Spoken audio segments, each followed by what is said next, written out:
You're listening to WQEE 99.1 FM, The Key in Noonan, Georgia, home of Braves Country with Mac Magee and the Armchair Quarterbacks, weekdays, 3 p.m. Eastern to 5 p.m. Eastern, right here on The Key and YouTube.com at Braves Country. Braves Country today. We're talking Southern sports. We go live 3 to 5 weekdays right here on WQEE. Braves Country today. Southern sports talk with the voice of Braves Country baseball, Mac Magee. Joined every day from sports analysts from all over Braves Country, talking college football, the NFL, Major League Baseball, and what's trending in the world of sports. Braves Country today. We go live 3 to 5 weekdays right here on WQEE. It all starts with just one thing. Glass jars can be reused to store food and spices, as a holder for combs and brushes in the bathroom, or as a container for plants and homemade candles, in addition to simply being recycled. Find tips and more at onethingus.com. Hey folks, this is Mark White with The Mark White Show, and you can tune into The Mark White Show every Saturday from 11 a.m. to 12 p.m. right here on Rock 99 WQEE The Key, the home of Southern sports and talk. I'm Amy Lawrence, and I'm up late, always, after hours, hanging out with you on CBS Sports Radio.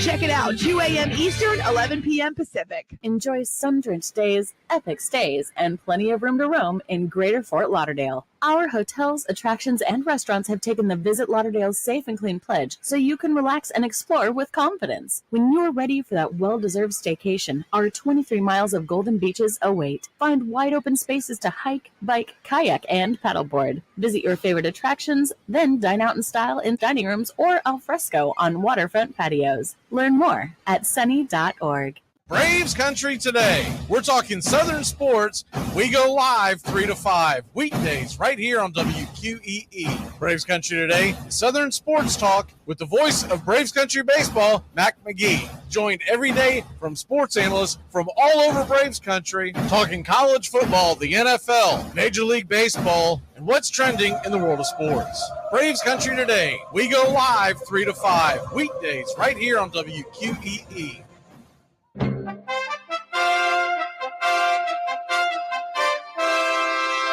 Armchair Quarterback Radio is AFC South Country, all NFL season long. They hand it off Fournette. He's driving, and he's in for the touchdown. Wow! Drive starts at the 1 and looking for a little breathing room, and they get that and plenty more. Derrick Henry still going. Stays in bounds. He might go. 99 yards for the touchdown.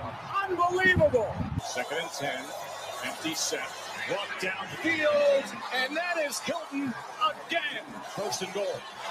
Ebron, what a year for him. Eric Ebron, touchdown, Colts. Slant, caught, touchdown. Marquise Lee, and he punched the ball into the stands. Deep, and he's got it. Keelan Cole, touchdown, Jacksonville. Stay locked into the AFC South on Armchair Quarterback Radio. Here's good news. There's still a need for hundreds of thousands of cybersecurity professionals in the U.S. right now. And My Computer Career is training people to help meet the demand. No IT experience? No problem. Take the free career evaluation today. Start your new life as an IT pro in as little as 4 months. Grants covering up to 53% of the cost are available to those who qualify. It's not rocket science. It's mycomputercareer.edu. Are you looking for a reliable dental practice that not only cares about your teeth, but is friendly to work with? How about one that offers great deals and new patient promotions? Well, your search is over. Most Valuable Smiles in downtown Eatonton, Georgia is committed to giving you the biggest and brightest smile. Right now, get a $99 new patient special, including x-rays and exam. Maybe you're looking for veneers. Most Valuable Smiles veneer special includes 1 free veneer with every 5 purchased. Or get that bright white smile you've always wanted by taking advantage of an exclusive $100 off Zoom whitening treatment when you book today.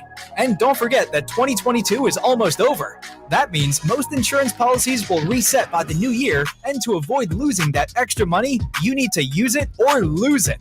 Book an appointment today with Most Valuable Smiles in downtown Eatonton to lock in these exclusive deals. Call 706-623-0318 or visit mostvaluablesmiles.com. Hey, sports fans, it's Rod Peterson here, host of The Rod Peterson Show, inviting you to join us daily for 2 hours of Atlanta's funnest sports talk right here on WQEE. I say fun because it is. You've never heard a show like it because we make the listeners a part of the show every day between noon and 2 p.m. Eastern. You'll hear plenty of the best sports talk, including the latest on the Falcons, the Braves, and more. And who knows, you might even hear you. That's the Rod Peterson Show, daily at noon, right here on WQEE 99.1 FM.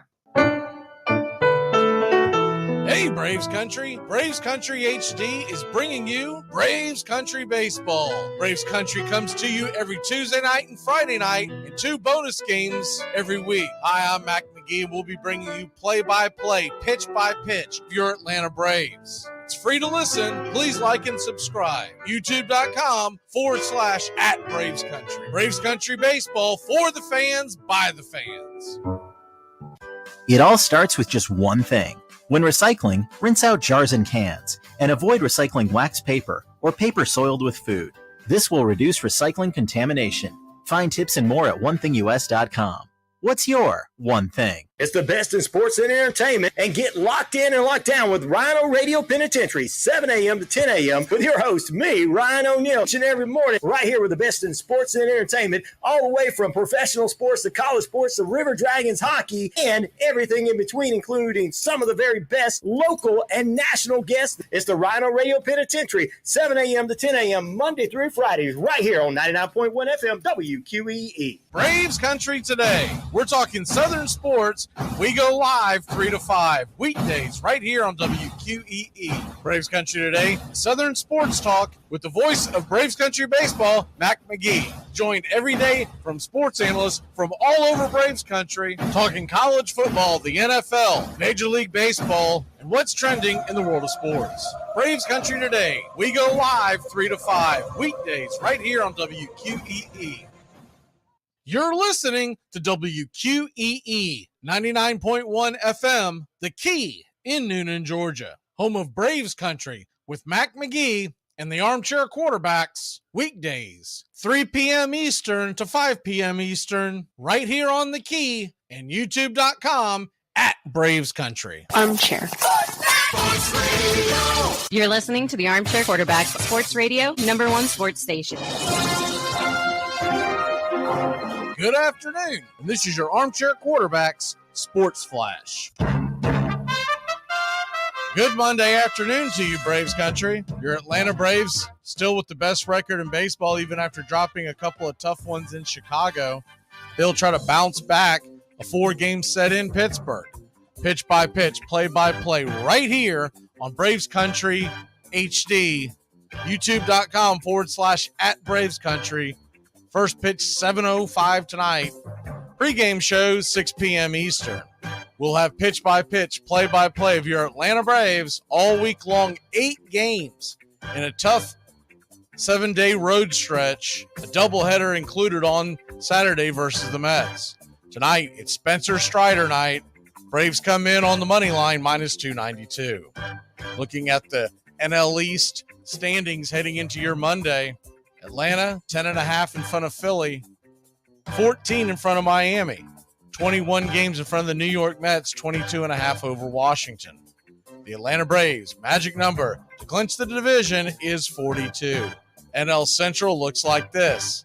The Brewers have a 1.5 lead on the Cubs and Reds. Reds, falling on hard times, got swept by the Nationals over the weekend and have lost 6 in a row, 7 of their last 10. Dodgers, 4-game lead over San Fran out west. Arizona, fallen by the wayside. They've lost 6 in a row and have won 2 of their last 10. The Diamondbacks are 8.5 back in the NL West. In the American League, Baltimore has built a 3-game lead over the Tampa Bay Rays. 7.5 over Toronto, 12 in front of the Yankees, 12.5 in front of Boston, who were swept at home by Toronto over the weekend. Minnesota in the AL Central has a 4.5 game lead over Cleveland, 9 over Detroit. In the AL West, Texas clinging to a 2.5 game lead over Houston, 6 in front of Seattle. You're looking at the wild card picture. You're wondering about Shohei Ohtani, maybe Mike Trout making an appearance in the postseason. Think again.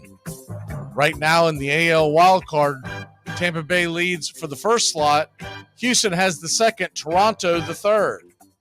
Tampa Bay a 4.5 game lead in front of third place Toronto. On the outside looking in the AL, Seattle 2.5, Yankees 4.5, Boston 5, and the Angels way back at 7. Cleveland is 8.5 out of the wild card. In the National League, Phillies and San Francisco are in a flat-footed tie for the top 1 and 2 spots in the NL wild card. 3 games in front of the Cubs, who have the number 3 slot. They're tied with Cincinnati, but 1 up in the loss column. The Miami Marlins, who have lost 4 in a row, 7 of their last 10, they're a half game behind Cincinnati and Chicago. And Arizona a game and a half out. San Diego, 3 out. They've won 6 of their last 10. While the New York Mets are 7.5 out along with Pittsburgh. Mets have lost 7 of their last 10, swept in Baltimore, and lost 6 in a row. Games tonight of significance in Major League Baseball. Strider versus Bido, Pirates 7:05 first pitch right here on Braves Country HD. Find us today, youtube.com/@BravesCountry. 4:10 Eastern, Padres and Dodgers in a big one. Gonsolin goes to the bump for LA. Lugo for the Friars. Twins are at the Tigers at 6:40. Lopez versus Wentz. Nats are at the Phillies, 6:40. Williams versus Suarez. Marlins are at the Reds, 6:40 Eastern. Yuri Perez and Williamson going head-to-head. Red Sox will try to right the ship at home against the Royals. Brian Bayo Day for the Red Hose. Cubs are at the Mets, 7:10 Eastern. Senga versus Smiley. Ryu goes to the bump for Toronto. He'll face Gavin Williams in Cleveland and the Guardians. Cole versus Cease, a good pitching matchup on the south side. That's 8:10 Eastern. Brewers host the Rockies. Giants and Angels at 9:38 Eastern. Logan Webb versus Sandoval, and the Rangers are at the A's at 9:40. And that's your Armchair Quarterback Sports Flash. Stay tuned for Braves Country right here on WQEE 99.1 FM, The Key in Noonan, Georgia, simulcasting on youtube.com/Braves Country.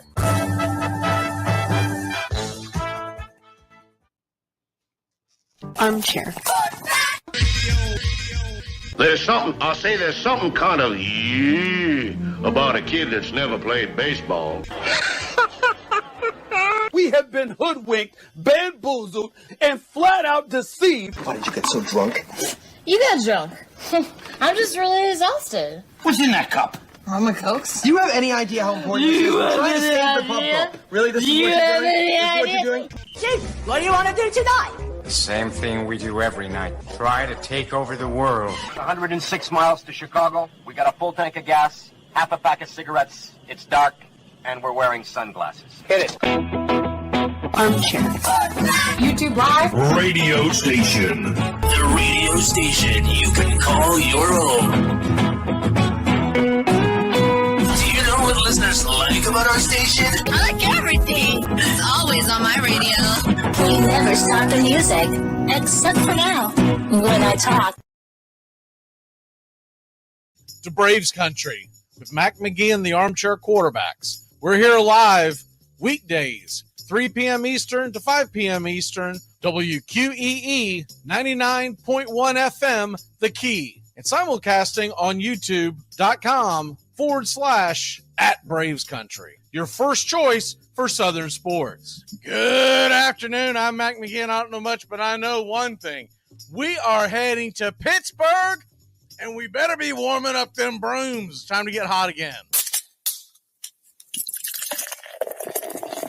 Armchair. Community Access Channel. He's the armchair quarterback. He's full of beer and he's full of snacks. The all-American man. Yeah, the armchair quarterback. Hey, howdy, hi, and how the hell are you? Hope you're doing outstanding. as your Atlanta Braves are still in first place. I know it seems like the sky is falling because we didn't go out there and win the series in Chicago. You're going to have these bumps and bruises throughout the season. All in all, we went more into detail in this morning's Brunch with Braves Country that you can catch on YouTube on Mondays and Thursdays, 11 a.m. Eastern. We won't do them if there's a day game, so there won't be one on Thursday. But we're doing these this fall because there's just so much to go over in a season or in a day when the seasons kick in, when you have college football, the NFL, Major League Baseball.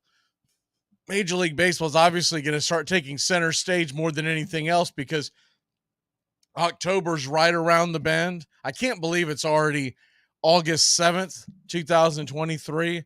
Where does the time go? But we're already into August, and we are already in a situation where we're going to be looking at a lot of different things going forward with the Atlanta Braves. The main thing is, look, Anthopoulos didn't buy at the deadline. He kind of purchased. He kind of coupon clip. He didn't go all and buy at the deadline. And to me, that's concerning.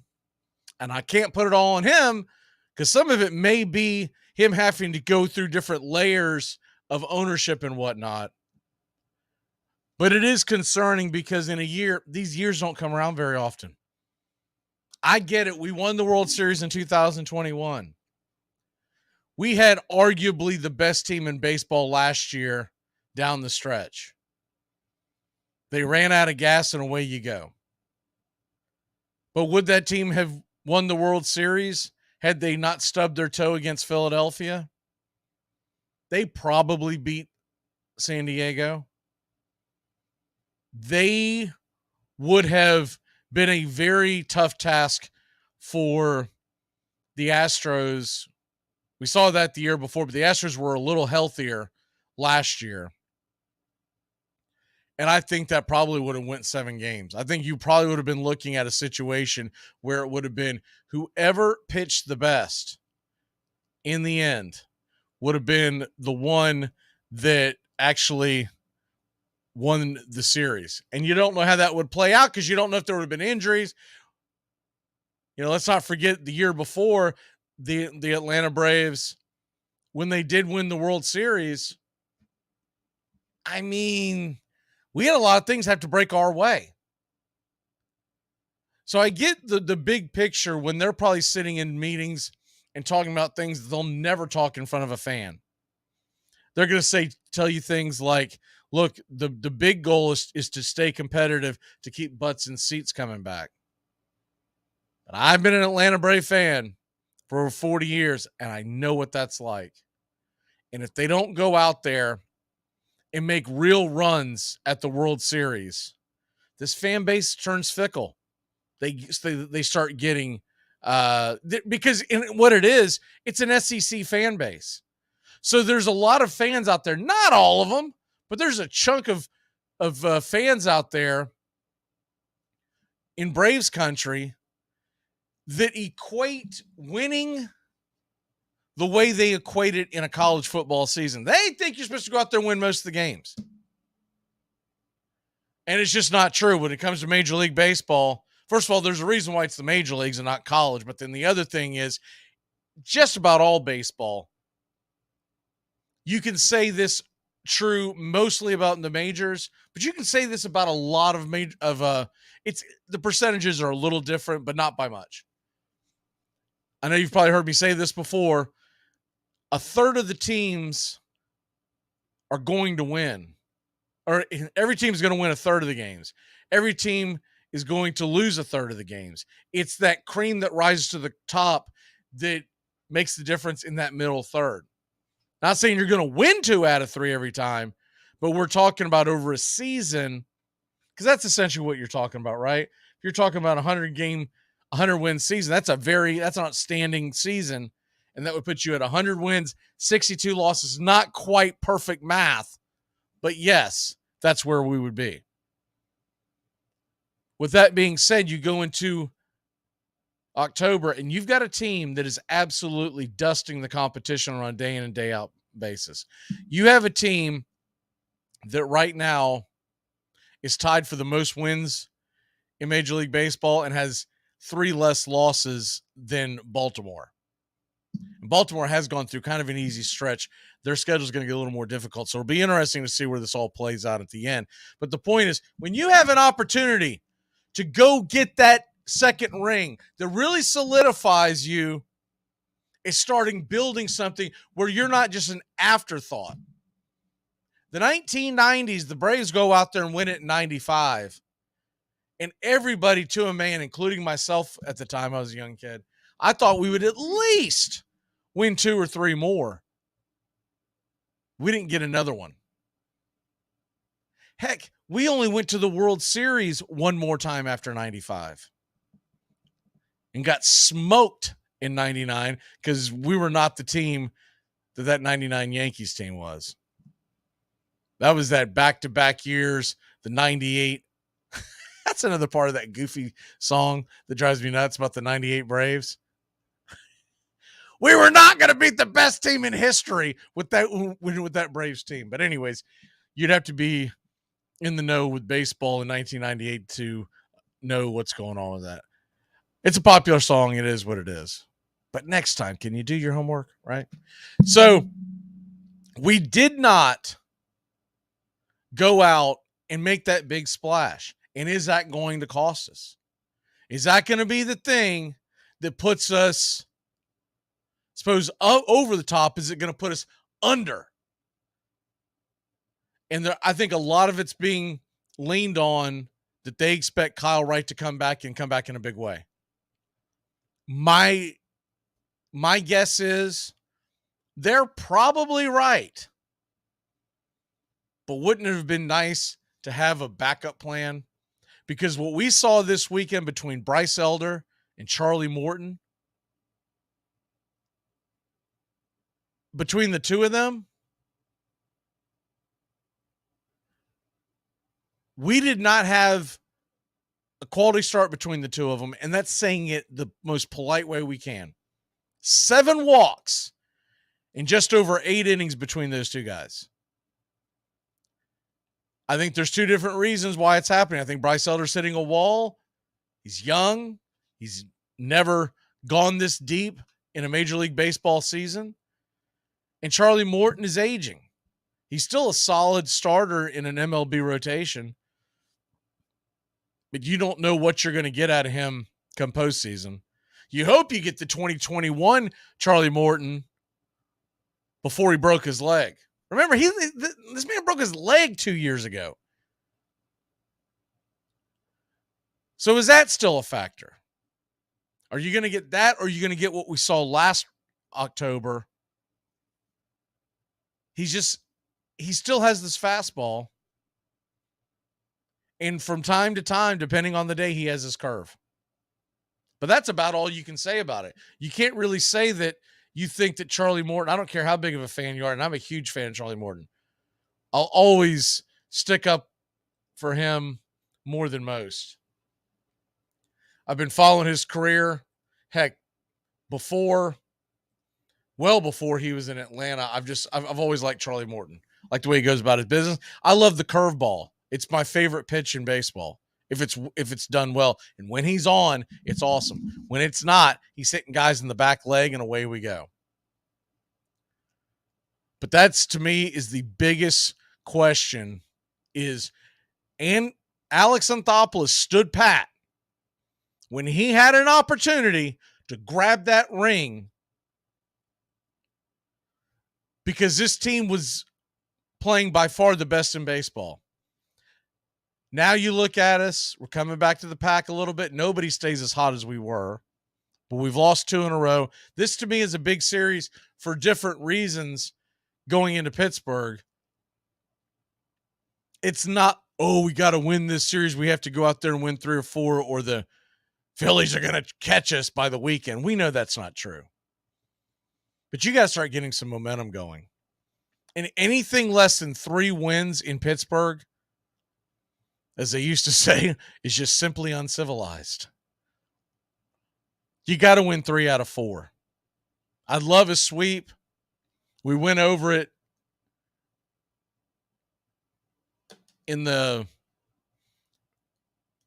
Braves Country brunch with the Braves Country show. But when you look at the entire pitching matchups, tomorrow night's going to be the most difficult one.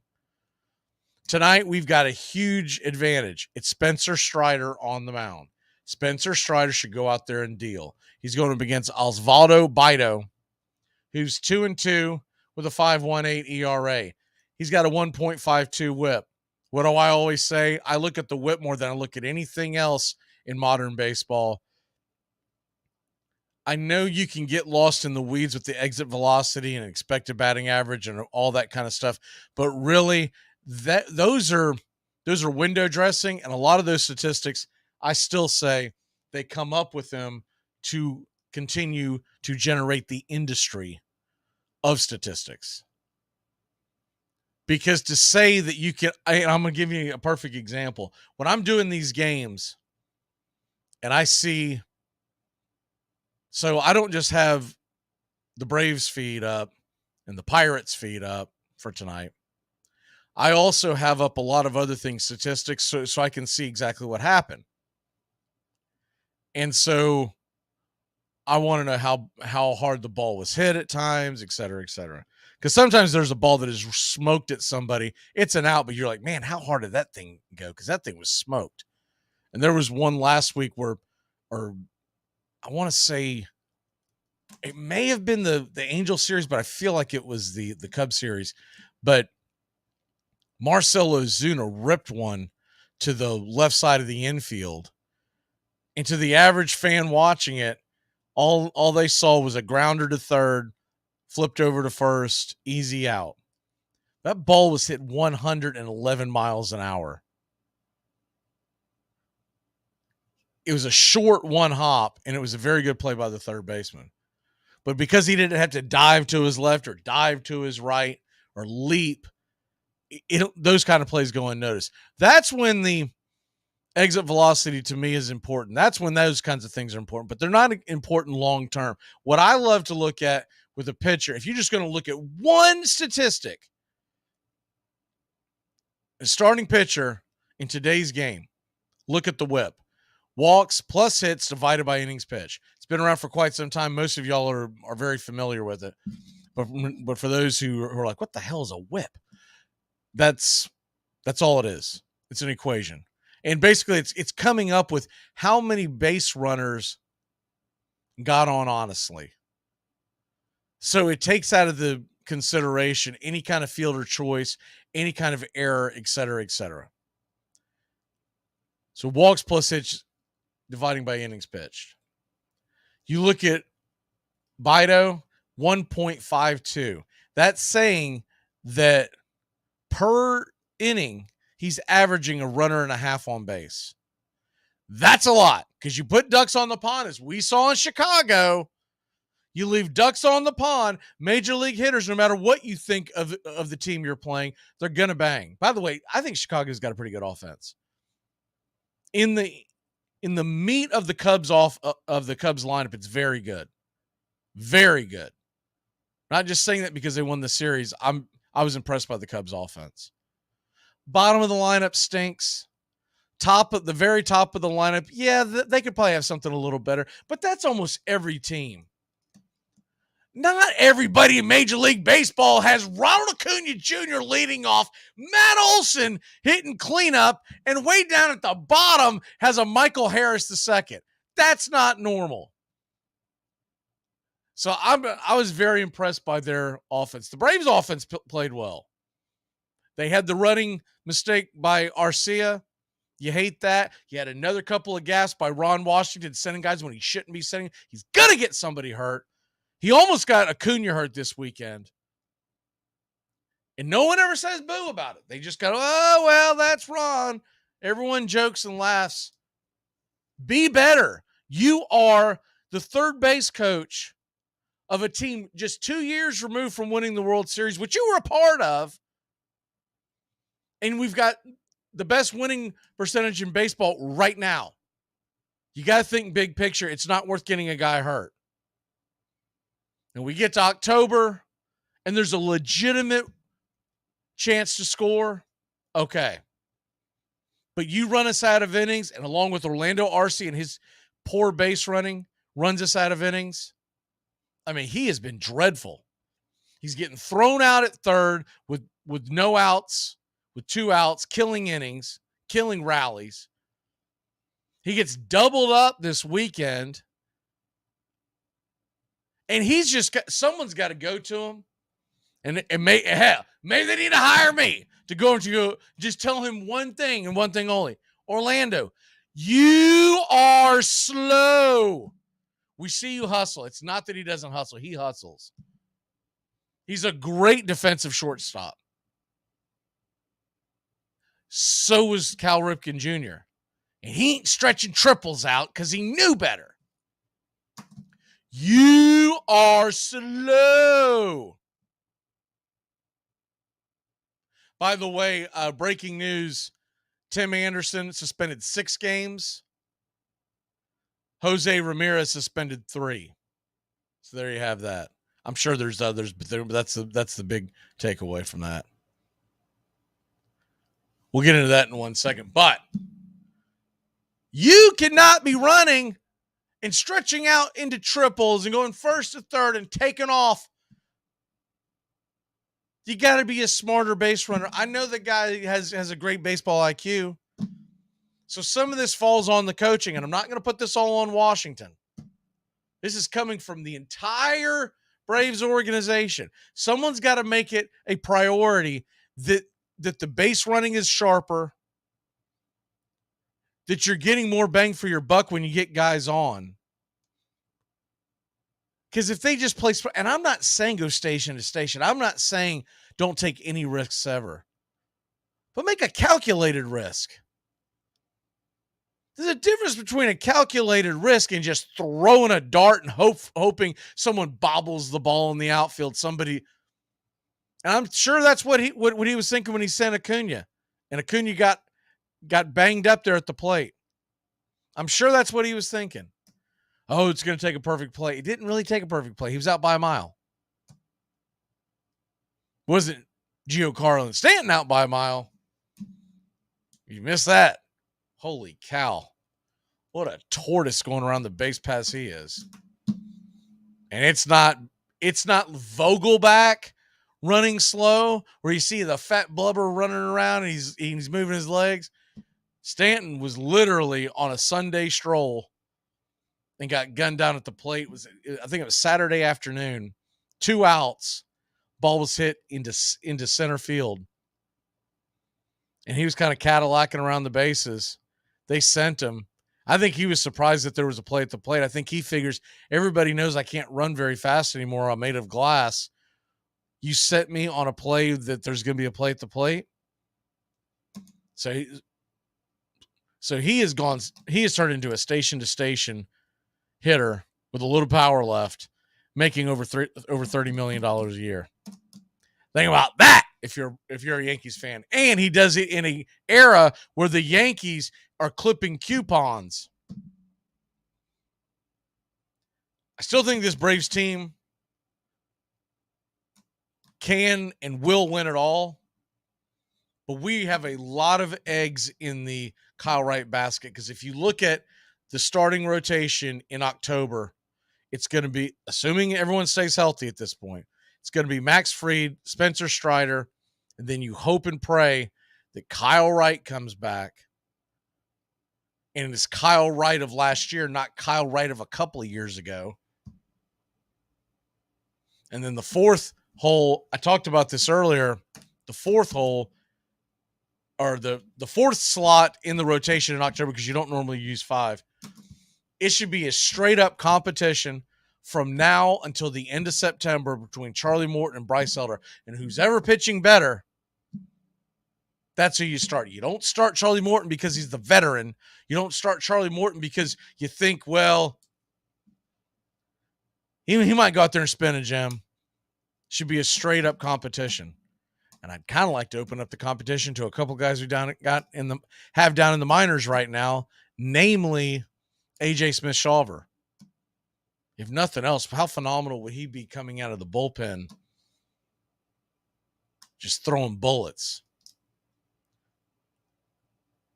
But Charlie Morton has experience in the bullpen in the major leagues, a lot of experience. Did it in Tampa, did it in Houston, in the playoffs, where he would come out in the middle of the game, third, fourth inning, and give 3-4 strong innings. And really, that's where he's at in his career right now. And I think he'd be a great piggyback to a Bryce Elder start in the postseason. And he has said that he's all in. It's another reason why you love Charlie. But they're going to have to be the ones that actually make the decision and not just let the numbers do the talking. It's taken them forever to give Kevin Pillar a start. I know he didn't get a base hit. First of all, he's better defensively, better base runner. And I'm not going to expect a guy who's been sitting on the shelf for weeks at a time to be able to come off and rip off a three or four. It doesn't happen that way. He's got to get a couple starts a week down the stretch. You got to kick the rust off of him. And when the Braves have a lead in the seventh inning or later, I expect Pillar to come in and Eddie Rosario to come out because his defense is disappointing, and that's the nicest way I can put it. Okay, let's take a really quick break. When we come back, we're going to talk about what's crack-a-lacking in the world of sports. And you got the Pac-12 crumbling, but also what's going on with the Angels and Shohei Ohtani. Quite the dumpster fire. A couple other teams are in free fall, and the suspensions are in, and a whole hell of a lot more. We'll be back in a flash, and we are doing something a little creative, a little different today. You don't want to miss this. It is our college football conference realignment draft. We'll explain when we come back. Keep it locked in here on WQEE 99.1 FM. The mothership. You got a few CBS affiliates. Hello to all y'all as well. And, of course, Braves Country HD on YouTube. YouTube.com/@BravesCountry. Even if you're listening on radio, can you go in and give us a like and then just go back to the radio feed? That's a joke, boy. You missed it. Went right past you. You gotta keep on your toes. You get a whole lot of something with Farmers Policy Perks. So much, I'm going to have to speed things up. You can get the Farmers Signal app, and that could get you up to 15% off your auto policy. That's just for using the app and driving like the normal speed limit, hearing, full stop, making lane change, signaling human being you are. Get a whole lot of something with Farmers Policy Perks. Start with a quote by calling 1-800-FARMERS. We are farmers. Bum, bum, bum, bum, bum, bum. Hey, Braves fans. Thank you for listening to Braves Country Baseball. Hi, I'm Mac Magee, and we are here to bring you play-by-play, pitch-by-pitch of your Atlanta Braves, bringing you spring training and 2 to 3 games a week all season long. Please like and subscribe today. Braves Country Baseball.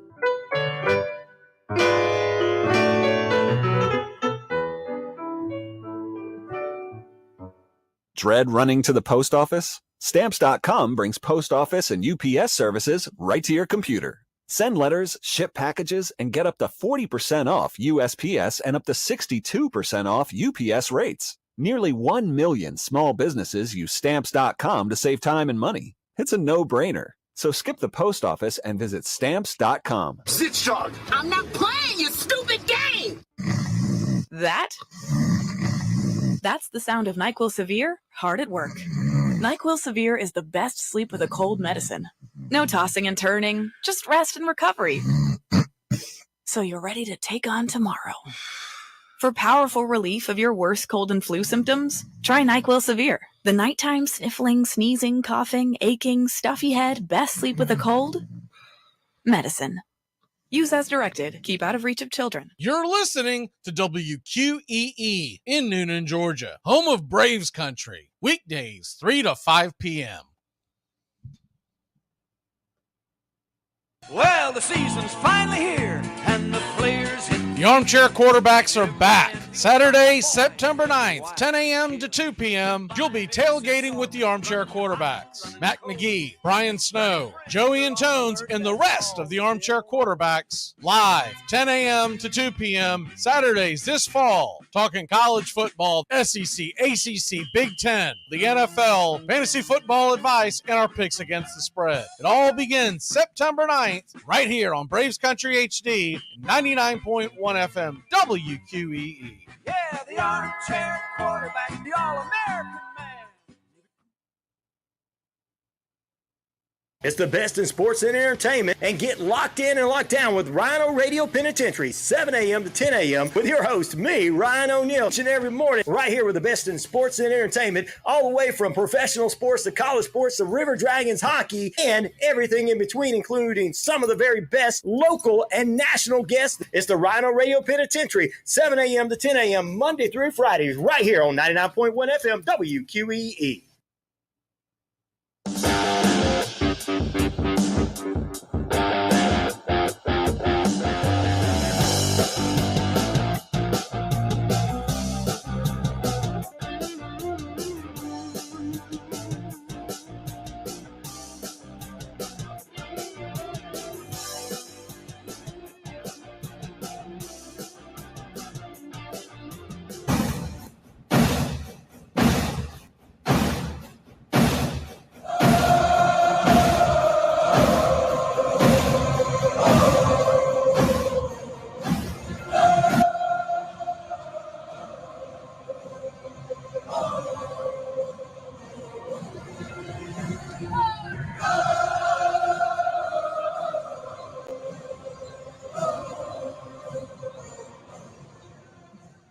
Welcome back to Braves Country Baseball. The Atlanta Braves are taking on Pittsburgh tonight. 7:05 first pitch. We'll get more into Braves baseball here in a second, more into a couple other things here in a second. But the first of all, the college football coaches poll is out, so we'll get into that here in a second. But a couple things I wanted to touch on real quick. First of all, and this Tim Anderson thing, it's like it went from funny to he's going full AB. Like somebody's got to check in on him and make sure that he's not going to harm himself. You know, he gets knocked out after starting it with Jose Ramirez. And I'm not going to lie. We all laughed because he's always been kind of a jerk, and he's done a lot of things over the last few years that makes him very unlikable. Ask Josh Donaldson, right? So, and I remember when that whole thing came out between him and Donaldson, people were taking Anderson's side, and I was like, what? This clown tried to stir up something that wasn't there. Okay. People have different takes. You do you.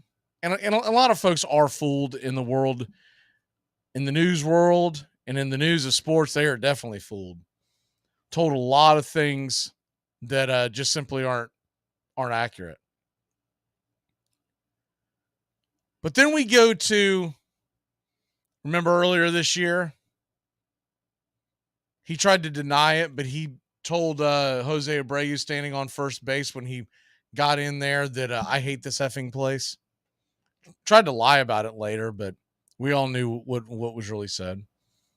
He's in that part of his career where he's always been a pretty solid player. He's been dreadful this year, but he's always been a pretty solid player. He's getting up there in age. I want to say 31.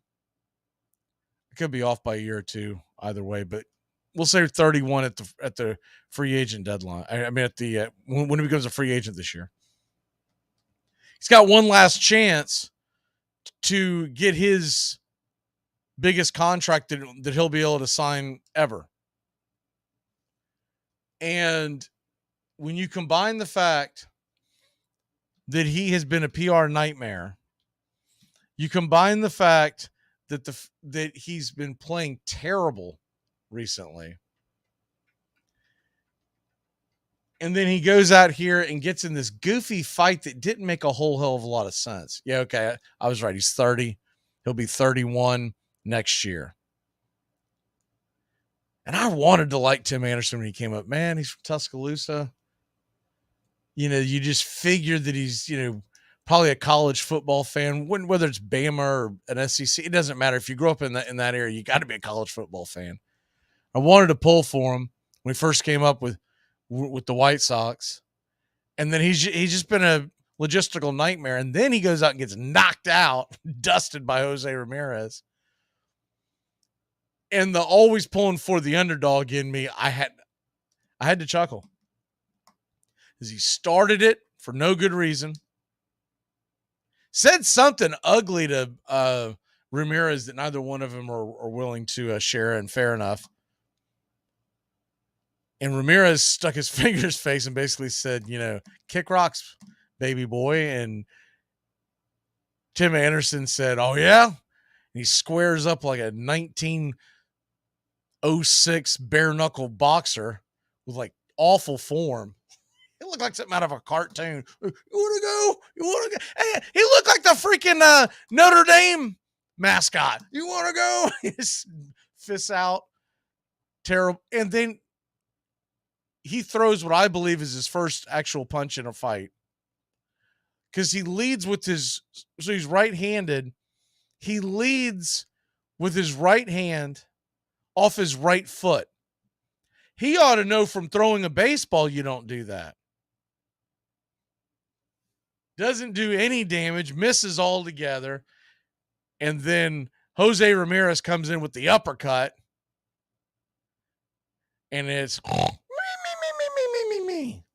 They have to carry him off the field. He was still trying to go back at him because he was embarrassed. I get it, man. I've seen that a million times. You're embarrassed that that you lost, but you just have to eat it at that point. You have to go, all right, still making a whole hell of a lot of money, so who cares? Then he tries to go back out of the dugout again, which I think is why he got the bigger suspension. I mean, honestly, Major League Baseball should be cutting a bonus check to Jose Ramirez and Tim Anderson, because that is all the sports world has talked about for 48 hours. No one gave a crap Sunday morning that the women's national soccer team spit the bit and choked in the semifinals. Nobody cared. I'm sorry, quarterfinals. Choked in the quarterfinals. Because we were all watching this, talking about this. So really, Major League Baseball can say that they don't want this and they don't want that. But Honest Engine, they love it. They can't say it in front of folks, but behind closed doors, they got to go, hell yeah, man. We got to fight because we haven't had a good one this year. It is that time of year, too. It's August. We're past the trading deadline. It is it's the dog days of summer, as they call them, right? I don't know where y'all at, but it's hotter than the devil's armpit outside today. Went out there to take the dogs out just before we started the show. Holy, they're normally ready to fly into the pool, and they just looked at me and basically collapsed and said, can we go back in? I'm like, all right. I tried to give y'all some fun time just before the show. I've had a really busy morning. It's like it was always like, all right, 15 minutes. We'll go out there and get the dogs out 15 minutes. Nothing. They're like looking at me. I'm splashing water on them. I end up getting more wet than they do. Isn't that the way for those of y'all that have dogs? But it's the dog days of summer. It's literally the dog days. It's hotter than Hades out. And these guys get on each other's nerves. Anderson is on a team that's not going anywhere. He didn't get traded. I guarantee you he thought he was getting traded. Hell, I thought there was a decent chance until you dove into his numbers this year. Like, my word, he's absolutely putrid. It's dumbfounding because he's got a career batting average of, 283? He's been playing since 2016. Never been a big power hitter, but he has 98, almost 100 home runs in his 8th season in the league.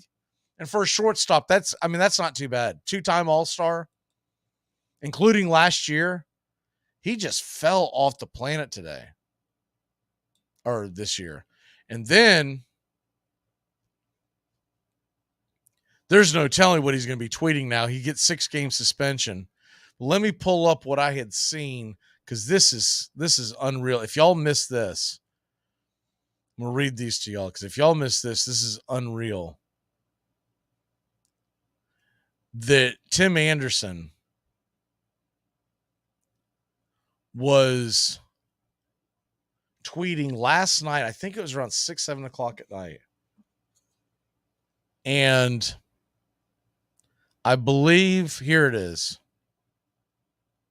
What's funny is I can't remember who tweeted this out, because all I did was screen catch it. But anyways, it said the only tweet worth reading Tim Anderson deleted, because it says he got off me. We ain't tripping about that. This blank is bigger. We'll catch up with him later. All right, so that's definitely a threat. Something happens to Jose Ramirez the rest of his life, the law enforcement agencies are going to be on Tim Anderson's doorstep. So he really spit the bit doing that. And I don't think that's what he meant, but hey, you could read that into a million different ways. Now, this is before any kind of suspension came out, but he says, y'all know this happening for a reason. By the way, when I'm about to read you, I'll read you. Someone on Twitter hilariously pointed out, he said, it looks like Tim Anderson poked a fight with the English language and lost that one too. You know, all this happening for a reason. That was one of them. That was at 7:18 last night. We ain't never tripping. Oh, I just read you that one. We'll catch up with him later. 1 minute later, keep kicking on me while I'm down. Now, I think that was in reference to people on Twitter coming after him, making fun of him. And then right after that, 2 minutes later, y'all got me. We'll clean it up. You have me messed up for real. So once again, look, he's always played big bad tough guy. He's always told everybody that he was the baddest dude in the room. He never has been. And now what he hates the most is that it's out there. Now you have the resources to do anything you want, Tim Anderson. And one of the things you could do in the off season, if you want to right that ship, is take some self-defense classes, maybe take other forms of kickboxing, whatever you want. And maybe you'll feel better about yourself and you won't have to do what you did starting a fight for no reason. Because when he squared up that quick and threw his glove down, I was like, we were watching it live. And I was like, there wasn't anything like done to him, right? To start that. I was like, oh, I can't wait. And afterwards, so me and my wife were watching a movie, but we had that on the side because I was watching the MLB big inning. The Braves have played a day game. Normally, I wouldn't have seen it live, but we stopped the movie to go, what in the world is this? Rewound it, watched it, all that kind of stuff. And I'm just waiting. It'll be within this suspension. Before he comes back from suspension, he's going to have some story about how Jose Ramirez said something to him, and he'll try to twist this entire thing to make him look like the good guy. He did the same thing with Josh Donaldson. The same thing. And I won't go into that whole thing because that thing was damn near comical. But Josh Donaldson got accused of something that came out. It was a flat out lie. And that's where we're at on Bozo. So Tim Anderson, he's going to be a free agent. Man, you just got to think big picture when it comes to that. If someone takes you on and you've had a bad year as it is, right? But they don't want to give you a long contract now, because doing a long contract with the guy who's a head case, you're taking a big risk. What's he hitting this year? His WAR, by the way, if anyone who's familiar with the wins above replacement WAR, to be considered a game changer, 3 to 5 is the level. If you're below 3, you're still a solid player. And even some of the better players, but not considered great, barely have a 1 or less. This year, Tim Anderson's WAR is minus 1.6. So what that's telling you is he's costing his team's wins. From just showing up at the park, he cost the team about 2 wins this year. So over this 6-game stretch, in theory, the White Sox should be better. I don't buy into that, but it's just it's kind of funny if you think about it. There's a lot of funny tweets you could put together there. But he's lost his mind. He has gone straight AB, where he's burning down Twitter. Oh, you better watch out, and it's going to get, look, you do anything stupid again, it's going to be a longer suspension, more money in your pocket. And then what's it going to look like when you go to hit free agency? He would have been much better off not commenting or saying, hey, I shouldn't have done that. You say all the regular stuff you normally say, right? Stuff you may not mean, but you go ahead and say it. You say stuff like, we shouldn't be doing this because it's in front of the children, and you got to save the children and all that stuff, right? And I've got to be a better role model. You have to throw all that nonsense out there. No one really believes it, but everyone goes, oh, yeah, come on, that's pretty good. And then we move on. Nobody cares. But you can't start going, we're going to meet up later. It's going to get ugly. This isn't like the middle of Scarface. So it's dumbfounding. Maybe he's been on the south side of Chicago too long. Maybe he's heard all these Al Capone stories. He's starting to, believe the hype. Anyways, the Pac-12. Been trying to get to this all hour, but things have been kicking. So this is what's really crack-a-lacking is the Pac-12. The Pac-12 is being burned down. Speaking of burning things down like Twitter, the Pac-12 has been burned down to the ground. Rest in peace, Pac-12. You are gone. This is the last season we will have the Pac-12. If they somehow save the name,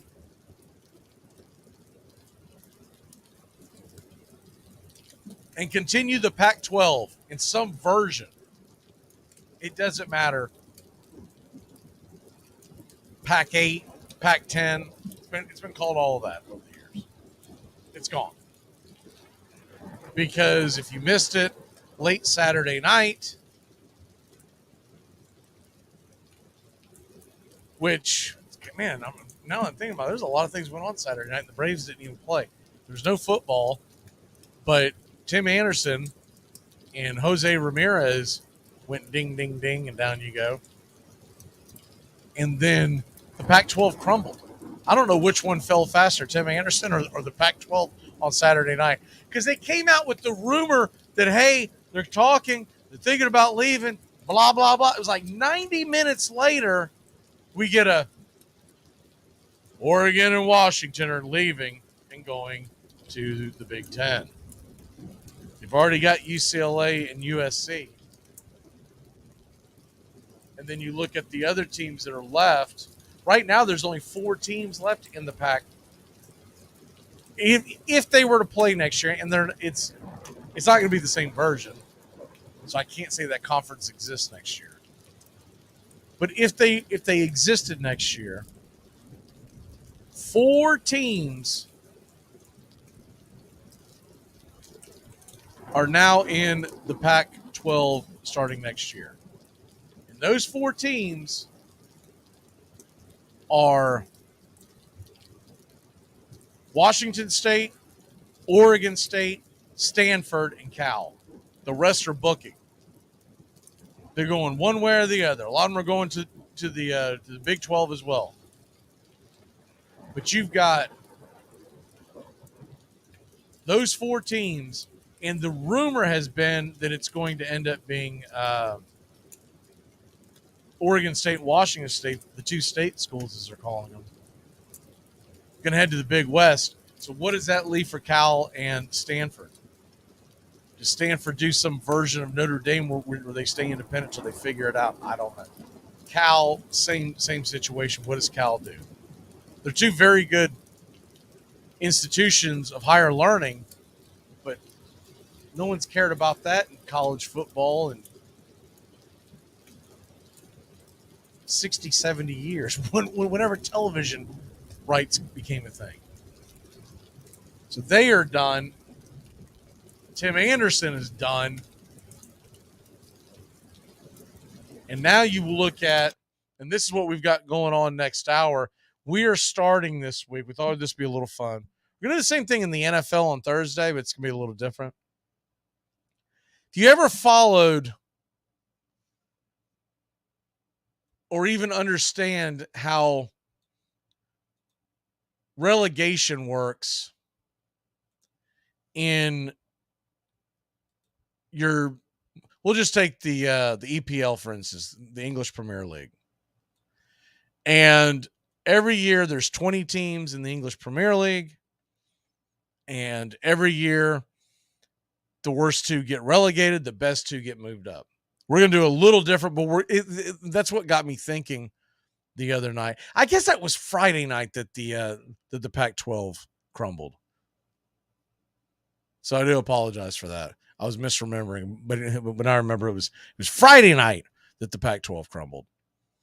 But anyways, when the Pac-12 crumbled, it got me thinking. I was like, man, what could we do with this?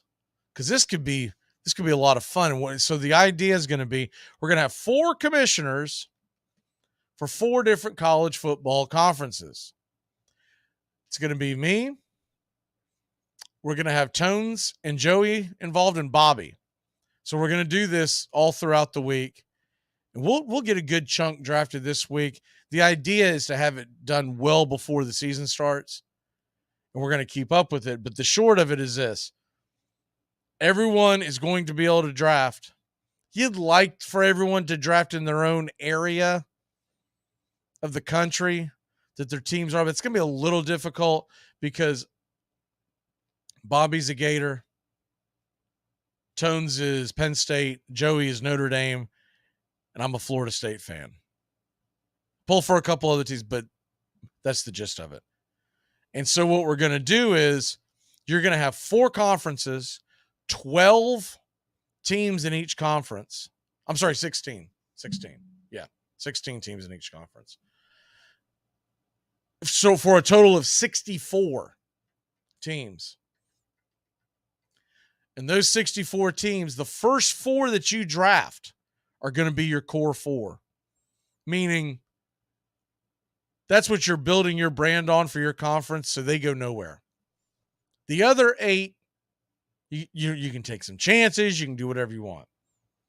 We're going to figure out the actual competition of it, but every year, at the end of the year, we'll tally it up, and basically we'll have another draft, and the guys will have the ability to draft or pass on drafting new teams.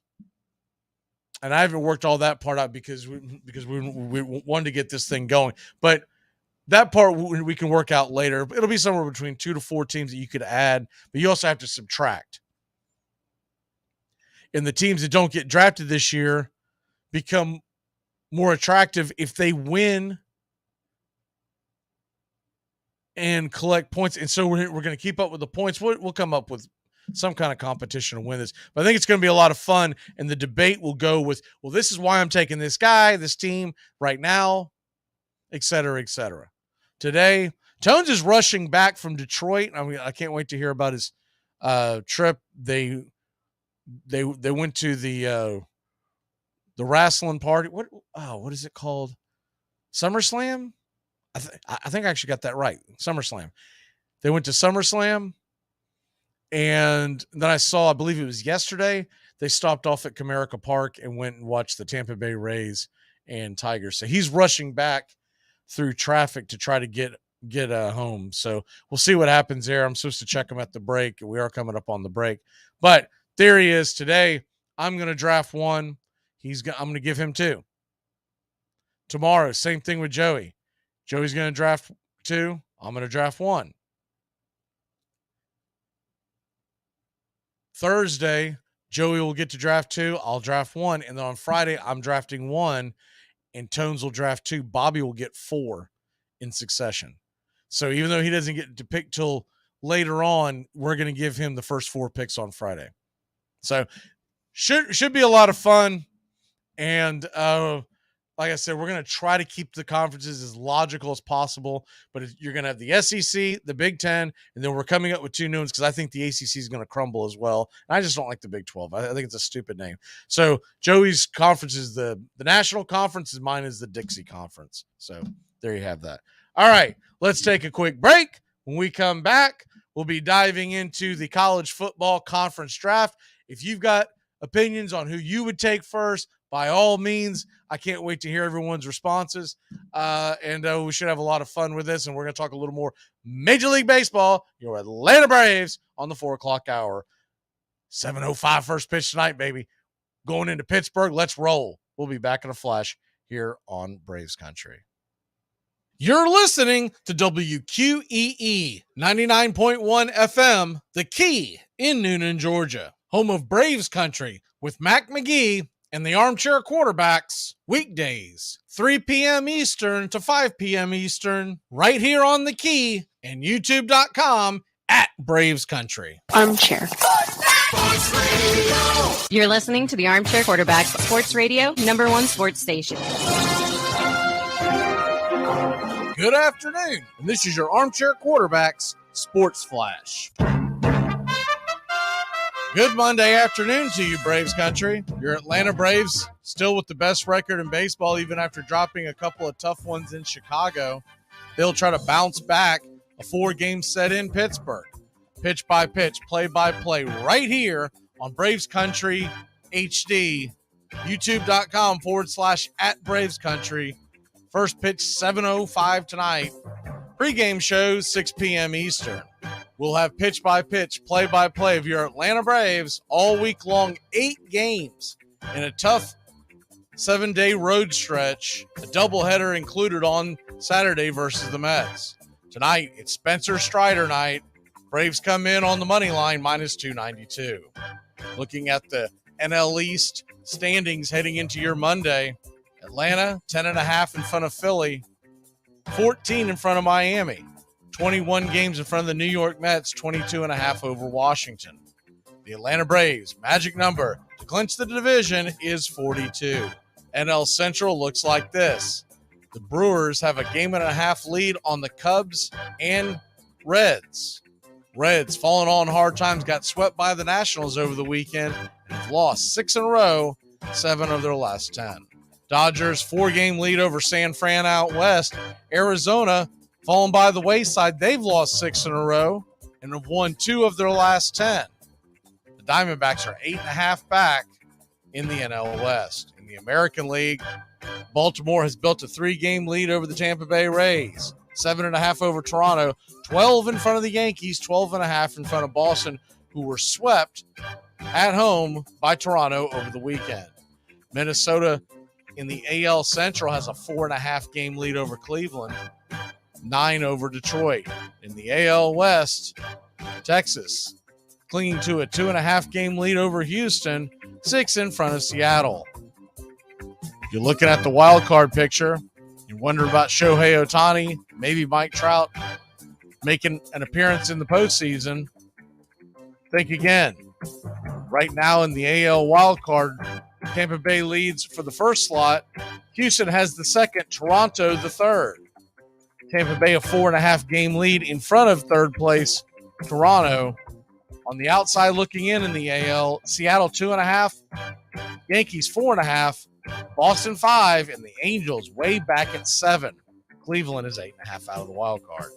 In the National League, Phillies and San Francisco are in a flat-footed tie for the top 1 and 2 spots in the NL wild card. 3 games in front of the Cubs, who have the number 3 slot. They're tied with Cincinnati, but 1 up in the loss column.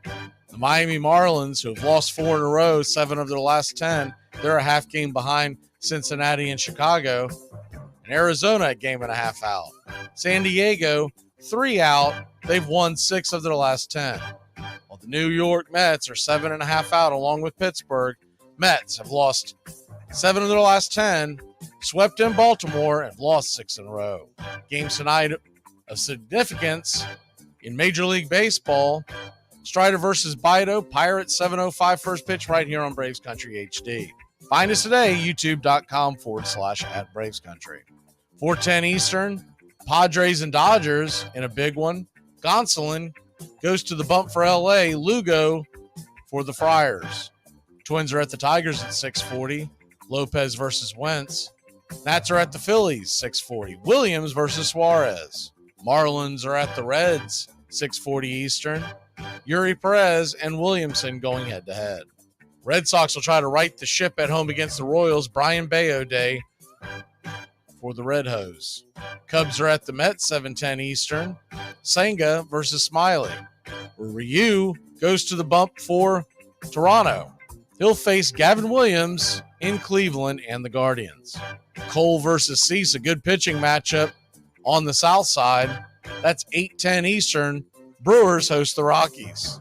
Giants and Angels at 9:30. Logan Webb versus Sandoval, and the Rangers are at the A's at 9:40. And that's your Armchair Quarterback Sports Flash. Stay tuned for Braves Country right here on WQEE 99.1 FM, The Key in Noonan, Georgia, simulcasting on youtube.com/Braves Country.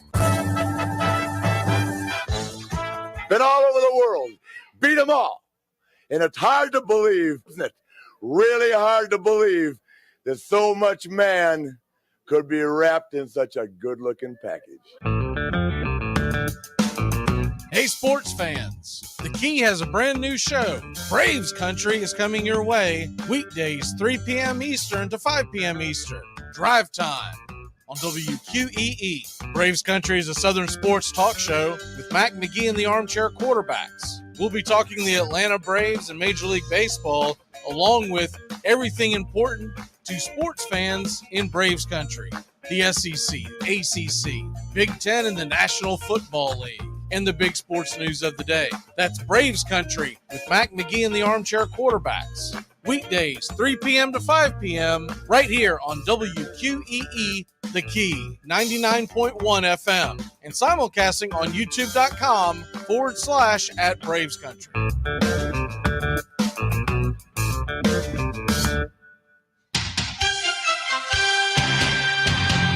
Hey, y'all, I'm Mac Magee, and you don't want to miss as we covered the entire NFL on Armchair Quarterback Radio. 12-0 Chicago Bears. If they could go all the way, they would be 19-0. The last undefeated team in pro football history, these Miami Dolphins. 72, 14-0 regular season. After the Super Bowl, they were 17-0 for a third down and 6. Cooper, Moore, and Clayton. Out of the way. Into the arms of Clayton. Oh, and are things going right for the Dolphins tonight? 42-yard touchdown, batted into the air at the line of scrimmage. This is vintage Monday Night Football. Final seconds ticking off. Bears will not go undefeated. But what a victory for the Dolphins. And Dan Marino reigns supreme once again. Welcome back to Braves Country. Mac Magee and the Armchair Quarterbacks, weekdays 3 to 5 p.m., drive time on WQEE. Well, the season's finally here, and the players hit. The Armchair Quarterbacks are back. Saturday, September 9th, 10 a.m. to 2 p.m. You'll be tailgating with the Armchair Quarterbacks. Mac Magee, Brian Snow, Joey and Tones, and the rest of the Armchair Quarterbacks. Live, 10 a.m. to 2 p.m. Saturdays this fall. Talking college football, SEC, ACC, Big Ten, the NFL, fantasy football advice, and our picks against the spread. It all begins September 9th, right here on Braves Country HD, 99.1 FM, WQEE. Yeah, the Armchair Quarterback, the All-American man. Hey, where's my tickets to the Sonics game? They were here just a second ago. Somebody stole my tickets to the Sonics game! This stinks! This is total BS! Oh, got it. Okay, where's the French fries? I ordered French fries. This stinks! This is total BS! Eddie Vermoy is gonna... Oh, here they are. Where's my power bar? I had a power bar here. Someone stole my power bar! This stinks! This is total BS! Oh, here it is. Hey, where the hell's my assorted tape? This is total... Got it. Armchair. Community Access Channel. He's the armchair quarterback. He's full of beer and he's full of snacks. The All-American man. Welcome back. And it looks like that Tones is, I don't know, man. I think they busted him out of rehab a little late. He's still coming back from Detroit, and he's going to try to be there, but I seriously doubt he makes it. So we'll see what happens. But anyways, we are. If he shows up, we'll give him his picks. But as y'all know, if you don't show, you don't go. So if not, he'll be making. If not, man, Friday is going to be 8 picks for Tones and Bobby, and we will begin the draft. I guess we'll go ahead and do the first round of the draft today. I'll make my pick, and then I'll wait on Joey to make my second pick tomorrow. But I talked to a few folks that are expecting that a couple of the stations that picked us up this afternoon wanted to hear this draft. So we're definitely going to do the draft. I'm going to make my one pick, but and I might go ahead and tease what my second pick will be. But then Joey will be on the clock tomorrow for his 2 picks, and then we'll just go from there. It happens. Sometimes you're just mad. Sometimes things don't work out. And I can remember being a young lad and thinking, oh, I can make it back.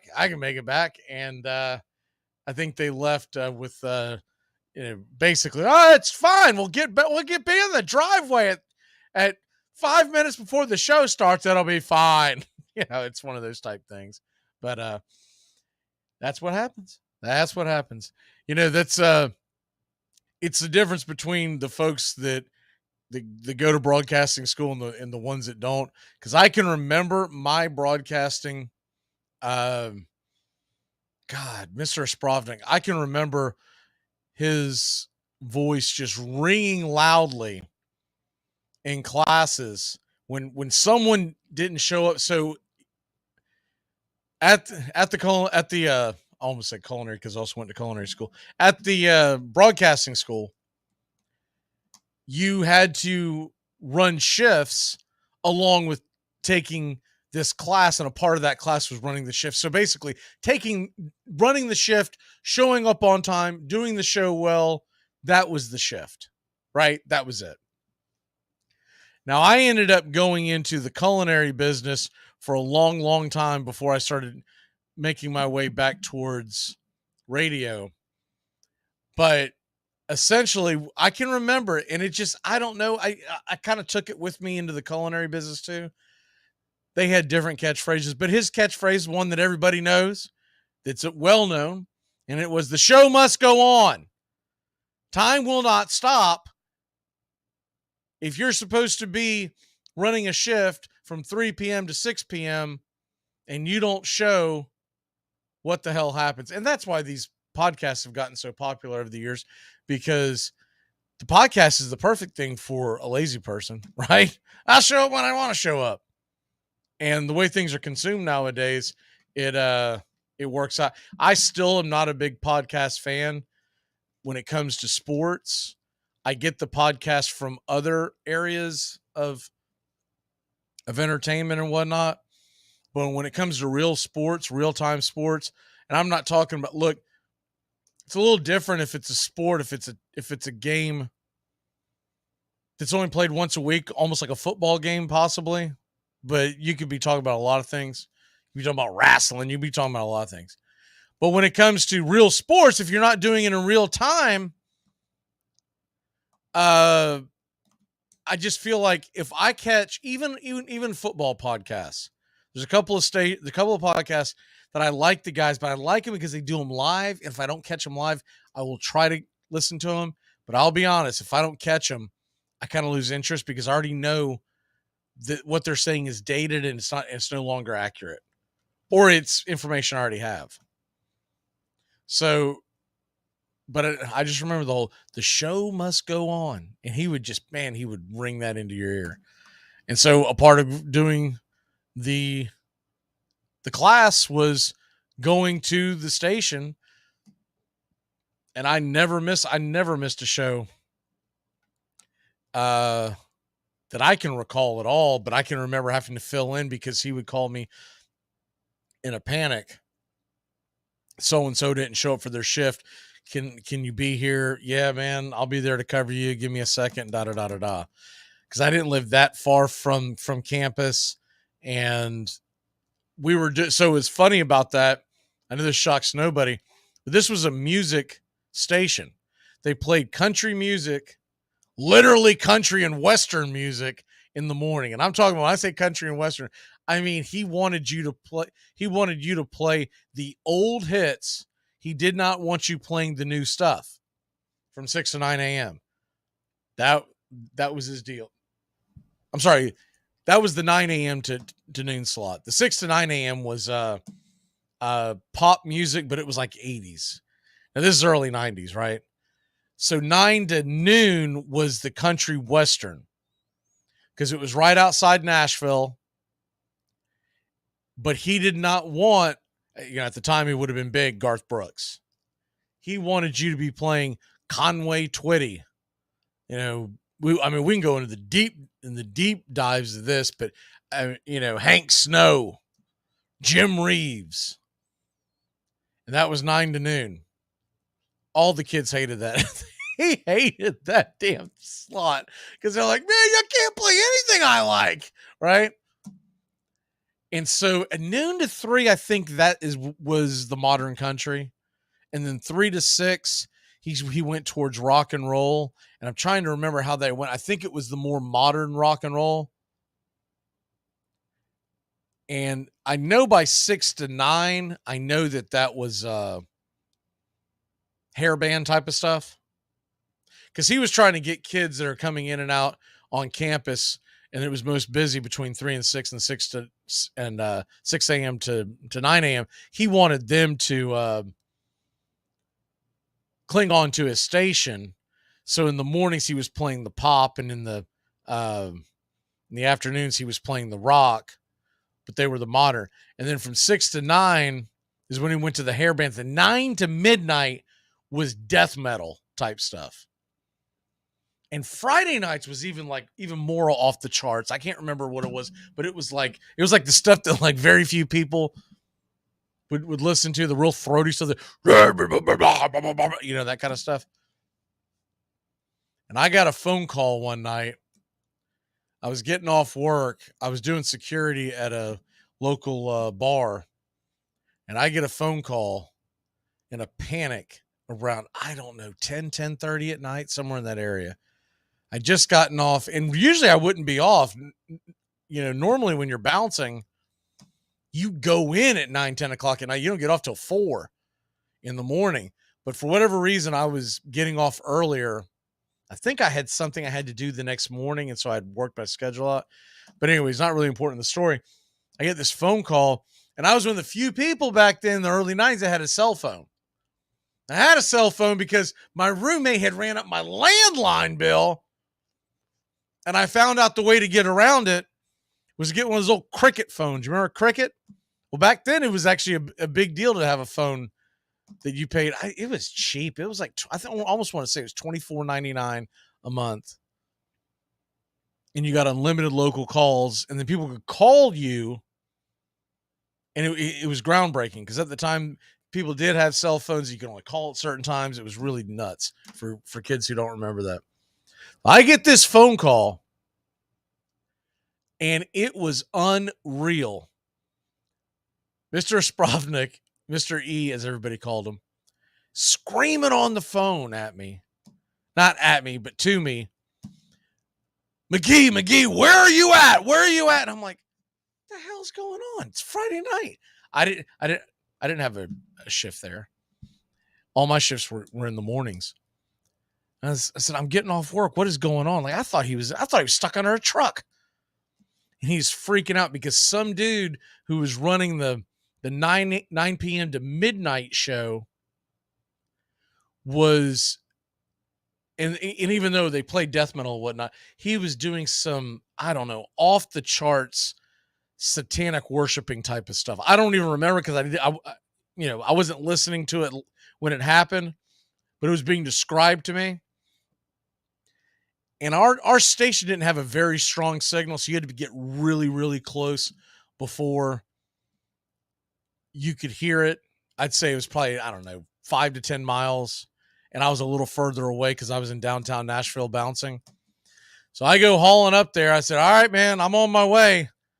But, with traffic and everything, I don't know, maybe a half hour. All right, well, thank you. Because he was in West Virginia. He owned a little radio station in West Virginia. It was a country western radio station. And he was in West Virginia that weekend dealing with that. I don't know if he was working it. I don't know if it had, or, just seeing family.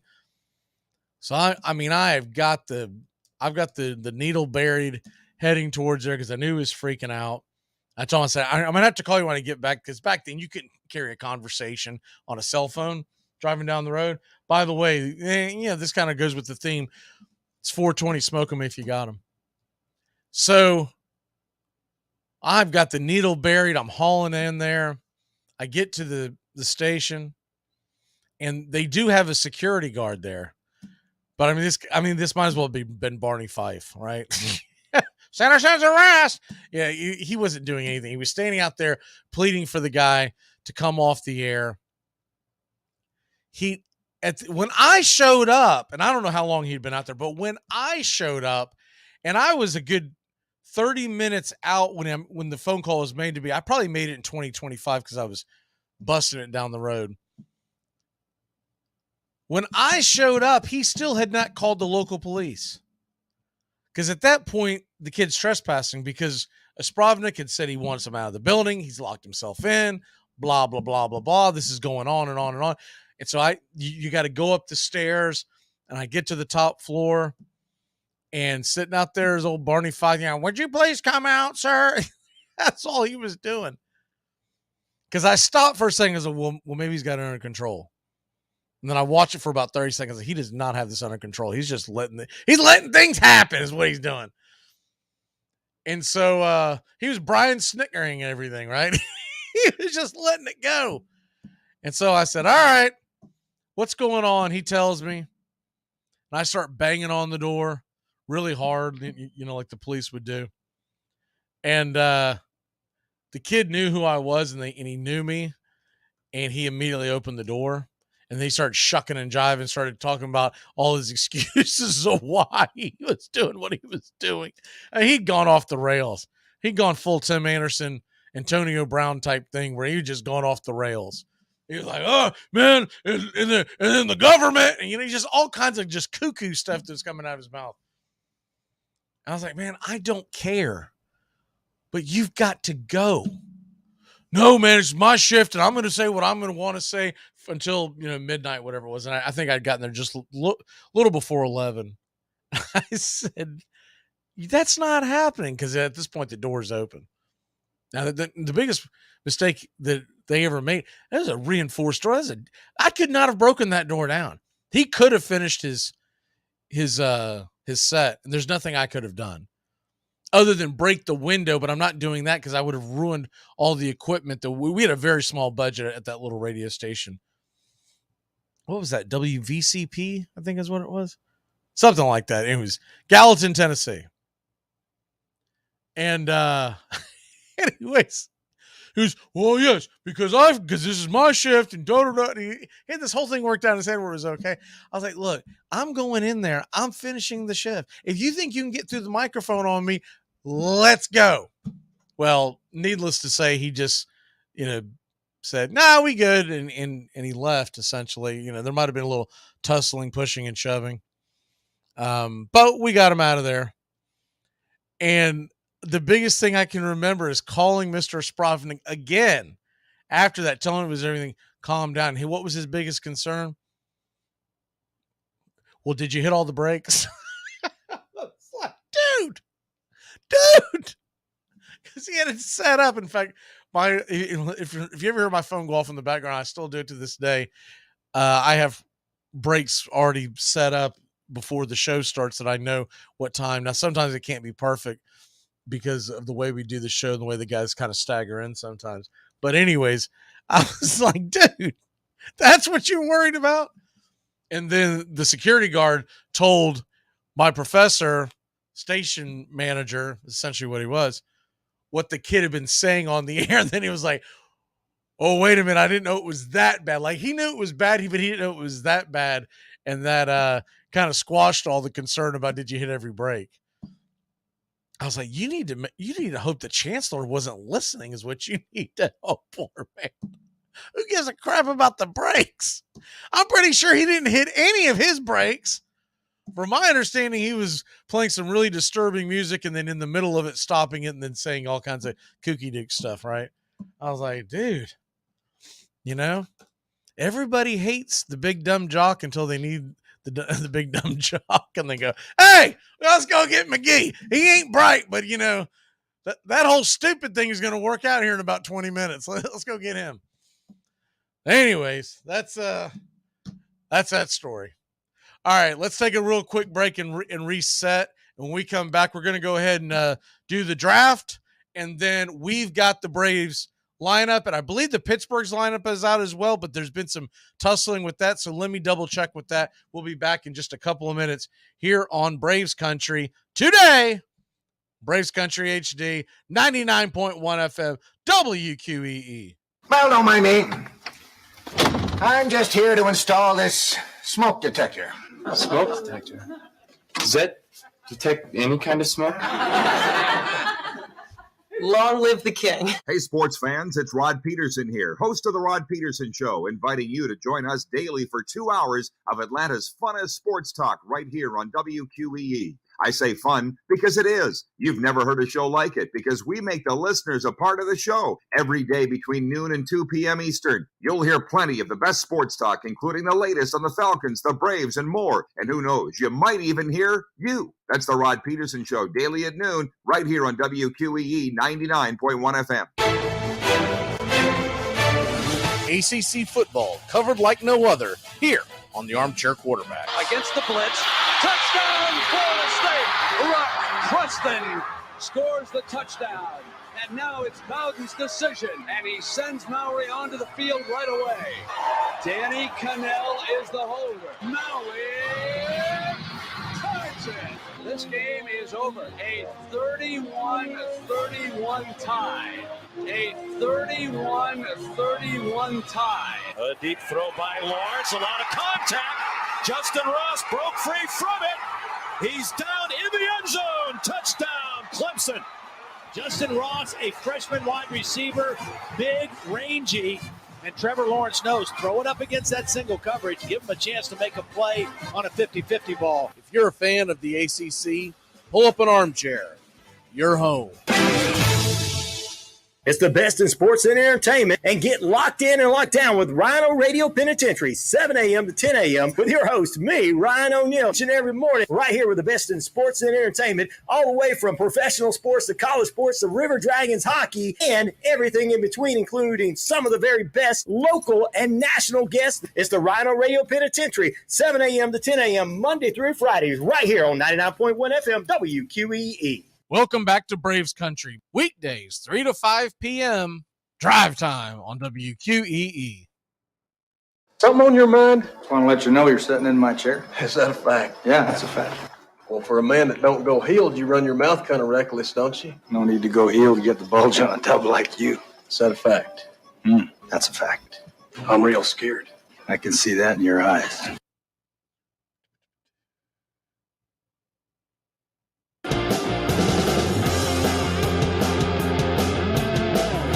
Welcome back, Braves Country. You know what the heck with all this that I'm playing here? Let's get something to wake you up a little bit.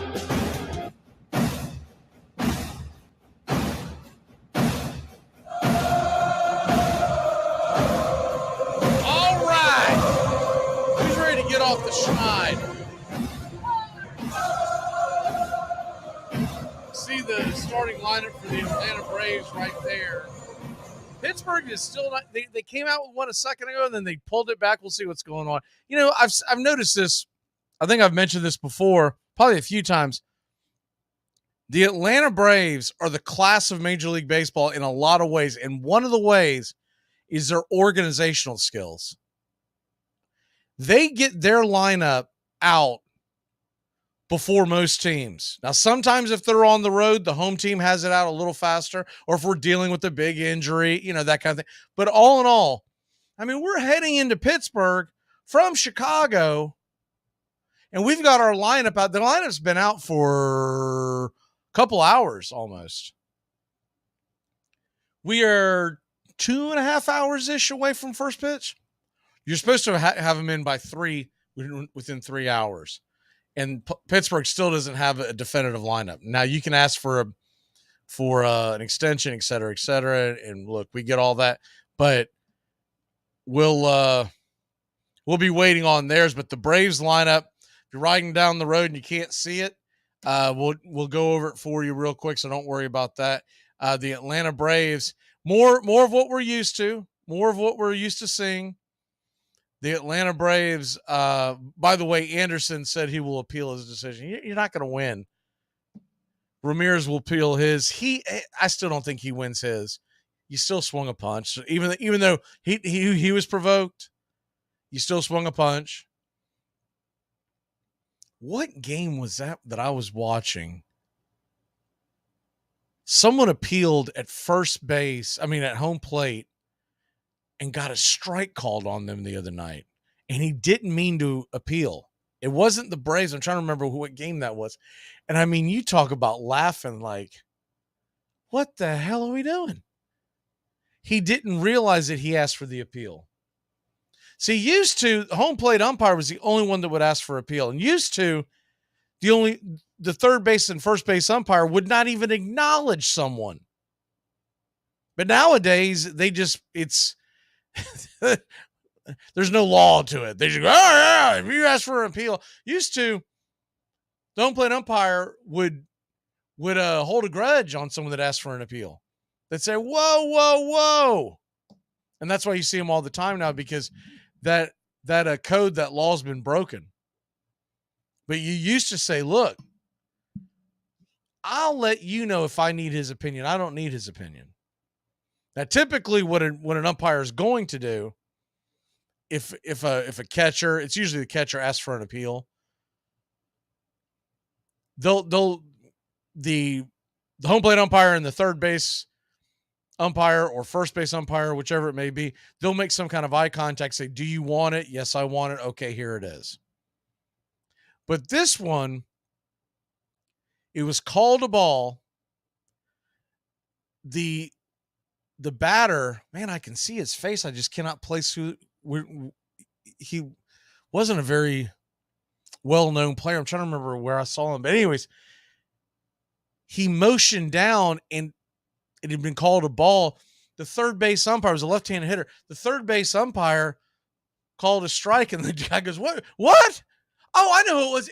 It was Boston. Boston Red Sox against Toronto. I was watching the game after I did my game on, I think it was Saturday. So the Braves game ends like around 5:30 or whatever it was, and I was cooking dinner for the girls and everything, and getting ready for, my wife was getting off work, all that kind of stuff, and I had the game on. I didn't see it per se live. I just had it on the background, and I hear the announcer go, "Did he just call for an appeal and got called a strike on himself?" And I go back and watch the replay. That's exactly what the dude did. He didn't realize what he was doing. He was just kind of making an adjustment. And when he made the adjustment, the third base umpire took it as, all right, you want to question things? It's a strike. He got the look from Cora in the dugout, like, what are you doing? What are you doing? I tell you what I'm doing. I'm getting myself out. So, anywho, back to the rest of the story. Ramirez will appeal. Anderson will appeal. John Singleton, by the way, is being recalled by the Astros. See if anything else went on today. Emmanuel Clase, the closer, is suspended a game. Anderson suspended 6. Ramirez suspended 3. And the Braves lineup looks like this tonight. It'll be Acuna, Ozzie, Riley, Olsen. None of that changes. That's been in stone for the last several weeks, last couple of months, really. Sean Murphy is back behind the plate tonight. That's the only thing that has really changed day to day is that who's catching between Murphy and d'Arnaud. And they used to move it around, and now they say, you know what, screw it, we're leaving them where they're at. I still say I'd rather have Ozuna batting fifth. I was right about moving them up to sixth. They finally did it. But I'm telling you, it would the offense would be so much more. Because if you're not going to move them, d'Arnaud is a good hitter. Don't get me wrong. But Ozuna is much more dangerous. And if you got Matt Olson at home plate, you are much more worried about Marcell Ozuna standing behind him than Murphy or d'Arnaud. Murphy has had a great season offensively. Not saying he hasn't, but he's not Marcell Ozuna. And Marcell Ozuna runs a little better. He at least hustles. Murphy literally jogs down the line, and I get he's a catcher. They all do that. They're not trying to hurt their knees. I get that. I'm never going to wear a catcher out for that. Maybe in October you want to see him bust it down the line a little bit, but that's it. That's it. But you get Ozuna, who doesn't run much better, much faster, but he hustles. You're going to stay out of some of these double plays. Ozuna beat one out this past weekend. But you got Murphy, Ozuna, Rosario's back in the lineup. I don't hate that. I know a lot of people think I'm just piling on. By the way, Marvin Hudson, the home plate umpire yesterday, what a dreadful game he had. I've not done a lot of his games. It's weird. You would think that now that they no longer have National League and American League umpires, that you would see all the umpires pretty regularly. But I think I've done a game where Hudson has been on one of the baselines, but I don't recall him being behind home plate. I could be wrong. He was dreadful. Dreadful behind home plate. And Saturdays wasn't a whole heck of a lot better. When you're not consistent and you're missing calls, it irritates me. But when you're missing calls that are just blatantly are you even watching the game? Hudson had one. It would have ended the at bat where the ball was right down the pipe, middle of the plate. And if you're looking at the little box at home, not only was it in the middle of the plate, but no part of it touched the box. So in other words, it was underneath the lining of the box. So it was definite strike. Even on the stat track, which sometimes kind of screws up, even it shows it a definite strike. He didn't flinch. Called it a ball. And everybody paused. Even the batter was like, wait, what? Oh, okay. And he ends up getting a base hit. Marvin Hudson's dreadful. I hope to hell he's not there's a couple of guys that I really hope we don't see in October, but Hudson just made the list. By the way, Dodgers, Padres, they are moving along pretty quickly. They started about a half hour ago. It's 0-0 heading to the third inning there. Dodgers obviously are trying to chase down the Braves for the best record in the National League. And San Diego is trying to stay in the wild card hunt. So we'll have Ozuna, Rosario, Arcia, Harris, and then Spencer Strider night. Over under 9.5. That's going to be my lock tonight. Spencer Strider gets 10 plus strikeouts. I don't see how he doesn't. He is going to be locked and loaded. And I love the fact that if you look at the team, the lineup for the next several days, that we're breaking up Strider and Fried. Yeah, it would be nice to know that you could just really get on a momentum there and go back-to-back Strider and Fried. But I think it's much more important to put Yanni Cheerios as we're calling him, putting the Cheerios kid in there in between the two, because you're probably going to have to use the bullpen quite a bit in Tuesday's game. And so if Strider can go out there and give you 6, and for the love of God, and everything else that is holy, if he comes out of the 6th inning and he's got 90 plus pitches, pull him out of the game. Because every time you put him back in the 7th inning, creeping towards 100, he gets knocked around, runs up his pitch count even more, and nothing is gained from it. Then the bullpen's got to come in. They got to come in and try to get out of the mess. Give him a clean inning to work with. Totally different situation. I will give you this. If it's below 90 pitches, I get it. But the last several times, over 90 pitches, 90, 95 pitches to start an inning, and he doesn't have that third put you away pitch. He has the fastball. He has the slider. He's got a pretty decent breaking pitch. It's getting better. But unless you have 4 pitches, and 3 of them need to be damn near elite, you can't be expected to go 4 times through a lineup, 3+. Because even as fast as he throws, every major league hitter can hit a fastball. And so at that point, you're just going, all right, is this a fastball or a slider? Well, I've seen this guy enough today.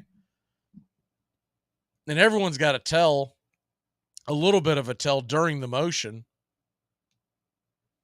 And once you see it for the 3rd time, that's it. Get him 6 solid. Now, if he comes out, we're talking about 82 pitches. By all means, let's go rock and roll into the 7th. But short of a no-hitter going on or a perfect game going, get him out of the game. Supposed to have this deep bullpen. Let's go. Let's take advantage of it. All right. So we're doing this draft, the college football draft, and explain it real quick again for folks. Typically, me doing this with one other person, but Tampa Tone's got stuck in traffic. He's coming back from Detroit, so he's trying to make it back, but I don't expect him to show up. So typically, he was going to take 2 picks. I was going to take 1. Tomorrow, Joey's going to take 2 picks. I'm going to take 1. Thursday, 2. I'm going to take 1.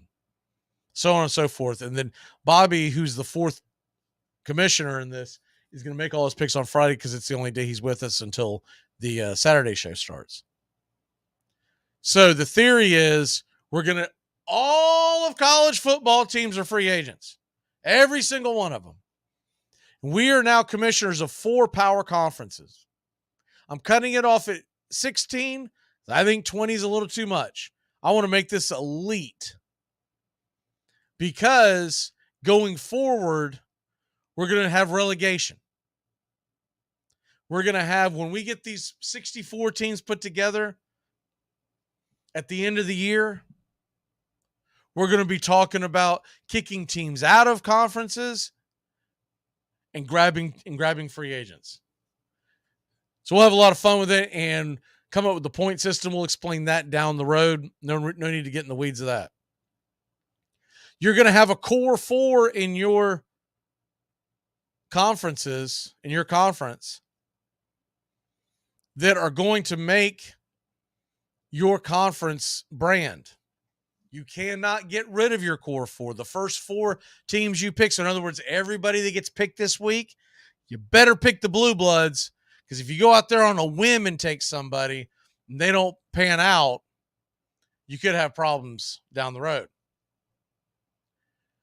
With all that being said, each of us are already given our team. We are fans of different teams on this show. I think that's what makes the show fun, especially on our Saturday morning kickoff show, which is coming September 9th. And we all pull for our teams. We don't hide it. We don't all just jump on hide the fact that whoever your team is, right? And so I'm going to be now these are obviously all fictional, but I'm going to be the commissioner of the Dixie Conference is what we're calling it. Tone's the Big Ten. Bobby will have the Southeastern Conference, and Joey will have the National Conference. Doesn't mean that you have to draft teams in the traditional conferences. So in other words, Tones of the Big Ten doesn't have to draft Ohio State and Michigan. He can draft whoever the heck he wants. He's looking at who does he want to keep long term, who's going to pay the most dividends, who's going to win the most, right? Same thing with Joey in the National Conference. He's got Notre Dame. He doesn't have to draft a traditional Notre Dame rival. He can do it however he wants. Bobby's in the SEC. He will have the Florida Gators. Tones will have Penn State because he's a Penn State fan. Joey will have Notre Dame because he's a Notre Dame fan. Bobby's a Florida fan. He will have the Florida Gators. But he doesn't have to draft every team in the SEC. He can draft whoever the hell he wants to. But this week is more important than any other week because along with the team you've been given because of your fandom, the next four teams that are drafted, so we're calling them the core four, you won't be able to relegate them. At the end of the year, come up with the points, we're going to crown a champion. But also, going to give you the option of a draft later on. We'll probably wait till after the dust settles in the college football season, but we'll do it during one of the down times, and we'll do a draft of saying we're relegating this team and we're drafting this team. Now, in the EPL, it's 2 teams. We're going to give you an option to draft up to 4 teams each year. So the core 4 will never leave your conference, but you could have a 33%. I keep saying 12. It's not 12. It's 16. You could have a 25% turnover if you want it. If you decide to pass and say, you know what, one team in my conference stinks, I'm getting rid of them, but I'm going to hold on to the other 3. Then that's okay too. But there's going to be a lot of fun. We're doing something very similar on Thursday with Trosh and Doug with the National Football League. We're going to cut the fat of the National Football League. There's currently 32 teams. I'll explain that one later in the week, but we're going to cut the fat on that. We're going to do relegation there. And that should be a lot of fun as well. So, all right. I'm going to go ahead and make my first pick. Tones is not here. So winner, chicken dinner for me. I've already got Florida State in the conference. Give me, let me see. Do I still have the sound bite or is it gone? It's probably gone. Probably just held on to it. I thought, no, here we go. Hey! We got the draft sound. Let's go. With the first pick in the first ever conference realignment draft. We're still working on that title. The Dixie Conference, who already has Florida State as its first member, will take the Georgia Bulldogs. And we will resume the draft tomorrow, but I'm going to go ahead and make it my second pick because I would have picked first anyways. So really, I'm the one that benefits from this because Tones got stuck in traffic. Because I'm typically going to take the first pick and then give them back-to-backs, right? So because, which I don't think he would have drafted them anyways, because I think he's going to try to stay pretty close to the mat. I was on the fence about this. I'm not going to say who my next one will be because they may not get taken. But I really want some rivalries, and I really want the teams to be somewhat close, or at least a lot of my teams be somewhat close. And how can you have a better core than this? With the second pick of the conference realignment draft, the Dixie Conference, which starts off with Florida State, Georgia, the number 3 team in the Dixie Conference in our core 4 will be Alabama, the Alabama Crimson Tide. So I've got Florida State, Georgia and Alabama to get it started. I don't think he would have taken Alabama. I think I know who he would take, but it'll be interesting now because now Joey's going to pick 2 tomorrow. Joey's going to pick 2 on Thursday. And then on Friday, Tones and Bobby, they're going to have 4 picks apiece. So there's going to be a lot of meat plucked off the bone. So right now, the teams that are taken, and I'd love to hear y'all's thoughts on who you would take next. Maybe give Joey an idea of who he should go with. And this all comes from the whole Pac-12 is in dust in real life, right? But we thought we'd have some fun with this. Florida State, Georgia, Alabama are off the board. Penn State's off the board. Notre Dame and the Florida Gators are off the board. So there you have that. Should be a lot of fun. Looking forward to that. And, the NFL one to me is going to be a lot of fun because Grady says anybody but Alabama. But look, man, I got to go with the fact that Alabama's always good. I wanted to be kind of close. You got the Florida State, you got the Georgia, give me Alabama. Those would be some great rivalries there, right? And hey, there's a possibility that turns into a real life thing. Florida State's leaving the ACC at some point. What's going to be interesting is, do they leave to go to the SEC or the Big Ten? Because they've already put the gauntlet down and said, we out of here. I would think they're heading to one of those two, unless there's some really super PAC that nobody knows about that they're all going to take off and form their own conference, and all the teams that are kind of available could grab. But if I'm the Southeastern Conference and I see the Big Ten right now, and you can scoff at them if you want, but I see the Big Ten grabbing Oregon, grabbing Washington. They've already got UCLA and USC. You think about the national stage.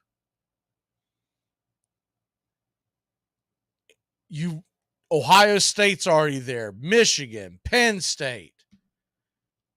Those are going to be some great conference games.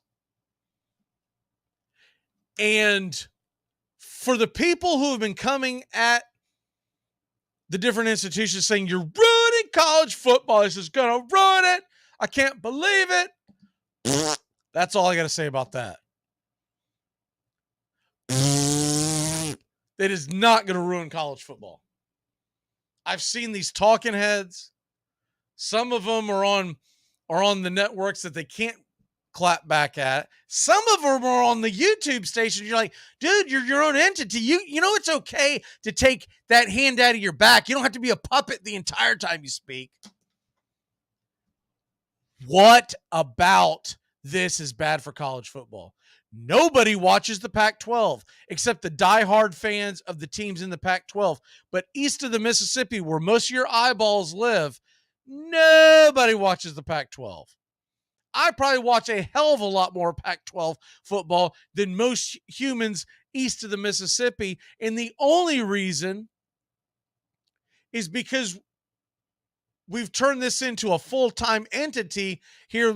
Used to be Armchair Quarterback, and now it's Braves Country Radio, where I want to know what the hell's going on. And sometimes, to make it interesting, hell, I'll throw $5 or $10 on the over-under, right? But I watch more than most, and I don't watch much of it. What is this? Is FSU staying in the ACC? They are not. FSU last week came out, and they basically gave 2 big fingers up to the ACC. They said, we are leaving unless the pay structure changes, was the exact wording. They made this public. They did not do this behind closed doors, so that's why I said that they gave them the 2 big fingers. Florida State is leaving. They just have not said when and where, but they are leaving.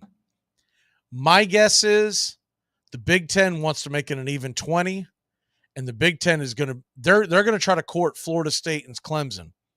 Now, you think about that, and SEC fans can scoff all they want. But you think about that. If you have Florida State in the state of Florida, Clemson over in South Carolina, I know that's not a huge market, but still. You also have Los Angeles, UCLA and USC. You've got the state of Washington and Oregon. Decent markets, not big market, but decent.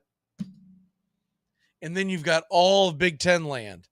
Ohio State, Michigan, Penn State. Even the Iowas and Wisconsins, they've got their dedicated fan base. You would be a true national power. I was talking to a good friend of mine the other night about this. After many cervezas, as it has become affectionately known by me and my wife, I tell her that I'm having Bible study. And she knows what that means, and there's a funny story behind that.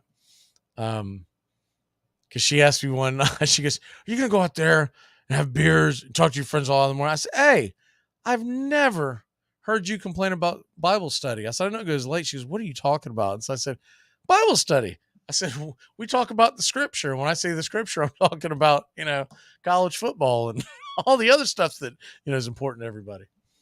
I said, every once in a while we investigate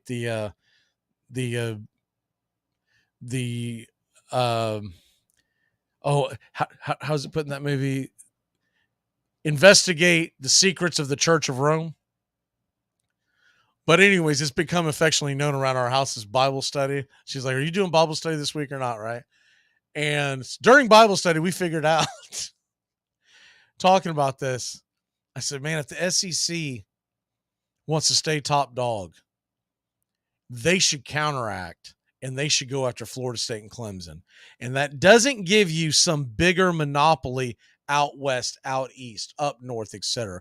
But what you're doing is you're securing the flanks, right?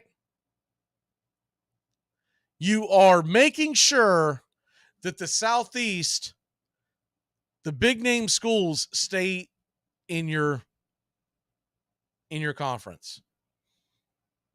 That's what I would do if I was the SEC. I think it would be a big miscalculation. Now, right now, the rumor is pointing towards Florida State and Clemson going to the Big Ten because there's more money to be made. But I think they could figure that part out. If I'm the SEC, I go, let's make this happen. And shut up South Carolina and shut up Florida, because we don't want to hear about how you don't want to play in the same conference as your rivals, as your in-state rivals. I don't hear Alabama and Auburn trying to kick each other out of the conference. You just let in Texas Longhorns. What about Texas A&M? Mississippi State, list goes on. That's what I would do if I was the Southeastern Conference. It would keep a lot of issues out. You may not be out there getting some big dog from some other conference from another market, but who cares? Because if you've got the Southeast, if you've got all the major markets, the major television viewership, which Florida State and Clemson lead outside the Southeastern Conference, they're number 1 and number 2 over the last decade plus in television viewership, college football in the Southeast, which, makes sense, right? But the point is, you'd be locking that down. And how many fun rivalries would that be? I think in the end, Florida and South Carolina would eventually embrace this because they'd be like, we got to play them anyways. You put them in the conference, that opens up a game on our schedule and could actually lighten your load even more. But Florida State's heading to one of the two, I believe, unless the ACC does change their ways. I doubt they will. Why would you? Or if the Big 12 really back the truck up, but I don't see that even being a possibility. The biggest thing that caused this was the Apple television deal that the Pac-12 commissioner agreed to. It was going to bring Pac-12 football teams like around 20-something million a piece, and that is dwarfed compared to the other big conferences. And that was the whole thing. That's what really made this thing crash. All right, so let's go ahead and get on out of here. And my walk-off is my mother-in-law saw the Bible study comment about on Facebook, and she took it literally. She didn't realize that it was just what we called. And she called my wife wanting to know, why am I doing Bible study on a Friday night and all that kind of stuff. So my wife comes in and goes, "You're in trouble." I was like, "I told you." And I said, "Hell, you saw it on Facebook. You liked it, right?" It was just a joke.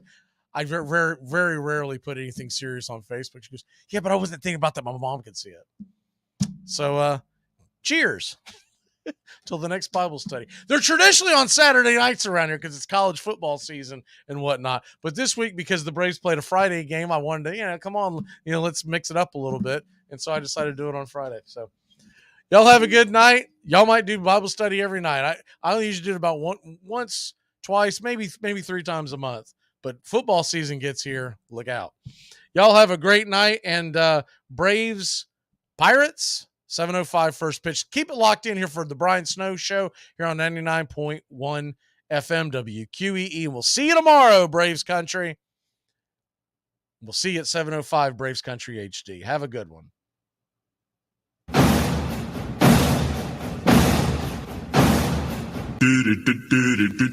Goodbye, sweetheart. Well, it's time to go. We're back tomorrow with another show. Well, unless we're fired, we'll talk to you then. Goodbye, sweetheart. Goodbye. Goodbye. Guys and gals, it's time to go. We'll see you on the next show. Same bat time, same bat channel.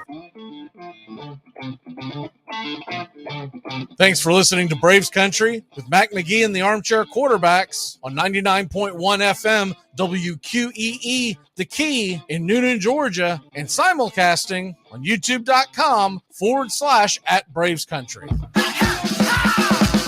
Braves Country comes your way weekdays, 3 p.m. Eastern to 5 p.m. Eastern. Please follow, like, and subscribe today. Armchair Quarterback Radio, your first choice for Southern sports. Something of the 5th of September. Something of the 5th of September. She said a lot that I can't remember. Something of the 5th. Can I get another cigarette, please? Can I get another cigarette, please? Yeah, I know I live to regret it. Just give me another cigarette, please.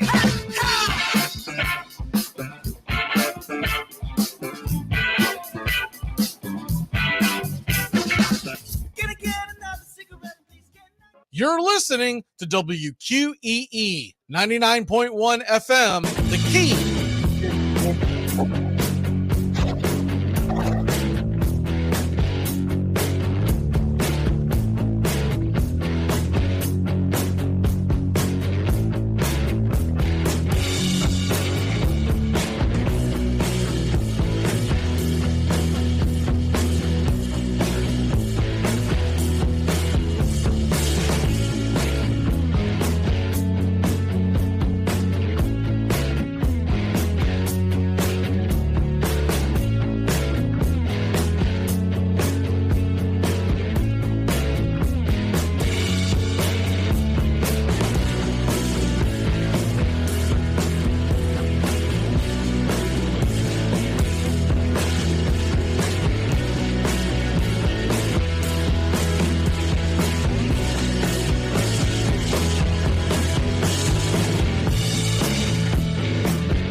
1,000 throats, and more rose a lusty yell. It rumbled through the valley, it rattled in the dell. It pounded on the mountain and recoiled upon the flat, for Casey, mighty Casey, was advancing to the bat. There was ease in Casey's manner as he stepped into his place. There was pride in Casey's bearing, and a smile lit Casey's face. And when responding to the cheers, he lightly doffed his hat. No stranger in the crowd could doubt 'twas Casey at the bat. 10,000 eyes were on him as he rubbed his hands with dirt. 5,000 tongues applauded when he wiped them on his shirt. Then while the writhing pitcher ground the ball into his hip, defiance flashed in Casey's eye, a sneer curled Casey's lip. And now the leather-covered sphere came hurtling through the air, and Casey stood a-watching it in a haughty grandeur there.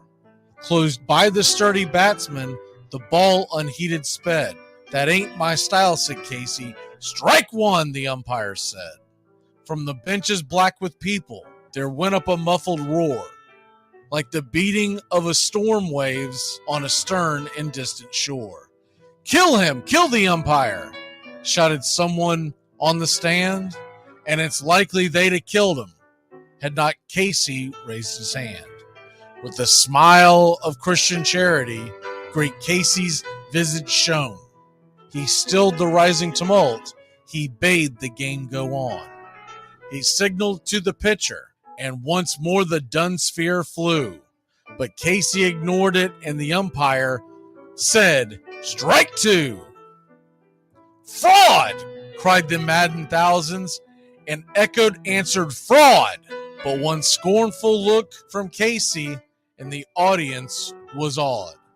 They saw his face grow stern and cold. They saw his muscles strain, and they knew that Casey wouldn't let that ball go by again. The sneer is from Casey's lip. His teeth are clenched in hate. He pounds with cruel violence his bat upon the plate. And now the pitcher holds the ball, and now he lets it go. And now the air is shattered by the force of Casey's blow. Oh, somewhere in the favored land, the sun is shining bright. The band is playing somewhere, and somewhere hearts are light. And somewhere men are laughing, and somewhere children shout. But there is no joy in Mudville. Mighty Casey has struck out. Casey at the Bat, Ernest Lawrence Thayer, published June 3rd, 1888. San Francisco Examiner.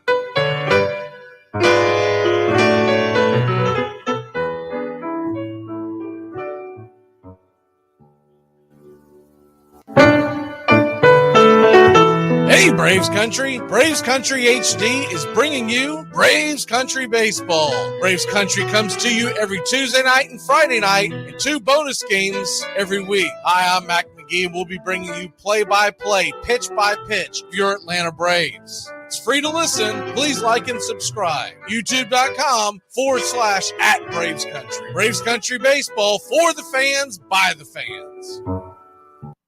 Armchair. There's something kind of about a kid that's never played baseball. We have been hoodwinked, bamboozled, and flat out deceived. Why did you get so drunk? You got drunk. I'm just really exhausted. What's in that cup? Rum and Cokes. Do you have any idea how important You it is? have Trying to any save the idea? pump. Really? This is You what have you're doing? any This is what you're idea? doing? Chief, what do you want to do tonight? The same thing we do every night. Try to take over the world. 106 miles to Chicago. We got a full tank of gas, half a pack of cigarettes. It's dark, and we're wearing sunglasses. Hit it. Armchair. YouTube Live. Radio station. The radio station you can call your own. Do you know what listeners like about our station? I like everything. It's always on my radio. We never stop the music, except for now, when I talk.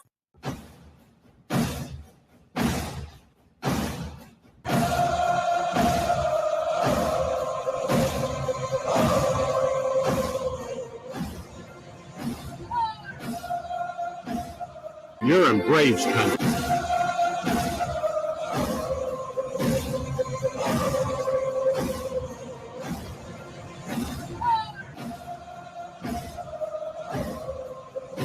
Hey, howdy, hi, and how the hell are you, Braves country? We're coming to you live here on Mondays and Thursdays when we don't have a day game. Obviously, if we have a day game, we're not going to sit here and talk about it. We're going to bring it to you. But Mondays and Thursdays, we're going to bring you Braves country. We're calling it Brunch and Braves Countries. It's going to come on at 11 a.m. We're going to get out of your hair quick. We're not going to stay on here long. It's going to be quick and to the point. We're just going to kind of jump on here, get the day going, and cover some things that I don't think we're going to have a chance to cover in the afternoon show that we do 3 to 5, because with football season being here, I make no bones about it, but my favorite sport is baseball. But the guys I've been doing Armchair Quarterback Radio with for a long time, their favorite sports are football. And though they do enjoy baseball, and most of them, that's their second favorite sport, I like to talk baseball. I love to talk baseball. So that's what we're going to do on the Braves Country Brunch. And we'll still be doing a lot of baseball on the 3 to 5 show. But this is the stuff that I'm like, man, on Mondays when football season really gets going, we're going to be reacting to the weekend. We're going to be dealing with Monday Night Football. I don't want to miss anything that we need to be talking about, not just with the Braves, but all of Major League Baseball. And then the same thing on Thursdays, because that's when the NFL and college football week really kind of begins again. And so it's very difficult for me to do one on Friday. So I'm much more likely to be able to do it on Thursday. So that's what we're going to bring to you this week. Obviously, there won't be a Thursday because the Braves are playing a very early day game. We're playing 12:35 against Pittsburgh. We're starting our series against Pittsburgh today. So it's a long series. It's a 4-game series, and they do have the pitching rotation set, and we're about to get into that. We're also going to talk about the series that was with the Cubs, the disappointment of losing. But look, the Cubs are a good team. We lost on the road. You can chalk a little bit up to weather conditions, but that's not what I'm going to talk about today, because when it's all said and done, you got to look at the man in the mirror, and we didn't play good baseball, and we're going to get into why that is. Also, we're going to talk about the NL MVP race, which I think has gotten a lot more interesting, and other things outside of Braves, of the Atlanta Braves, what the Angels are doing, Tim Anderson's meltdown, the Phillies have another major injury, and where you're sitting in the wild card. So without further ado, let's jump into this thing, because I know y'all don't want to hear me talk about what we got to talk about. Let's talk about it. Let's go.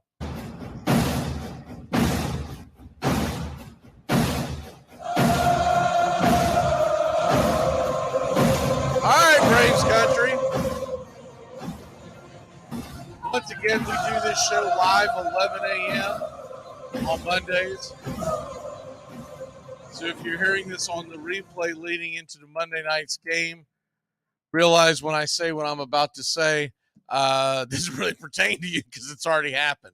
But anyone watching live, if you do want to put a comment in the section, I will definitely. This is also going to be a day that we empty the mailbag. So anyone that has something that they want to talk about Mondays and Thursdays, that's your day, and we'll revolve it around whatever you want to talk about. And I am going to get into Yelton's comment, because I think it's a fair comment. I'm gonna give you my take on it here in a second, but let's get into the fact Braves win the first game 8-0. Max Fried looked phenomenal. But the name of the game in baseball always has been, always will be. It's that little thing called pitching, and the Braves didn't get any damn pitching on Saturday or Sunday. And when you look at the offense, look, they scored enough to win on most days. We scored 6 runs on Saturday. We scored 4 runs on Sunday. With Charlie Morton being on the bump on Sunday, Elder being on the hill on Saturday, you expect to be in those games and have a fighting chance at the end, probably even have the lead. But the pitching wasn't there. The biggest thing to me this weekend is the free bases. We gave free bases away. You cannot play baseball, win baseball at the major league level. I don't care who you're playing. And the Cubs are a good team. They're right in the thick of their NL Central race. I know they don't have the record the Braves have. Nobody does. But they're a damn good baseball team. We saw some pretty good pitching. I really like that Justin Steele, always have for quite some time. He goes out there, he gives you effort. His stuff doesn't really blow you away. Once you see him second, third time through the order, you can usually get to him. But he's a grinder. He reminds me so much of John Lester. Just, he's a lefty. He tends to try to get – it's more about placement as opposed to power. Big Justin Steele fan. But he outpitched Charlie Morton essentially. Now, the Braves finally got to him, knocked him out of the game. But we had Charlie Morton give up 4 free passes on Sunday. Bryce Elder give up 3 free passes on Saturday. In 8 2/3 innings, we walked 7 guys. You can't do that and win in Major League Baseball. I don't care what level it is. It can't be done. It absolutely can't be done. So when we talk about this and we talk about the Atlanta Braves being able to go out there and win game after game after game and compete and do things that I think are going to be key to winning, not just winning the division, because right now, if you don't win the division, it's an absolute disaster. You got a double-digit lead in the first week of August. You've got to put the division away. So I'm not even that necessarily that bugged out about that, because if we don't go out there and take care of the division, then what the hell are we talking about? If we collapse so bad, in other words, if we pull a New York Met collapse and collapse so badly, and really this would be more on the lines of, you lose this kind of lead, we're talking about much more, not Mets from last year. That's Mets from, what was it, 07, 08, whatever it was when they collapsed against the Phillies. This would be an all-timer to have the best record in baseball and not win the division. So I'm not even going to talk about that being a thing. What I am going to say is you want to be playing well going into October. You don't want to be stumbling in. Everybody knows that. Everybody knows that with everything that's going on in Major League Baseball and everything looking towards the future of, October, you've got to be hitting the ground running. You can't just be stumbling in. Well, we saw on Saturday and Sunday of this week, we were stumbling. There was bad base running, poor pitching. It's bad enough that Elder came out and just spit the bit, gave up 5 runs, walked 2 guys in the first inning. There was the error by Olsen. I'm not going to kill him on that error. That was not an egregious error. That was a tough play. And yes, he should have made the play, but it was a hot shot, went off his glove, one he makes a million times. He just didn't happen to make it, that play. It appears that he may be human. But when you put the totality of the inning and you put that along with the walks, there was a couple of leadoff men that were not, cutoff men that were not hit in this weekend as well. That adds to more bases. You're just giving bases away along with the errors, along with the walks, along with the hit by pitch. Charlie Morton, can you quit hitting the guy? If you can't control that curveball against lefties, quit throwing the damn thing, or here's an idea, aim a little further in. Because I am just sick and tired of seeing that every single game. And I can't begin to fathom what goes through him being able to control that pitch. I pitched a little when I was younger, but obviously not on the level that he's pitching. So am I saying that I can do better? No. But what I am saying is Another big issue that I had with the Charlie Morton start, this isn't all on Charlie. So this is a little bit on the coaching staff. This is a little on Travis d'Arnaud. Can you have a pregame and talk about the fact that if his fastball is working, and it was, he was dotting the I's early in that game. And I was absolutely thrilled the first inning early on, looking at seeing what he was doing. Because a lot of times when Charlie comes out and he's not hitting his spot, you're like, oh, this is going to be another rough one. It's going to be one where he's going to have to gut through. And look, he's a fighter. He normally gets you 5 to 6 innings, but you're sitting there going, my God, here we go again. He was dotting that fastball. And the only pitch he wasn't really commanding well yesterday was the curve. And I do believe it had something to do with the weather. It was a little cooler. The wind was going on. I'm not going to put the wind on it. It's more of it was a little cooler. I kept seeing him blowing his hands. So I saw that a million times yesterday.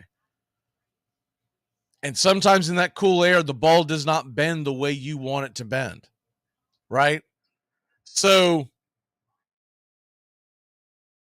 the fact of the matter is, we are talking about a guy that is supposed to go to the post, is supposed to give you several solid innings. If something's not working, man, quit leaning on it. And Travis d'Arnaud, you got to, it's got to be a part of the equation. Why is that pitch getting called? Because it's getting called quick. So it's like Travis is over there leaning towards it. And I know you've seen Charlie pitch a million times and he believes in it. I get all that nonsense. But when it's not working, when he doesn't have the touch, when he doesn't have it rolling, stick with the stuff that is. And then if you want to pepper in a curveball here and there, okay, keep them honest. I get that. But then go right back to the hard stuff. I think he would have had a much better outing. I know this is all reactive and armchair and all that stuff. Well, hell, that's what we do. But the point is, they say the definition of insanity is trying the same thing over and over and over again, expecting different results. And that's what we were seeing. That is what we were seeing. And then he's hitting guys. And he never hits them good, right? You never go, well, that'll bust you off the plate. It's always some soft cheese, some curveball that comes over and just kisses the shoe of the back foot of the left-handed batter. That is the one that he hits batters more than anything else. If a fastball drifts inside, a change, two-seam action, drifts inside and hits a batter, I can live with that. But it's that curveball going over and into the left-hander that I know he loves that pitch because he's thinking that you have to swing at it because you think it's going to be a strike. But when it's not, when you don't have it, man, turn the damn page. You can't keep going to it. This is over and over and over again. And at some point, this lands on not just Brian Snicker, but Rick Kranitz. It lands on everybody who's game planning along with Travis d'Arnaud if he's back there. If it's Murphy, then fair enough. I do tend to see that they tend to have Travis d'Arnaud back there more often. But the point is, when it's what am I trying to say? When it's Charlie Morton's day to pitch, right? So I'll get off that, but my biggest take from that is quit throwing the damn curveball if it's not hitting and pepper it back and forth. I also believe the more and more you use that curveball, the more they see it, the easier they can pick it up and they go, oh, that's not, don't swing at that. Oh, don't swing at that. You get them in 2 strikes, it's a different story. You pepper one in, but if it doesn't hit, go to the next. There was an at-bat yesterday where he went 5, 6, 7 curveballs in a row, and that happened a few times. Running his pitch count up. Then you got to go into the bullpen. Charlie Morton Day is turning into a day. Charlie Morton Day is turning into a day where you're like, God, I hope we get 5 innings. Sometimes it's 6, but I hope we get 5 innings. And I hope the game's within striking distance when the bullpen has to come in. And Charlie Morton is not supposed to be a guy that when you send him in there,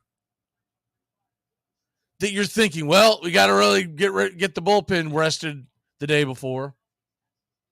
And if that's going to be the case, and we are where we are, we've got to split up Fried, Strider, and Elder, and Morton. It should realistically be, let's be honest, going forward. I know Fried's just coming off the IL, but going forward, you're going to have Fried and Strider. You can't have them back to back until the postseason, because you're going to just wear out that damn bullpen. All right, let's look at the series ahead, as the Atlanta Braves will play the Pittsburgh Pirates. We are in Pittsburgh the next 4 days. And so with that being said, these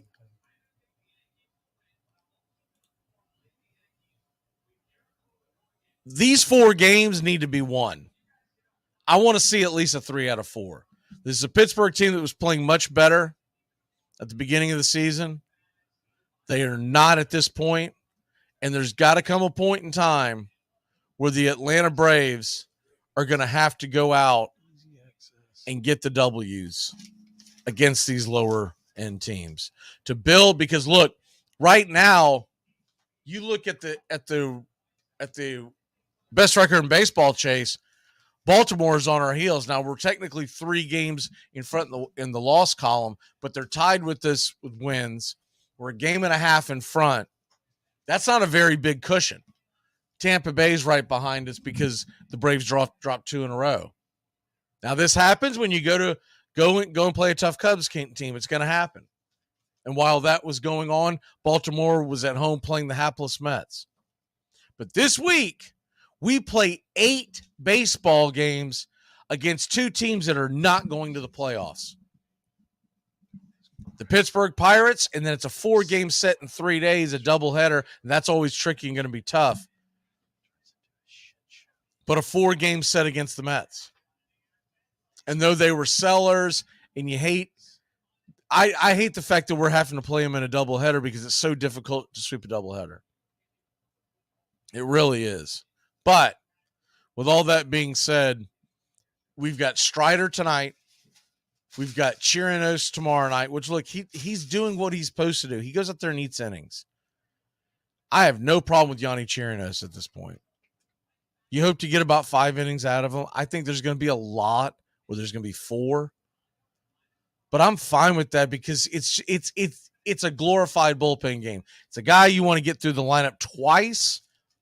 You might roll the dice because we have a big lead in the division, but I still think they need to be paying attention to the overall. Now, they may be looking at this. There's a reason why I put this up on the board. Baltimore is on our tail for best record. Tampa Bay has played much more good as opposed to great baseball in the second part of the season. But think about who we are most likely to meet in the NLCS and in the World Series. We're most likely to meet the Dodgers, and everybody's favorite right now is the Houston Astros. Maybe even Toronto if they get hot. But if that is the case, we are 10 games in front of the win-loss column in front of Houston.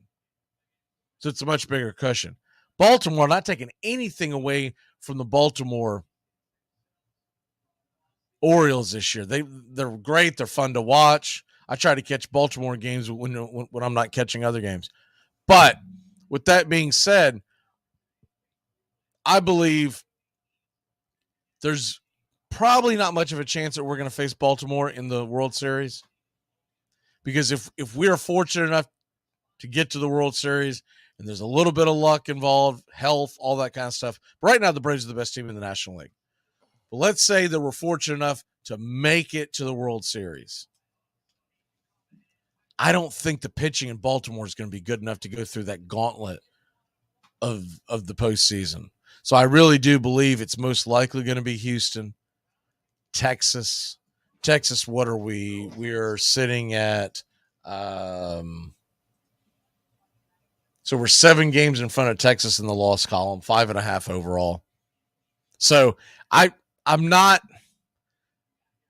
paying attention to Baltimore. I'm paying attention to Tampa, but I really think that the two teams that we have to worry about the most are Texas and Houston, maybe even Toronto. Toronto's been playing good baseball, but if we go up against Baltimore, though, you're going to have to worry about the elements up there, and they've got a good offense. I'll take Baltimore. Even if Baltimore were to catch us and pass us, I will take Baltimore on the road any day of the week than playing some of those other teams I just mentioned with us having the home field advantage, because our pitching is much deeper. So there you have that. Let me see what some of the comments are. Yeah, Morton is definitely done. He's overpaid. I don't know if he's necessarily overpaid, because in today's game, $20 million, when you consider what Mac Scherzer's giving you the same kind of effort, and he's getting paid $43. So, I don't know if it's necessarily overpaid, but it could be spent a little wiser. I do agree with that.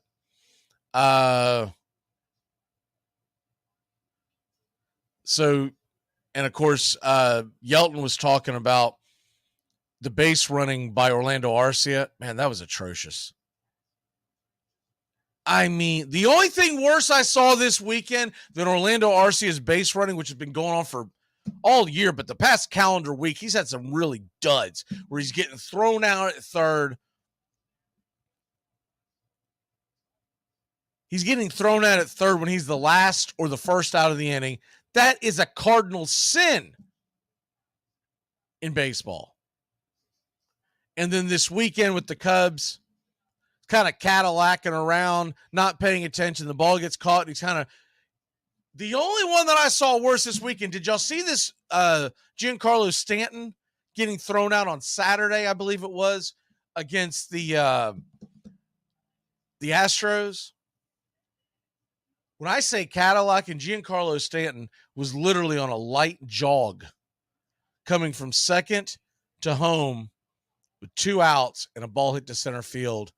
It wasn't quite in the gap, but it wasn't dead on. Hell, I would have scored. And I'm slow as molasses. Because I'd have been digging, man. There's no way I'm getting thrown out. Now, you do have to put one thing on it, though. Does their third base coach not know what the hell's going on? Because whether he's hurt or he's being told don't run hard because he's made of glass, whatever the reason is, Giancarlo Stanton literally to this day, and remember how much money they paid for him, and he got him from the Marlins, and everyone thought it was this big deal. He's station to station baseball at this point. He gets a base hit, and it's a tight game, late innings, you absolutely have to pull him for a pinch runner. But anyways, back to the Braves and back to other things going on. The series is set. It's going to be Strider. It's going to be Chirinos, Fried, and Elder. I think that's probably the best case scenario that you can come up with. There's a part of me that would rather see Charlie pitch on Thursday and give Elder an extra day of rest, because I don't think Charlie's got anything. Charlie Morton, one thing you can't say about he's an innings eater. He's not on the damn look. As much as we may think he's a little overpaid, he's gone to the post this year. Max Fried has very few innings. Kyle Wright, where the hell is he? I'm not banging on these guys because an injury is an injury and it is what it is. But the one thing you have to say about Charlie Morton, where the hell would we have been if we didn't have Charlie Morton and Bryce Elder for the bulk of this season? I think Bryce Elder's running out of gas. This is his first full season in Major League Baseball. And that's going to be something they're going to have to massage down the stretch. So I would like to see where there's an opportunity, and there's an opportunity here for Charlie. Oh, actually, I'm wrong. If Charlie pitched on Thursday, he'd be on short rest. I don't know what I was thinking. But what you could do, riddle me this, Batman. What about the idea that on Thursday you could call somebody up to pitch that game? You could send one of the relievers down, and you'll get that reliever back on Saturday when they let you expand the roster. That would be in a perfect world. It's not going to happen. I'm just saying what I would do, because what I'm seeing out of Elder, I just think he's hitting a wall. I don't think he's lost his stuff. I still think he's a good pitcher. I think he's going to be very important to us down the stretch. But I'd like to see them give, maybe even skip him in a turn. Maybe send him down on a 10-day IL, right? Bring someone up. If you want to put Soroka out there against the Pirates, what's the worst that's going to happen? Something like that. I mean, I prefer AJ Smith-Shawver, but that's me. See what else we got here. Bullpen only giving up 2 runs for the whole series is pretty good. Silverlight. Yeah, the bullpen all in all was pretty good, but the free passes, we had 5 walks by the bullpen on Friday. On Saturday. And that led to runs. So we lost. So they gave up what? On Saturday, they had 5. Now, yesterday, much cleaner from the bullpen. But once again, you got to get to that bullpen, and you can't keep wearing these guys out, man. These are starting pitchers, whoever that may be. And that's why I wanted to see the Braves make a damn trade at the deadline to get an extra veteran arm so we could go to a real 6-man rotation. Give guys a little extra rest, because I've noticed when Charlie Morton has an extra day of rest, he usually comes out firing. Bryce Elder could use that extra day of rest. They could all use the extra day of rest because we're heading towards the postseason. One way or the other, the Braves will make the playoffs, even if for some godforsaken reason we don't win the division, which I fully expect us to do. They're heading to the postseason. You need these guys fresh and ready to roll. Let's roll, right? And that's why I can't believe that they didn't go do something at the deadline for a starter. And grabbing Yanni Chirinos off the trash heap is not doing something. And I saw some comments and some tweets by some writers and some fans that were going back and forth. And one of the things they were talking about was making a trade, And one of the comebacks was that outside of AJ Smith-Shawver, which I believe is, I consider him untouchable in a trade, unless you really get a haul back. But when it's all said and done, the not trading away some of your guys who are never going to take a starting role for this team for long periods of time, because we're locked and loaded in the starting lineup at this point, right? A couple of things we'll do in the offseason for the left field, but locked and loaded. The pitching, we're pretty set-ish going forward. You got to figure Smith-Shawver's going to have a role next year. Elder, Fried, Strider, Wright. And then, of course, you're going to want depth. But I talked about this before the deadline. I'm going to bring it up one more time. They should have traded Mike Soroka and seen what they could get back for a veteran starter down the stretch, because Soroka has one more year of eligibility, of control for the Atlanta Braves.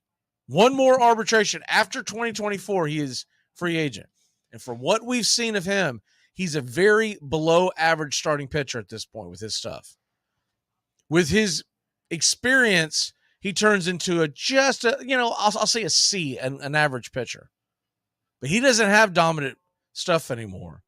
He's changed his delivery. I think it's made him much more hittable. He's been fortunate in some of his games. If you just look at the box score, you're like, man, he's doing pretty good. But he's been fortunate. He's had some balls smoked that have been caught. His expecting batting average is actually much higher than what it really is against him. And then also, he's had a lot of run support in his starts.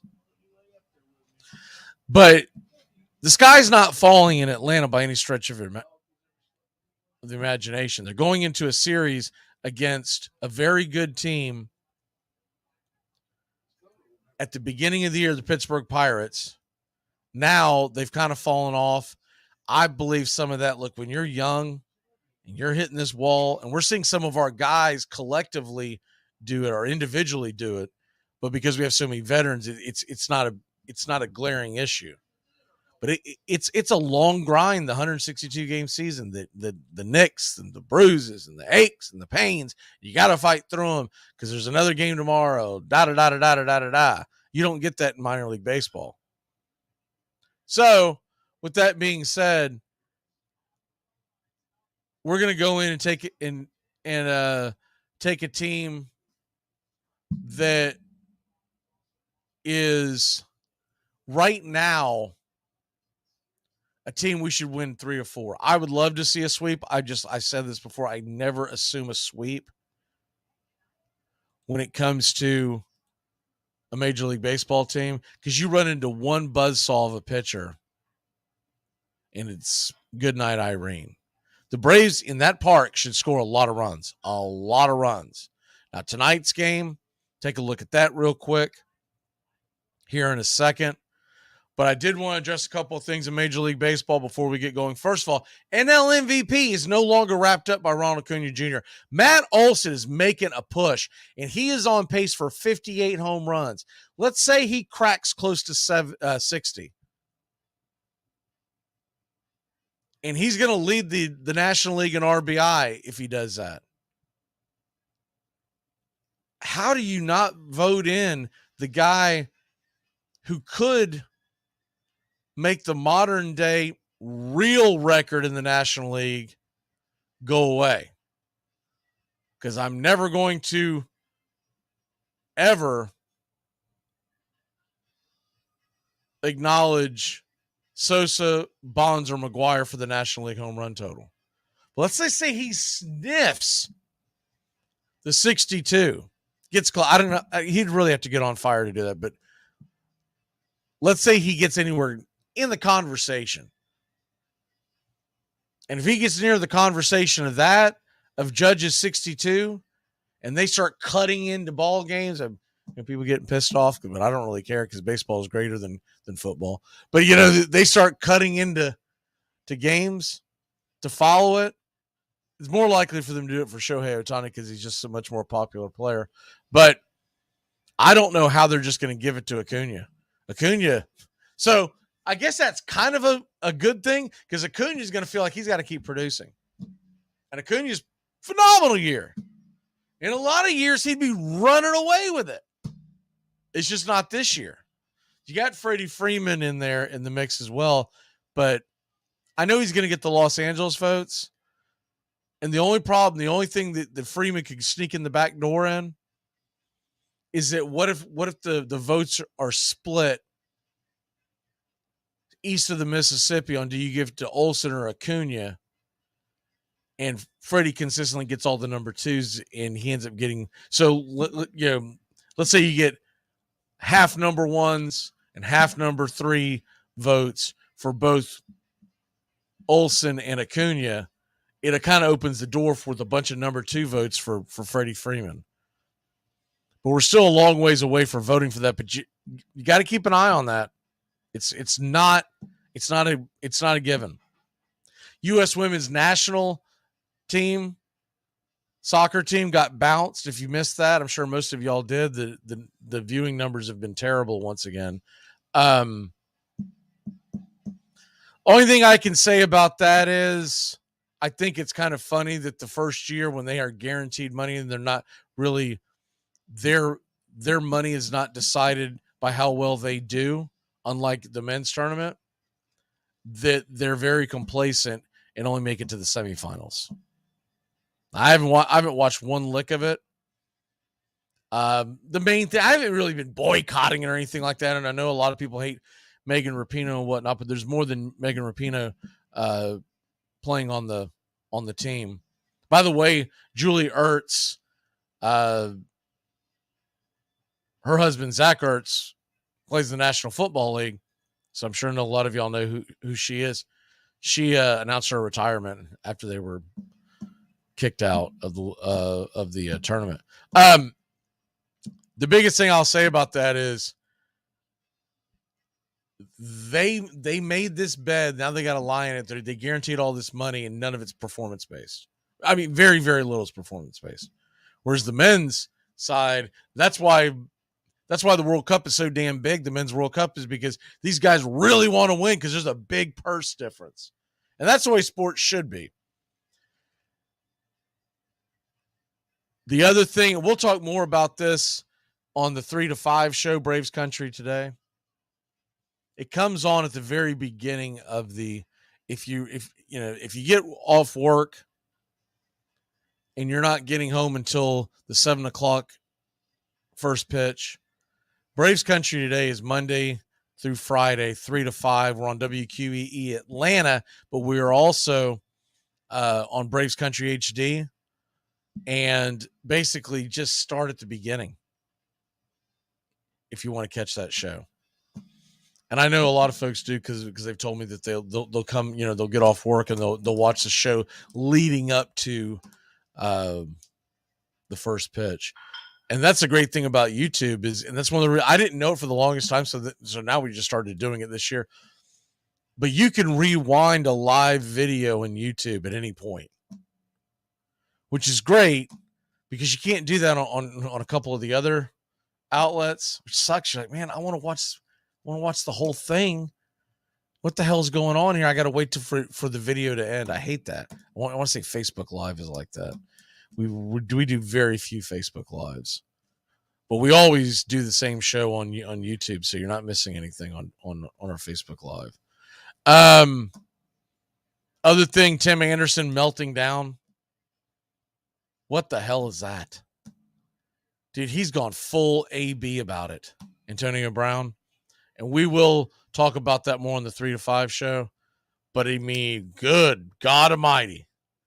If y'all missed that, so after he got thumped by Jose Ramirez, who, by the way,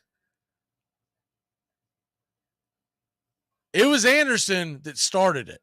So let's just not, and I think Anderson thought he was just going to take him out because big size of difference. And then the fight starts and you immediately go, well, you've never been in a fight. You have been all Mr. Tough Guy and you all talk, all bark, no bite. You go back and watch the video of that. It is very, very evident that not only has he never been in a fight, I don't think he ever thought he would be in a fight because I think he thought he was always going to be able to bully people like he tried to do a few other times in his career. Jose Ramirez was having none of it. He's become one of my favorite players now. I already had him on a dynasty team that I've had for years. Now, man, I'm like, there's no way I'll ever drop this guy. But he dropped Tim Anderson, and Tim Anderson was tweeting all last night, meltdown. I don't know if he was on some kind of bender. I don't know what he was on, but he went full AB about it. I don't know if he's taking him down, but we'll talk more about that on the 3 to 5 show. And I've got the tweets ready to roll. Brandon Marsh is out at least 3 weeks, a bruised knee. Look, he came into the clubhouse, Philadelphia clubhouse yesterday after he banged his knee up against the wall in Philly. And evidently someone was saying who'd played there said, you see that padding, there's nothing but concrete right behind that padding. And it's a very, very thin padding. My first question would be like, what the hell are you doing, Philly? I mean, you spend all this money on the Bryce Harpers of the world and you're not going to make sure that the damn padding, that it's a safe place to play. And you can put the same thing on the Dodgers with the ridiculousness in that step where Aaron Judge, I know it wasn't their player, but could happen to Mookie Betts. You're going to spend all this money on these guys, but you're not going to make sure that it's safe to play the game? Idiots. And I guess the other big thing, we'll talk about this much more in the 3 to 5 show, is the Pac-12 crumbling. Pac-12 is gone. As of next year, they got 4 teams left. You can't play with 4 teams. So it'll be interesting to see where all that pans out and where they head to. There's talks about the two state teams that are left, Oregon and Washington, are probably heading to the Big West. Makes a lot of sense. And then Cal and Stanford, you'd think they're probably going to stay together, but who? I mean, who the hell knows? They don't really bring a lot to the table outside of their academic, but we're talking about from a sports side of it. Stanford has had a much better sports program over the years, but it's not like they're elite. I would think Stanford and Cal would try to find their way into the Big 12, but if not, maybe they're Mountain West bound. It's a little sad. But we'll talk about more of that at the 3 to 5 show. Braves, just to put a cap on what was going on there. Yeah, I mean, good night almighty. The fundamentals on this team have got to get better. And it's from a lot of things. It's from sending base runners when they shouldn't be sent by Washington. He sent Acuna, and thankfully he was okay, but he sent Acuna where he was dead at home plate, and he jammed his shoulder, or looked like he possibly jammed his shoulder on the headfirst dive. You send him on a play that he never should have been sent. Ron Washington does this a lot. He's got these thick glasses, and I'm starting to think of, I'm going to start calling him Red Fox. Because do you remember Red Fox, or maybe just Harlem Nights? Because people may not get the reference. But do you remember the Harlem Nights, Red Fox? Where he was sitting there, and he was calling, I believe it was the craps table. And he had these huge, thick bifocals, and everything he called was wrong. Like you would see the dice roll out, and it would be like a 7-Eleven type roll, and he would just go snake eyes, and we're like, what the hell? So I'm going to start calling Ron Washington.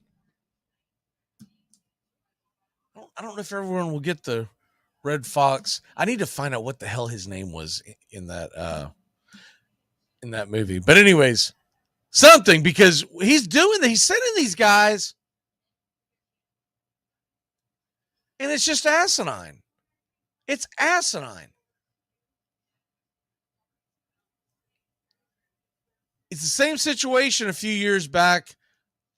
Justin and I still joke about it, about losing our mind when Max Fried was sent on a play, and he did a headfirst slide and it was really close to putting a major injury on him. Somehow, he avoided the major injury.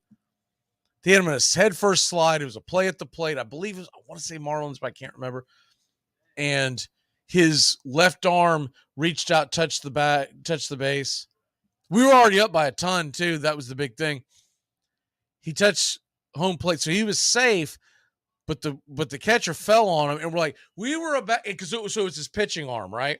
We're about to lose our ace stud of the future for one run when we were up by 6, right, or whatever the score was. He's got to start pumping the brakes on these guys. It's hotter out there. They're more tired. They're more apt to get injured. And sending that Acuna, yeah, it's exciting. Yeah, it's fun. But you need to make damn sure that there's a very good chance he's going to score. Not we'll see what happens. And there's a lot of those, we'll see what happens. He's got to get thicker bifocals. I don't know. Let's go out and get Ron Washington some like Kurt Rambis goggles. Let's do something. I mean, he's like 90 out there he's about 95 years old out there at the third base bag, waving everybody in. I a few times over the last few months, the players made the right decision. He said, whoa, wait a minute. That ball just whistled by my ear. Why are you sending me? So anyways, on that, and then real quick to recap heading into tonight's game, the Atlanta Braves, it's going to be Spencer Strider on the bump tonight. versus Osvaldo Bido, who 5.18 ERA. Braves should get that W. Braves heavily favored, minus 292 on the money line. Tomorrow, it's going to be Yanni Chirinos, and then Wednesday, Fried, and then Thursday morning, depending on where you're at, 12:35 Eastern, we're going to have Bryce Elder. So Chirinos goes up against Mitch Keller. That's a woof. That is a woof. Look, you're going to look at Keller, and you're going to see a 4.35 ERA, a 1.25 whip, and not be blown away. He's got good stuff. Now, he's hit the wall a little bit, but he's got good stuff. That's going to be a tough one. If I was a betting man, that would be the one that's why I wouldn't take the Braves in a sweep, because of that pitching matchup. If we were going to have Max Fried against Mitch Keller, let's go. That's going to be a tough one. Game 3 is going to be Max Fried versus Quinn Priester. Quinn Priester has an 8.69 ERA. So we better win tonight. We better win Wednesday night.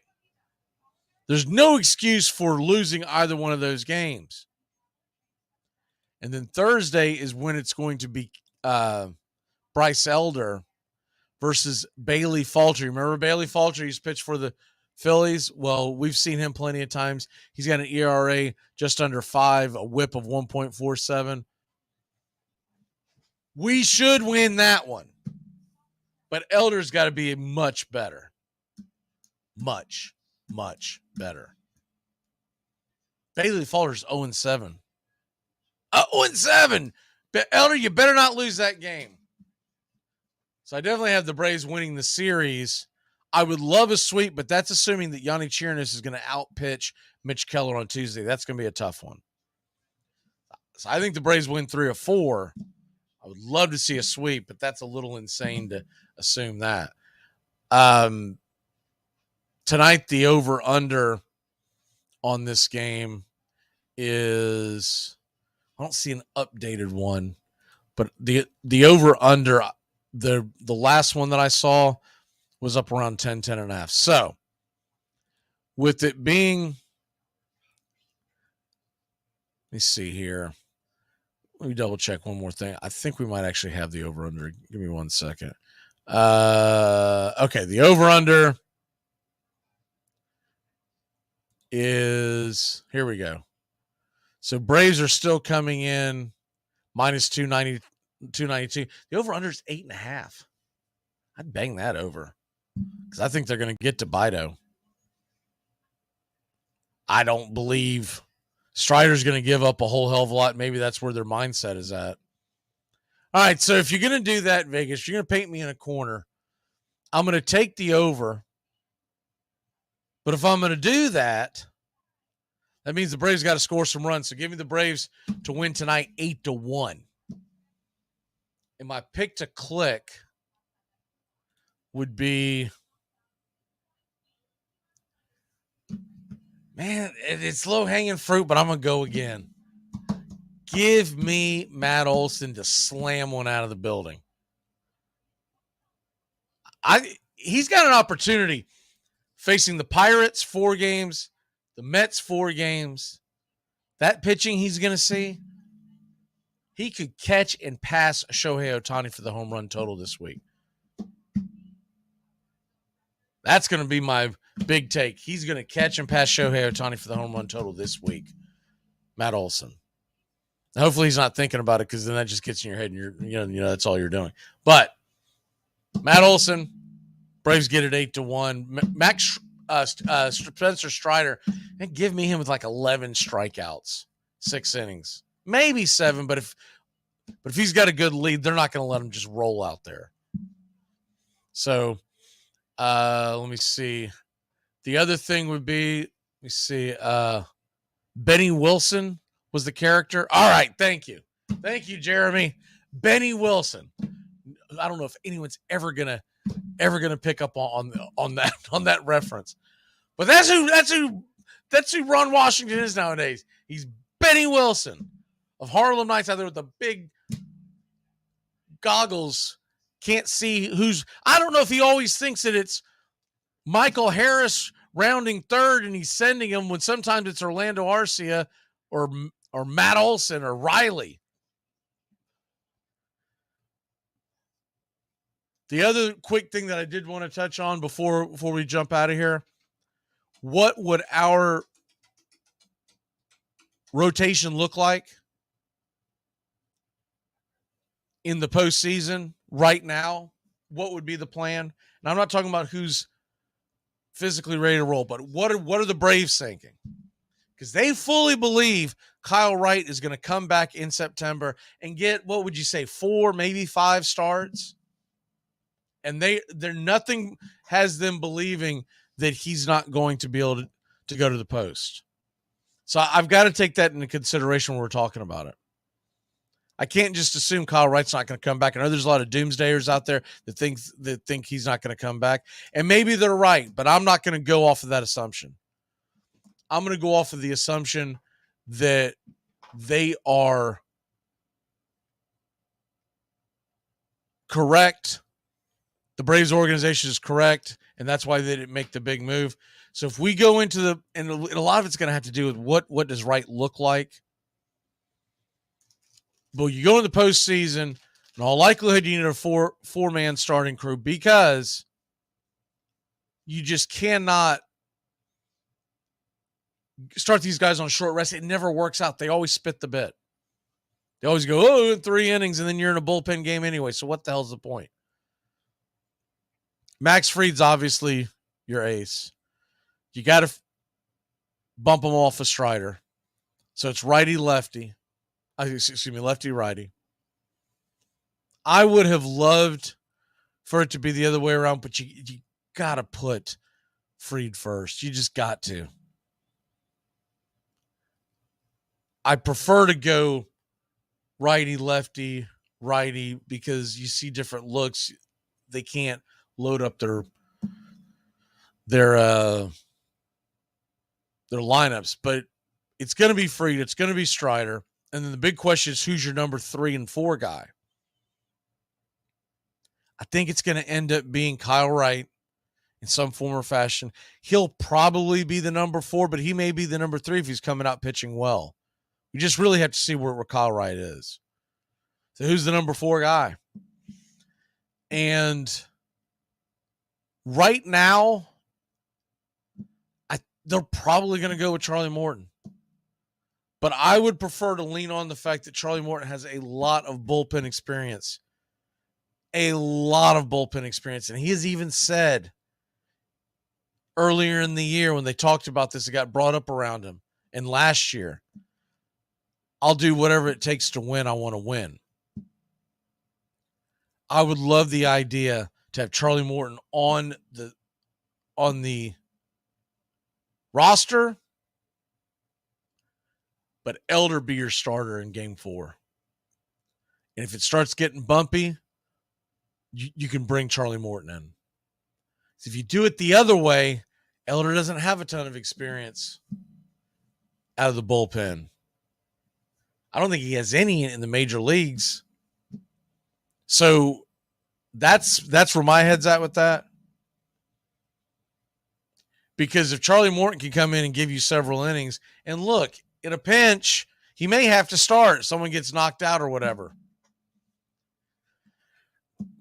Charlie Morton, right now, down the stretch, I'll put it this way. I want a true competition. Whoever pitches the best from August 7th until the end of the season between Elder and Morton, assuming Kyle Wright comes back and pitches well, that's the guy you go with. You can't go on the fact that one has been there a million times. He's also 39. Elder is a guy that pitches well and can get you deep into games because he can induce the ground ball. Charlie Morton will put free runners on the base, which can lose you ball games. Elder, yes, walked 3 the other day. That's not typical Elder. Elder usually keeps it to 1, maybe 2. We'll see what happens. We'll see you tonight for the game, 7:05 first pitch, and 3 to 5 We go live every day. Remember that. And we talk Mondays and Thursdays. If you're listening to this Monday night, we want to make sure everyone was aware that we're doing this. Mondays and Thursday mornings, when there's not a day game, we're doing Braves Country Brunch, 11 a.m. Usually it's not going to be as long as it was today. I had a lot of stuff I wanted to get into today. Y'all have a great day, Braves Country. We'll see you in just a little bit. Pick to click once again. Olsen, Braves 8-1 is the prediction. Because Strider better be dealing. He better be dealing. You're in Braves Country.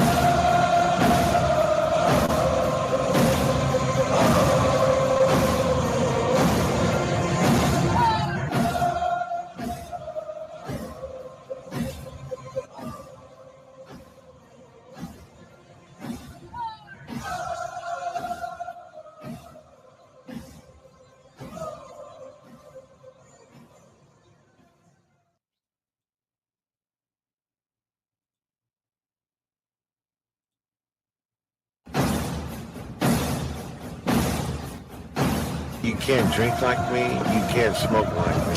So don't try and be like me. Let's party together. There's something kind of about a kid that's never played baseball. If baseball is about caring, about loyalty and rivalry, Baerga is 0 for 3. Left center field. Grissom on the run. The team of the 90s has its world championship. There's a very peaceful thing. It was created and played in pastures and meadows. There's grass, there's outdoors, there's everything that people thought was American and feel about America. You get in a ballpark, and it's the wonder of walking through that dark tunnel and seeing a huge open space where men play the little boy's game.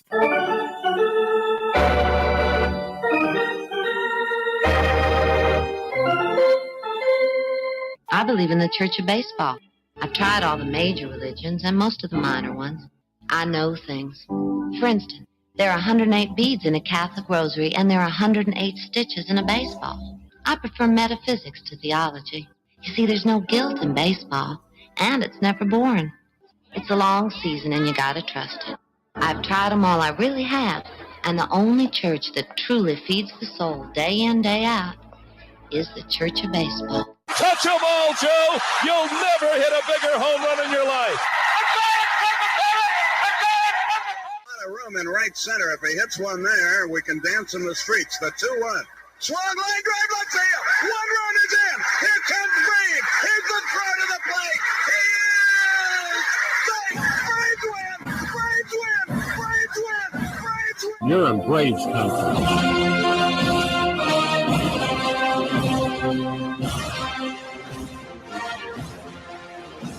We're down to one strike here. Gurriel, the last hope for the Houston Astros. Here's the 0-2 pitch. Swung on, bounced over to Dansby. Dansby fires it over to first. And here comes the dog pile. Fire the cannons in the battery. Do the chop all throughout Braves country. Pop that top. Your Atlanta Braves have won it all.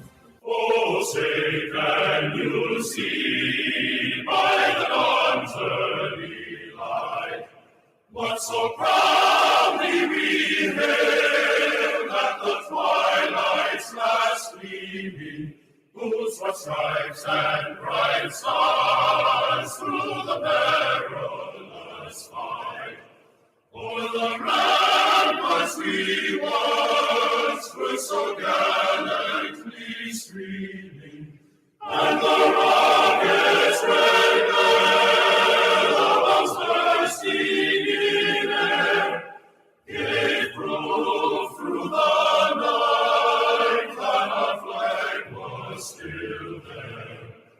Oh, say does that star-spangled banner yet wave o'er the land of the free and the home of the brave?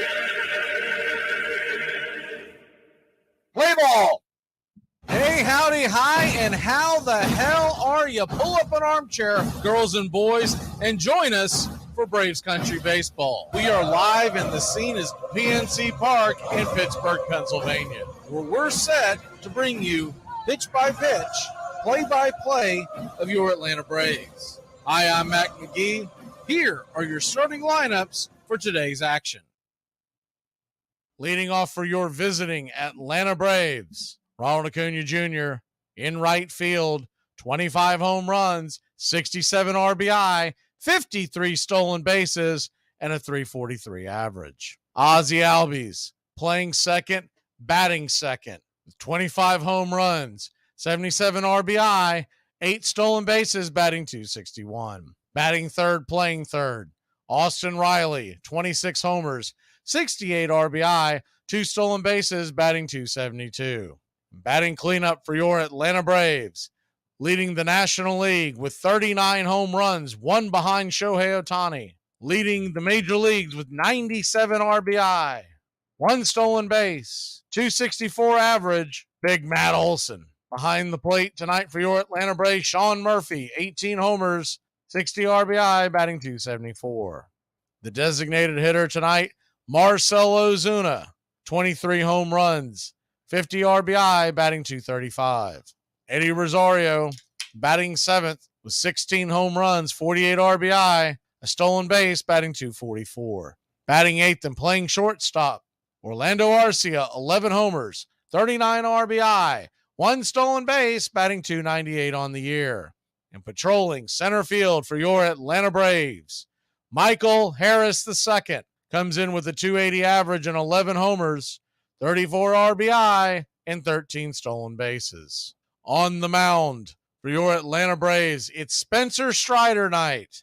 Strider comes in with a 12-3 record, 3.61 ERA, 1.09 WHIP, 129 2/3 innings, just 103 hits allowed. He has struck out 208 batters, leading the major leagues, versus just 38 walks and 18 home runs given up. He will go head-to-head with the right-hander for the Pittsburgh Pirates, Osvaldo Bido. 5.18 ERA and a 2-2 record with a 1.52 WHIP, 33 innings pitched, 36 hits allowed, 31 strikeouts, 14 walks, and 2 home runs given up. Coming to bat in the bottom of the first inning for the Pittsburgh Pirates, it'll be Connor Joe playing first base, 243 on the year, 8 homers, 26 RBI, and 3 stolen bases. Ryan Reynolds is in left field with 14 homers, 53 RBI, 9 stolen bases, batting .267. Andrew McCutchen, the designated hitter, batting third with 10 homers, 29 RBI, 10 stolen bases, and a .260 average. Henry Davis is the right fielder. The rookie has 5 home runs, 15 RBI, 3 stolen bases, batting .219 in 146 at-bats. Sawinski is in center field with 21 homers, 53 RBI, 7 stolen bases, and a .215 average. Rodriguez will be behind the plate with 2 homers, 7 RBI, .231 on the year in 52 at-bats. Batting seventh and playing third, it's Jared Triolo. 9 RBI, 1 stolen base, batting .267 in 105 at-bats. Figueroa is at second base through 39 at-bats this year, a .205 average with 3 home runs, 8 RBI, and a stolen base. And Williams will be the shortstop tonight, 24 at-bats on the year, 1 RBI, batting .333. That's your lineups for Pirates hosting your Atlanta Braves. Game 1 of a 4-game set in Pittsburgh, Pennsylvania. The Atlanta Braves are minus .305 on the money line. Over under is 9. We're in PNC Park in Pittsburgh, Pennsylvania. Capacity of 38,753. Game time weather is expected in the low 70s.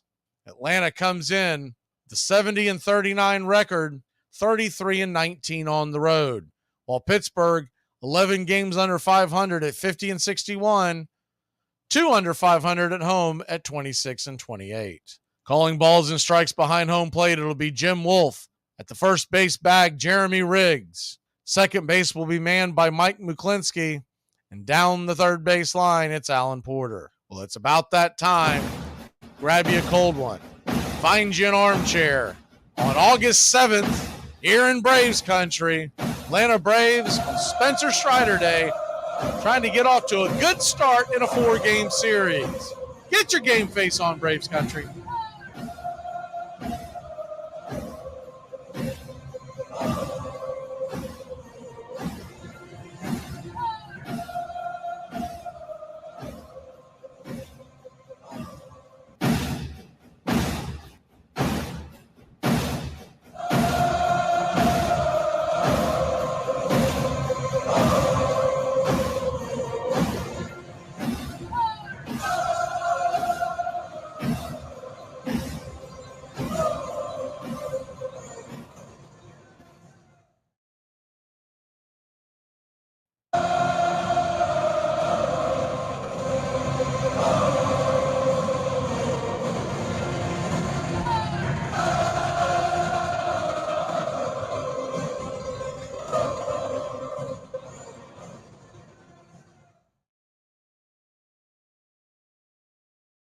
Welcome in Braves country baseball. The Atlanta Braves, Pittsburgh Pirates, set to go pitch by pitch, play by play right here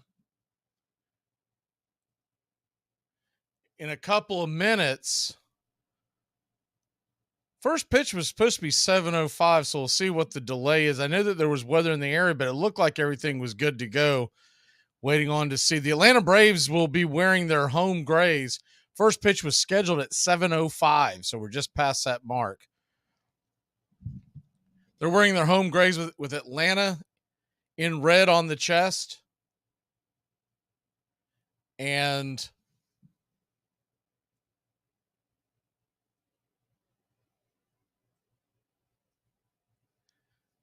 the tomahawk in red underneath. Red letters, navy letters, red numerals, on the back. Osvaldo Bido is doing his final warm-up pitches, so maybe there was a hold up there. Pirates are in their classic black tops with the yellow P on the front, numbers and names in yellow, and the white pants with the gold stripe down the sides. Atlanta Braves come into tonight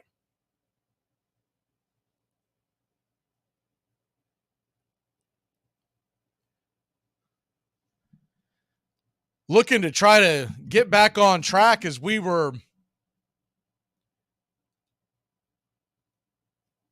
taking 2 out of 3 from us from in Chicago, but went over that in the pregame show. I do expect them to bounce back tonight. Hope everyone's having a good night. Please like, and if you haven't already, hit that subscribe button. The subscribe button, I realized something was brought up to me on another channel.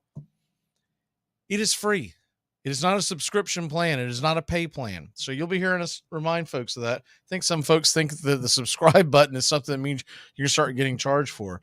Subscribe just means basically that you like the channel. Nothing's going to happen to you.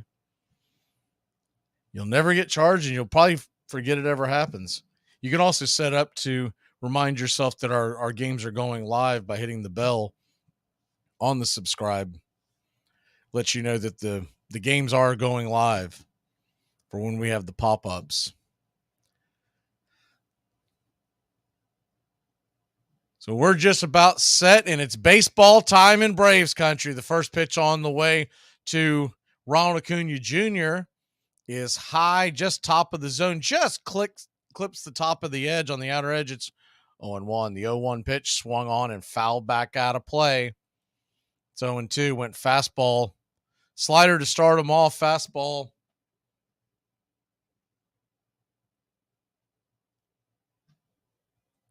The 0-2 pitch to Acuna swung on. That ball is roasted over to third.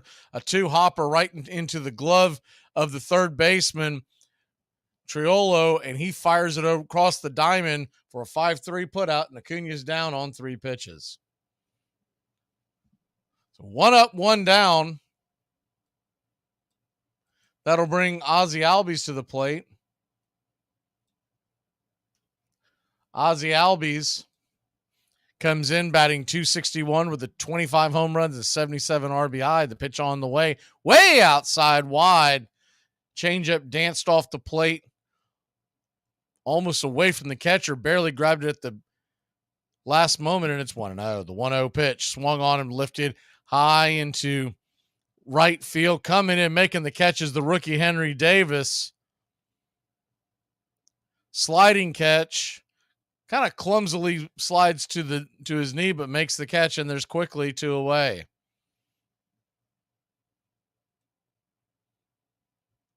Henry Davis playing a lot of outfield. He came up in the system as a catcher originally, but hasn't seen a lot of time behind the backstop.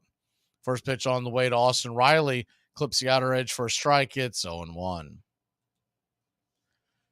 Clouds are starting to part here at PNC Park and the Golden Gate in the background. Beautiful setting here in Pittsburgh, one of my favorite stadiums. The 0-1 is in the dirt. It's 1-1. The 1-1 to Riley. Bido lets it fly. Just misses down and away, but they're going to call that a low strike. It's 0-1. Jim Wolf is your home plate umpire, so he is a veteran, but as the 1-2 pitch is way outside wide, 2-2, goes off the glove of the catcher. He is known to have a very liberal strike zone east to west. Jim's been hitting the roids, man. He's jacked. The 2-2 pitch, swing and a miss, strike 3. Riley chases another soft pitch in the ground, and that'll end the inning. 3 up, 3 down. Braves will head to the field. It's Spencer Strider night. We'll be back in a flash. This portion of the show is being brought to you by Ed's Almost Good Beer. Remember, Ed's Almost Good Beer was brewed in God's country when God wasn't looking. Braves country today. We're talking Southern sports. We go live 3 to 5 weekdays right here on WQEE. Braves country today. Southern sports talk with the voice of Braves country baseball, Mac Magee. Joined every day from sports analysts from all over Braves country, talking college football, the NFL, Major League Baseball, and what's trending in the world of sports. Braves country today. We go live 3 to 5 weekdays right here on WQEE. Here are some baseball facts that you might not have known. How did Mariano Rivera accidentally save the life of one of his teammates? In the 2001 World Series, the Yankees had a 1-run lead against the Diamondbacks in the bottom of the 9th. But in Mariano's second inning of relief, he gave up an RBI double to Tony Womack and a walk-off single to Luis Gonzalez. The planned victory parade in New York was canceled, which meant a change of plans for infielder Enrique Wilson. He was scheduled to leave for his home country of the Dominican Republic 8 days after the World Series, but because the Yankees lost, he moved up his flight a few days. His original plane was American Airlines Flight 587, which ended up crashing and causing the deaths of 265 people. The next year, Rivera talked to Wilson in spring training and told him, "I am glad we lost the World Series because it means that I still have a friend." My mother always said that she loved to go to church, but not to hear the preacher. She could read her Bible at home, but she could only be in church. And baseball has some of that same sense of peace that has nothing to do with ideology, but simply with ritual, familiarity, small truths, sort of lessons of the day that we're familiar with before, but may get a little more light on them that day. You're listening to Braves Country Baseball on Braves Country HD.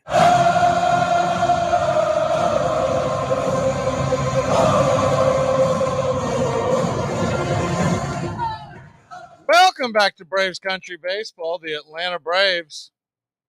0-0 your score. Bottom of the first pitch from Spencer Strider's way off the plate, wide, four-seam fastball, 97 just off the edge.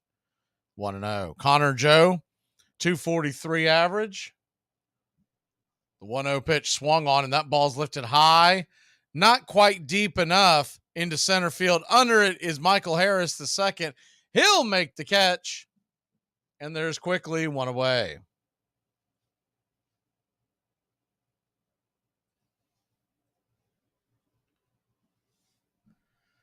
So 1 down, and the number 2 hitter, Brian Reynolds. Braves fans know quite a bit about him.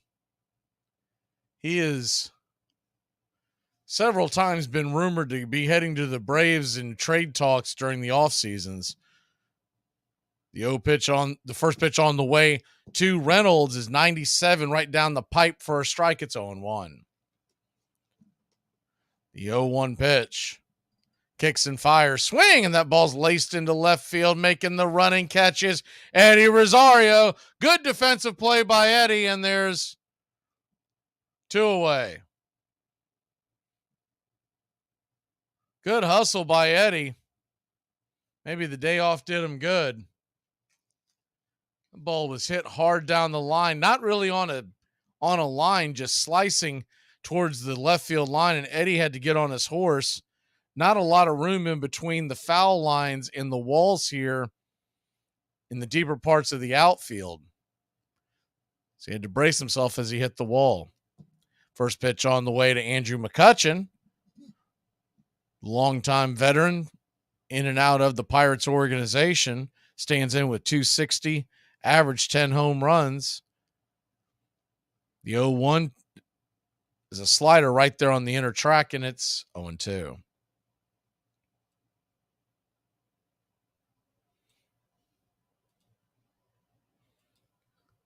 The 0-2 pitch on the way. Outside wide slider down and away. It's 1-2. The 1-2 from Strider. Kicks and deals. Swing and a miss. Strike 3. And Spencer Strider gets his first strikeout of the night. We will head to break. Braves will grab the bats. It's 0-0. Check this out. Did you guys know that Pittsburgh is in Pennsylvania? Yes. Yeah. Now think about that, though. That's crazy. Like 2 cities in one state? No, that's not crazy. No, not at all. No. All right. I don't think you understand. There's 2 cities in the same state. Like, how's that even possible? All states have more than one city. No. Yes. No. Yes. There's Philadelphia, Pennsylvania. Yes. So that's what Pennsylvania is. Oh, no. Oh, so Philadelphia's not Pennsylvania? No, Philadelphia is in Pennsylvania. What is this man talking about? Here are some baseball facts that you might not have known. The 1960 World Series was between the Pirates and the Yankees and ended with a walk-off homer by Pirates second baseman Bill Mazeroski. The MVP of that series wasn't Mazeroski, but instead it was Yankees player Bobby Richardson. His 12 RBIs led him to becoming the only World Series MVP who was on the losing team. It is important to remember in an imperfect and fretful world that we have an institution which is practically above reproach and above criticism. Nobody worth mentioning wants to change its constitution or limit its powers. The government is not asked to inspect it, regulate, suppress, guarantee, or own it. There is no movement afoot that we know of to uplift it like the stage, or to abolish it like marriage. No one complains that it is vulgar like the newspapers, or that it assassinates genius like the magazines. It rouses no class passions, and while it has magnates, they go unhung with our approval. This once comparatively perfect flower of our sadly defective civilization is, of course, baseball, the only important institution, so far as we remember, which the United States regards with a practically universal approval. Saturday Evening Post. Welcome back to Braves Country Baseball. Good to see everybody in the chat. Good evening. First pitch on the way to Matt Olson is right up top shelf for a strike. It's 0-1. Threw the slider in there. The 0-1 pitch. Swung on and miss. Slider just off the edge and away. It's 0-2. The 0-2 pitch. High and out of the zone, 97 miles an hour, about eye high over the plate, 1-2. Good to see everybody. Tanner and Flawless and Shannon, Jacob. The 1-2 misses up high, 2-2. Robert, Edward, Grady. Sorry, a little late getting to the party on that. Had a lot of things going on in the first inning. The 2-2 pitch swung on and Tapper right back to the mound. Bido will grab it, flip it, and there's one away.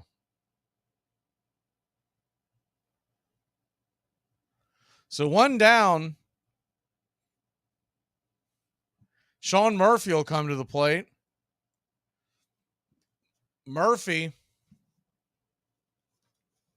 getting yesterday off, so should be fully rested. .274 average, 18 home runs. The first pitch on the way to Murph is a swing and a miss strike. Top of the zone, it's 0-1. You got to figure with 4 games in this series, we have 8 games this week. As you go 1 pitch on the way, down and away in the dirt, 0-2. My guess would be Smurf would get 5 starts, maybe 6, maybe, but probably 5. Darno grabbing the rest. The 1-1 pitch, fastball right there on the edge. Might have been the sinker. It's 1-2.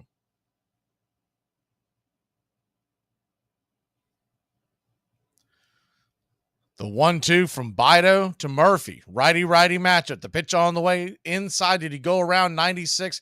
They're going to say he did. Murphy didn't argue it.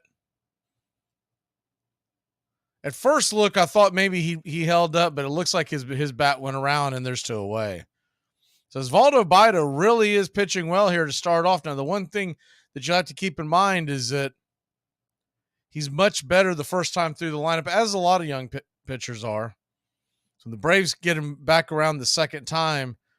A lot of these guys, first time seeing him. First pitch on the way to Marcell Ozuna is a fastball just on the outer edge for a strike. It's 0-1. He's also going to be aided by the fact Jim Wolf is behind home plate, who calls a really liberal wide strike zone. The 0-1 pitch swung on and fouled straight back. It's 0-2.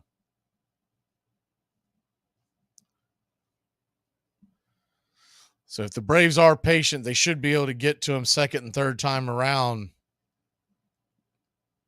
The 0-2 pitch to Marcell. Down below the knees. Good take by Marcell. He really is seeing the ball well right now. Seen him take a few pitches this past week that a lot of guys would have swung at.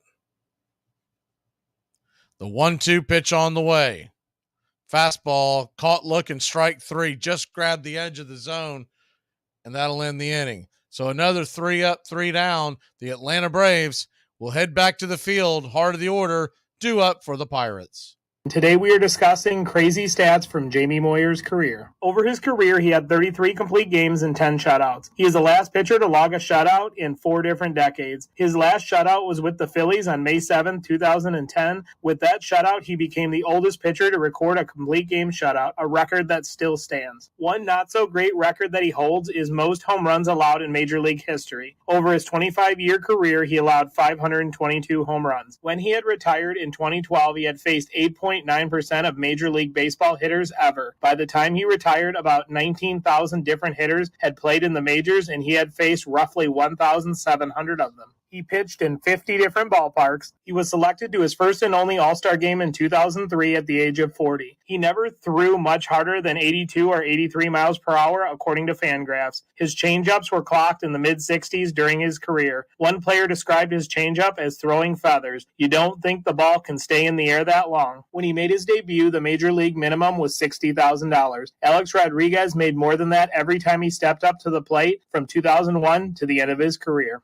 Baseball suits the character of this democratic nation. Democracy is government by persuasion. That means it requires patience. That means it involves a lot of compromise. Democracy is the slow politics of the half-loaf. Baseball is the game of the long season, where small, incremental differences decide who wins and who loses particular games, series, seasons. In baseball, you know going to the ballpark that the chances are you may win, but you also may lose. There's no certainty, no given. You know when a season starts that the best team is going to get beaten a third of the time. The worst team's going to win a third of the time. The argument, over 162 games, that middle third. So it's a game that you can't like if winning's everything. And democracy's that way too.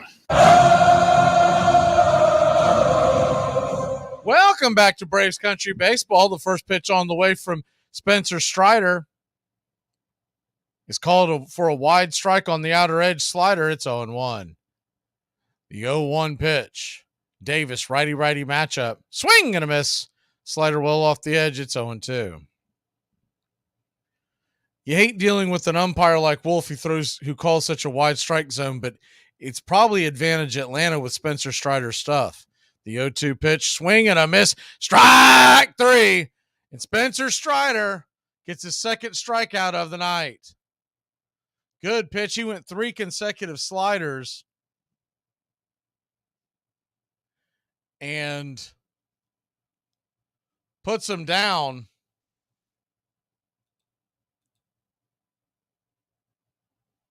So that'll bring up the left-handed bat of Sawinski. Sawinski takes the first pitch right there at the knees for a strike. It's 0-1. Sawinski, the center fielder, Jack Sawinski, batting .215 on the year.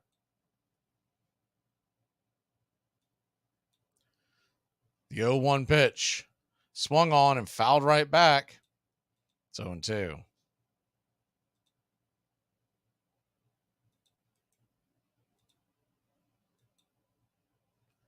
The 0-2 from Strider lets it fly. Fastball misses high, 100 miles an hour.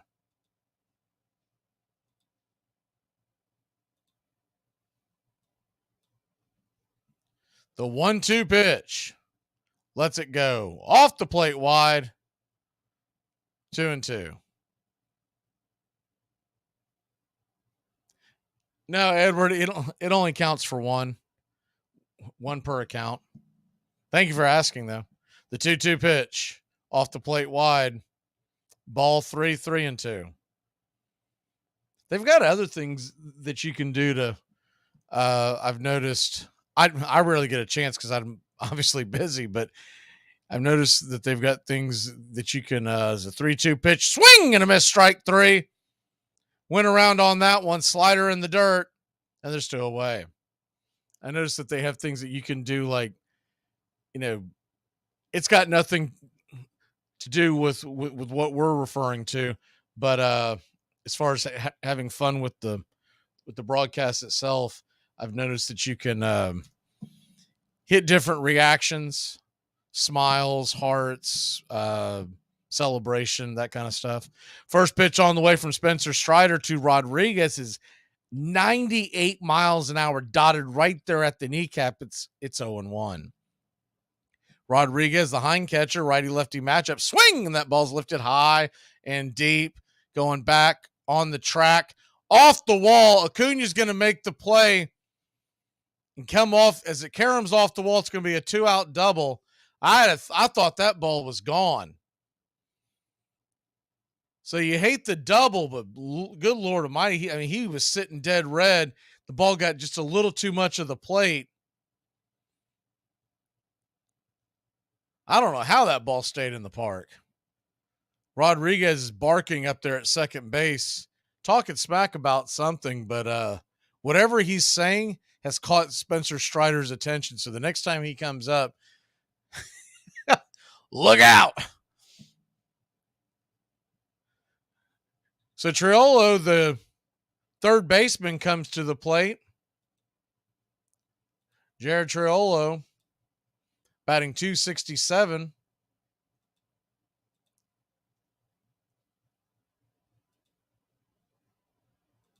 Righty-righty matchup. The 1-0 pitch just clips the bottom of the zone for a strike. It's 1-1. Started off with a slider out of the zone, and then a slider just grabs the outer part of the plate. Righty-righty matchup. 9 RBI on the year. The 0-2 pitch. Did he go around? Slider in the dirt. Got him! And that'll end the inning. I believe. No, maybe it didn't. Oh, I got ahead of myself. It's 1-2. I apologize. I thought that was 2 strikes. Well, bad job by me. The 1-2 pitch. Pitch on the way. Swing and fouls it away. 98 miles an hour up top. It's 1-2.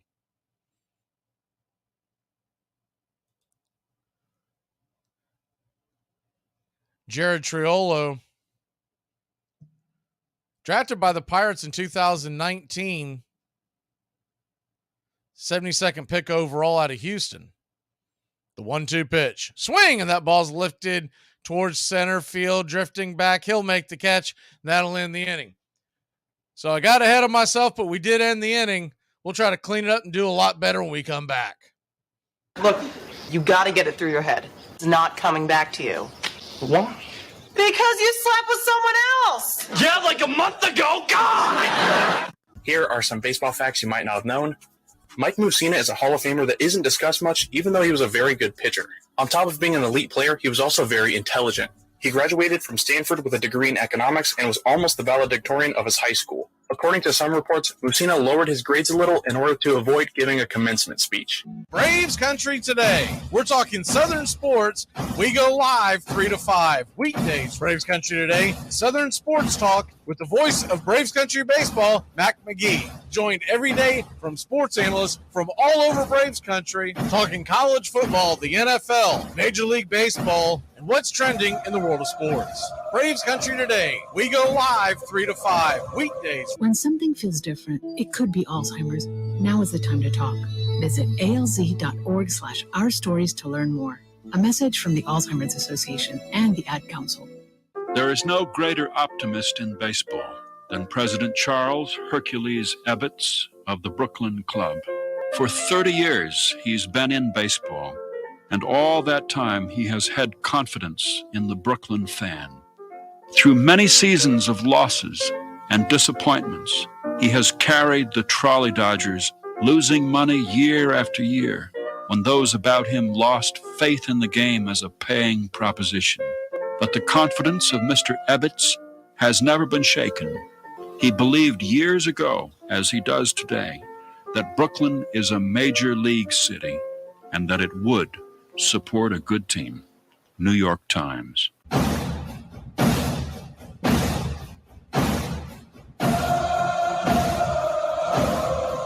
Welcome back to Braves Country Baseball. Atlanta Braves, Pittsburgh Pirates. We head to the top of the third inning. Braves have been 6 up, 6 down so far against Osvaldo Bido.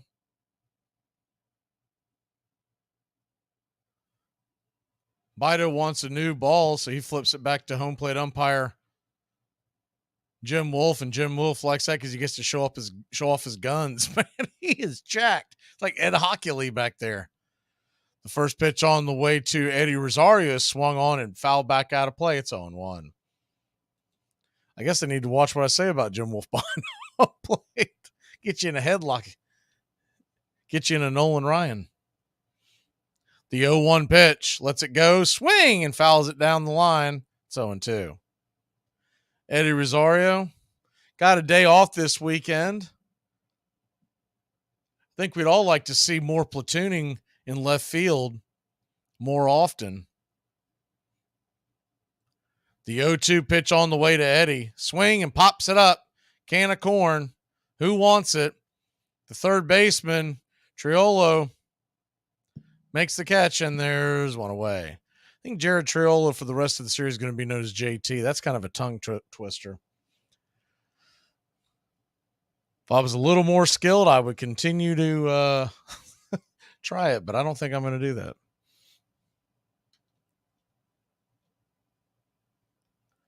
So 1 down, and Orlando Arcia comes to the plate. He takes a swing at the first pitch, a one-hopper into the glove of JT.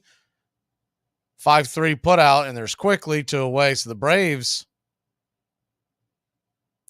really giving up on pitches early in the giving away at bats early in this game. Bido just 27 pitches, and he's got 2 outs in the third. So that'll bring Michael Harris II to the plate. Harris steps in, and the first pitch misses outside for a ball, slider away. Up top, it's 1-0.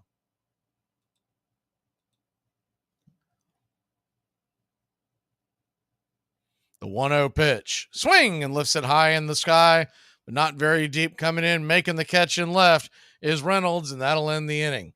3 up, 3 down, 9 up, 9 down. The Braves going quietly. We'll be back in a flash. We built him up to be the czar of football. Go dig into his past, or anybody that's ever coached with him, what he does and how he does it. And it's despicable. And I know the guy. Know him really well. Here are some baseball facts that you might not have known. The Steve Bartman incident was a very controversial play in which Bartman accidentally prevented a Cubs outfielder from catching a ball, which then spiraled into the Cubs losing the game and eventually the championship series. Cubs fans were livid with Bartman, but the actual Cubs team was apologetic. In fact, after winning it all in 2016, the Cubs decided to give Bartman a World Series ring. Choose a yogurt that's right for you. With 2 grams of sugar per 5.3 ounce serving. Too Good Greek yogurt is too good to be true. So Delicious dairy-free yogurt and Silk yogurt alternatives are delicious plant-based swaps you can enjoy by the spoon or add to recipes. Oikos 000 yogurt and Light and Fit yogurt are tasty, non-fat yogurt options. So many flavors, varieties, and possibilities. Elevate any recipe and your everyday with yogurt. First baseman Hal Chase, Prince Hal, was charming and skilled enough to have become one of baseball's most popular stars. But he was also so unabashed about consorting with gamblers that 3 different managers accused him of throwing game, and fans took to chanting, "What's the odds?" whenever he took the thing. First baseman for the New York team in the American League. He was a gambler and he ran with the gambling crowd. And he lived very well on the winnings that he got from making errors when he needed to make errors. He was a scary figure. Scary because he was tolerated. Scary because of what he did. Scary, too, because in 1916, as Christy Mathewson, the great Christian gentleman, is completing his career with the Cincinnati Reds, Chase is on that team. And Chase's open vituperative scorn for somebody who lived so well and so purely was beyond ugliness.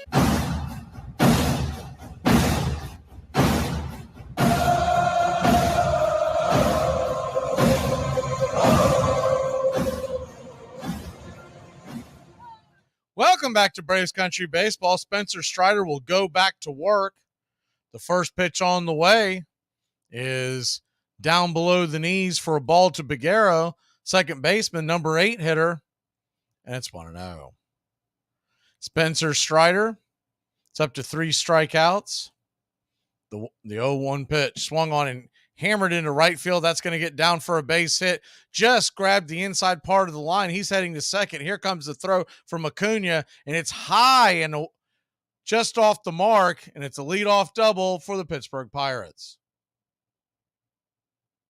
Hate to see it start that way, but good hustle by Peguero. Took the 96-mile-an-hour fastball and just kind of sliced it. He was well behind it. Not a well-hit ball, but hit them where they ain't.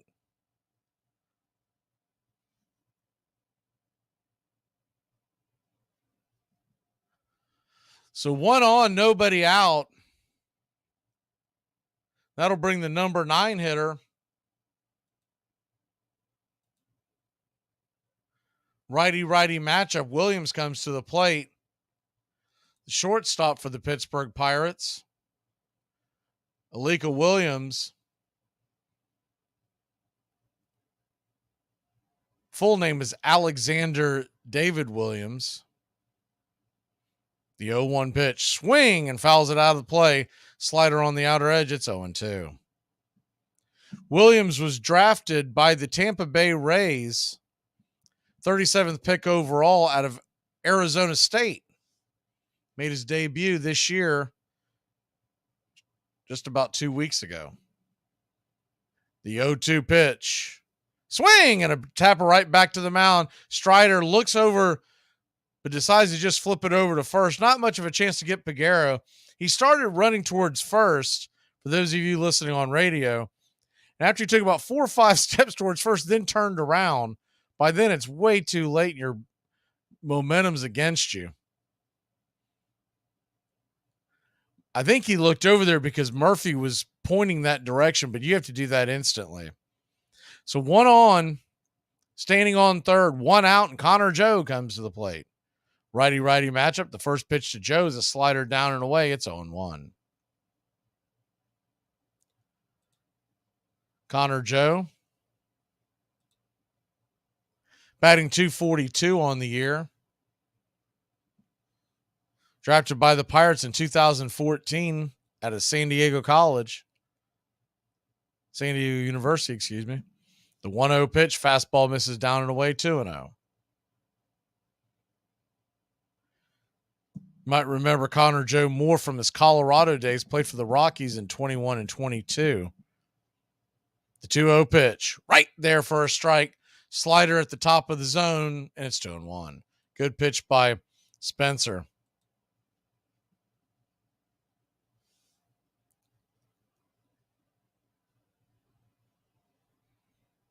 The 2-1 pitch. Lets it go. Swing! Did he go around? He did. Check swing, but rang him up anyways. It's 2-2. Pitch was just below the knees, but it did look like he went around. So you got a 2-2 count. He's gone slider, fastball, and then 2 sliders. We'll see how he tries to finish him off the 2-2. Swing and a fastball. Fisted foul back out of play. We'll do it again at 2-2. Braves Country Baseball, 8 games for you this week. Monday, Tuesday, and Wednesday night all at 7:05. Thursday is a 12:35 first pitch. Friday, 7:10 in New York against the Mets. A doubleheader at 1 and 7 on Saturday. And then a Sunday night game against the Mets. The 2-2 pitch swung on, grounded hard over to short, and Arcia bobbles it, has to go over to first. The defense was drawn in. Runner coming home, and Arcia will get the out, a 6-3 put out. There will be no error on the play because you can't assume that play, but I'm sure Orlando will tell you he should have had it. It was a chopper that just kind of ate him up. By the time he got the ball, Murphy was pointing to first. Don't even try. That'll turn into a disaster inning. So the Braves trail 1-0. First pitch on the way to Reynolds is a fastball top of the zone. Might have been a touch high. He didn't like it. It's 0-1. Brian Reynolds, the number 2 hitter, nobody on, 2 outs. Swing and a miss. Off the edge, it's 0-2. Looked like he dusted off the changeup that just sailed away. I love that changeup he's been developing. It's got 2-seam action.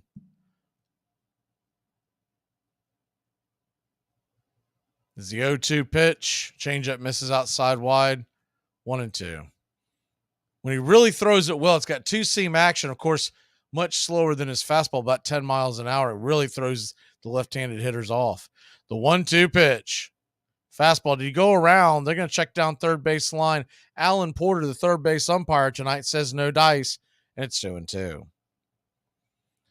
Bad news, Braves trail 1-0. Good news, top of the 4th, Acuna and the boys will be grabbing the bats. The 2-2 pitch, did he go around? Murphy tags the batter Reynolds. They check down the line. He did not. Ball 3. Spencer Strider at 40 pitches so far, so not a bad count. Needs to get out of this. The 3-2 pitch. Fastball right there at the knees. Called low for a ball. Same area that he has called strikes already. Strider didn't like it. He was heading towards the first base dugout, but instead, 2 on and 1 out.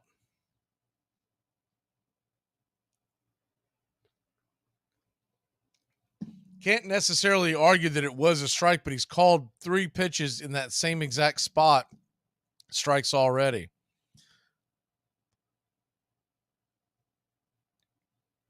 Welcome in, Margaret. I think I said hi to Sean, but I'm not sure. David, if I'm missing anybody, just chime back in. The thing scrolls past my view pretty quickly.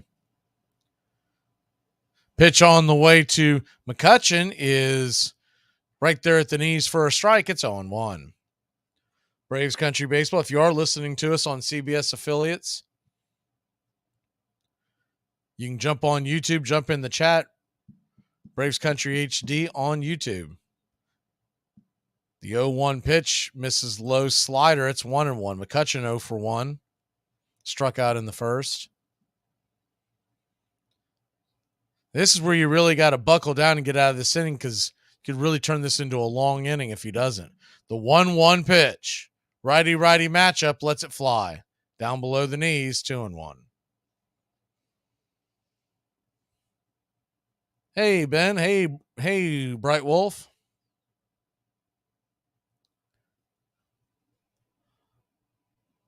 Braves trail 1-0 here in Pittsburgh. The 2-1 pitch. Swing and a miss. 2-2. Good slider. Cutchin couldn't stay off of it. Looks to be kind of a disappointing crowd, and that might be why the Braves are kind of going through the motions. Remember, they're used to playing in front of some really big crowds and at home, and they played in front of a raucous crowd in Chicago. The 2-2 pitch swung on it. That ball is lifted high and deep into center field, going back on the track. It will stay in the park, but the runner's going to come all the way around and be sent home. The throw is at the plate. The runner scores. It's 2-0. RBI double by McCutchen, and the Braves trail 2-0. So what could have been an out earlier, the strike that was not called, has now not only extended the inning, running up the pitch count, but now has the Braves trailing by 2. Still a long way to go in this one, but Murphy goes out and talks to Strider, probably have nothing else to give him a breather. McCutchen stands on second with 2 outs, and Henry Davis comes to the plate.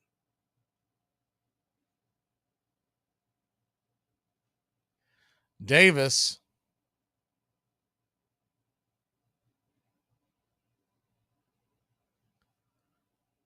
stands in, and the first pitch on the way. Nope, they're going to call for time. Pitch comm issues again. They have got to get that fixed in the offseason.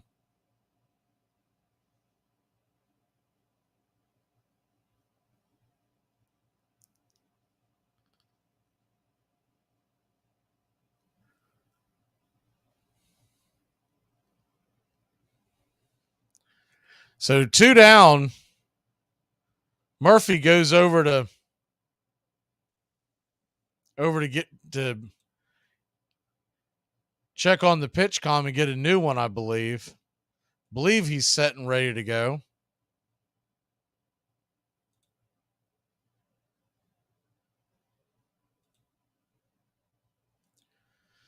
The pitch on the way, the first one of the at-bat, is a fastball swing and a miss at the top of the zone for a strike. It's 0-1.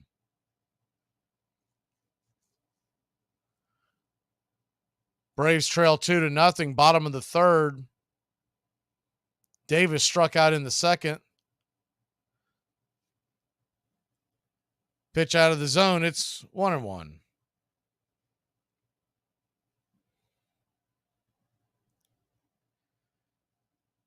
Henry Davis has 5 home runs, 15 RBI. He has not been up very long. Pitch on the way to Davis, swung on. That ball's grounded up the middle, and that's going to score a run into center field. Michael Harris, the second, gets the ball back and throws it back in to the infield, and the Braves trail 3-0. So Spencer Strider, who you could make the argument should have been out of the inning already, is now really laboring in this inning.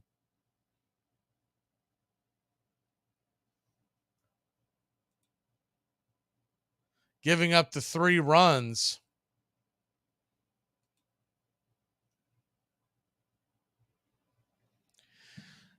So 2 down, and he'll go back to work, and the pitch on the way is well inside for a ball. It's 1-0.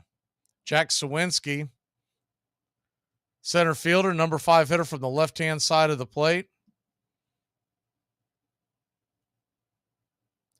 1-0. Fastball right there at the knees. It's 1-1. Spencer Strider was cruising and had a very low pitch count at one point, but now has 51 through 2 2/3. The 1-1 pitch. Turns around and flips it over to first. Davis nowhere near taking off. Back with ease. We'll do it again.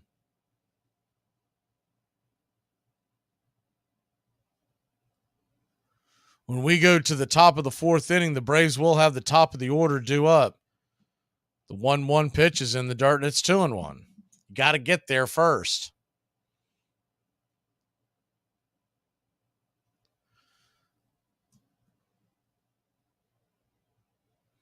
Braves trail 3-0.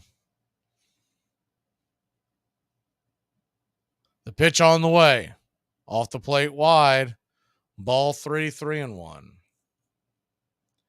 So you hate to see this because he's really running that pitch count up. If he doesn't get him here, you got to go out there and talk to him, Kranitz. Can't keep letting this go on. The 3-1 from Strider. Swing, and that ball's belted down the right field line. It is foul. Taking a second look at it. It's a little deceiving. I guess it went off the screen. By the way it looked on the television at first, it looked like it had came off the right field wall, but the camera angles are not the best here in Pittsburgh. Pitch on the way, swung on and tap foul down the first base line. We'll do it again. So you got a full count to Sawinski.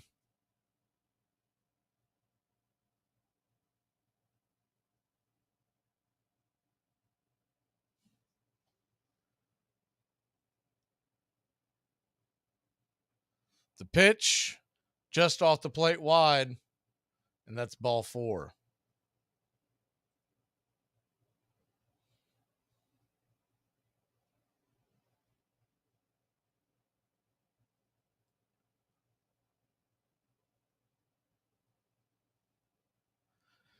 So they're going to finally go out there and talk to Strider. 2 on, 2 out.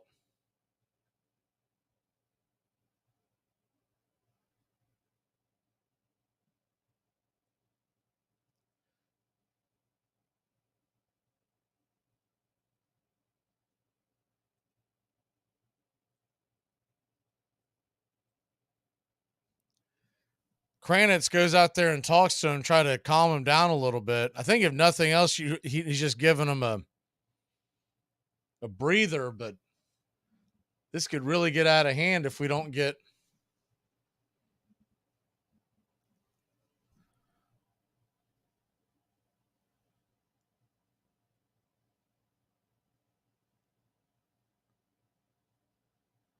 So back to the action. Runners on first and second, 2 out. The first pitch, high and out of the zone to Rodriguez, who's 1 for 1 with the double. It's 1-0. Spencer Strider supposed to be here for a shutdown, a stopper. The 1-0 pitch does not go around 2-0. He's getting pebbled around by the Pittsburgh Pirates batting order here in the 3rd inning. Their second time through the order seeing him. The 2-0 pitch. Down and in, 3-0. Rodriguez.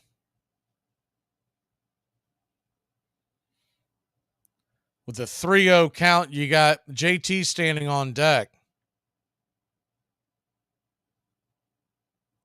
Pitch on the way. Just off the plate wide. Ball 4. So the bases are loaded.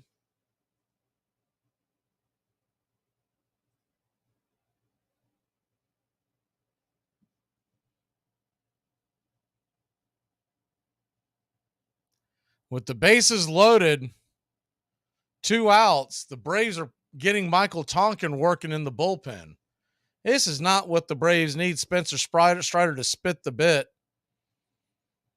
in a week where you're going to have 8 games. First pitch on the way is off the plate wide for a ball. It's 1-0. Spencer Strider already up to 61 pitches. The 1-0 pitch. Rocks and fires inside. And Murphy fires it down to first. The runner was leading off Rodriguez. He almost got caught with his hand in the cookie jar. They're going to say he was safe. I don't know how he missed that tag. To look at the replay here. Fires it down and did a swim move.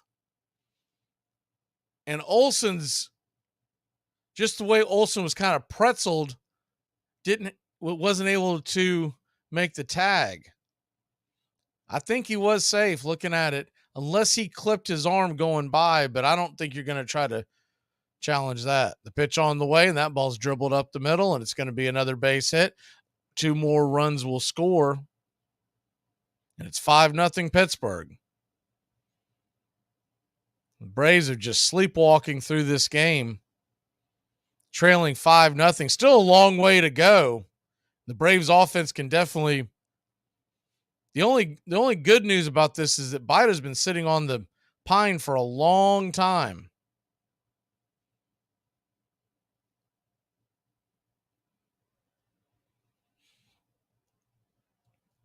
So when he comes back into action, it'll also be the second time through the lineup for the Braves. Strider, I think they're going to pull him. It looks like they're pulling him. He is mad too, but probably not as mad as Snicker is. We'll be back in a flash here on Braves Country. Of all the crazy baseball stats that we see like on a daily basis, this one right here has to take the cake. This is definitely one of those like, do we live in a simulation? Because history has just oddly repeated itself. Look at this. Through 403 career games, Vlad Guerrero Sr. had 87 home runs and an on-base percentage of 363. Okay, now Vlad Guerrero Jr. through the same 403 career games, 87 home runs, and an on-base percentage of 363. What the heck? The games, the home runs, that's one thing, but the on-base percentage, like down to the third decimal point, that is mind-blowing. Armchair.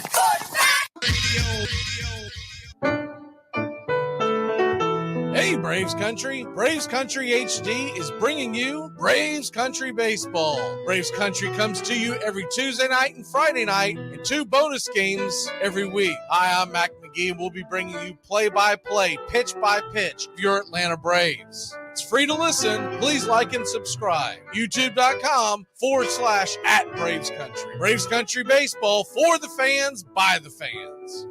Why is baseball, you ask? Because it is like charity. It never faileth. It is always there except on wet grounds. And to the man who is too old to keep up with the attempt to civilize football, and too young to need so soothing a sedative as golf, who works hard when he works, who wants to rest hard when he rests, who wants a drama that is as full of surprises for the actors as it is for the audience, who wants a race that cannot be fixed like a horse race, who is so genuine and American that he wants something to kick about without meaning it, and something to yell about that everyone around him will think more of him for yelling about. To that man, baseball is the one great lifesaver in the good old summertime. Welcome back to Braves Country Baseball. Michael Tonkin's going to be coming in. He'll be asked to do yeoman's work. Spencer Strider, no, he's frustrated. He's probably furious he's being taken out of the game. But I don't think they wanted to see any more. They left him too much longer. You're really running the risk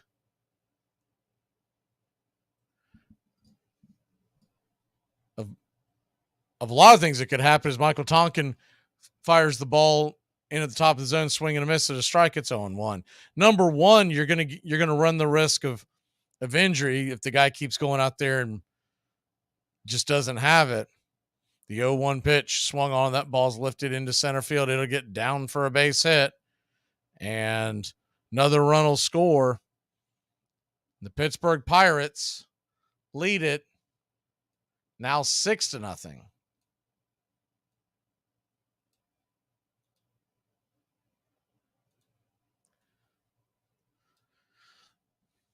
So Michael Tonkin gives up the hit. The run will be charged to Spencer Strider. Braves trying to get out of this inning. There was 2 outs and nobody on, and a blown called strike by Jim Wolf, and the floodgates open. First pitch on the way to Williams, number 9 hitter. Clips the top of the zone for a strike. It's 0-1. 0-1 pitch on the way. Swing and a miss. Slider at the top of the zone. It's 0-2. Runners on first and second, 2 outs.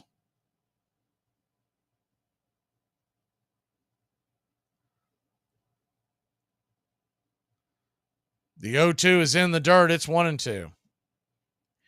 Yeah, I agree, AY. 6 runs is a lot to ask from a team, but there's a couple of things in play here. I mentioned a second ago. One thing is Bido's been sitting for about a half hour. That's never good for a pitcher. The pitch on the way. Fastball misses well off the plate. 1-2 goes to 2-2.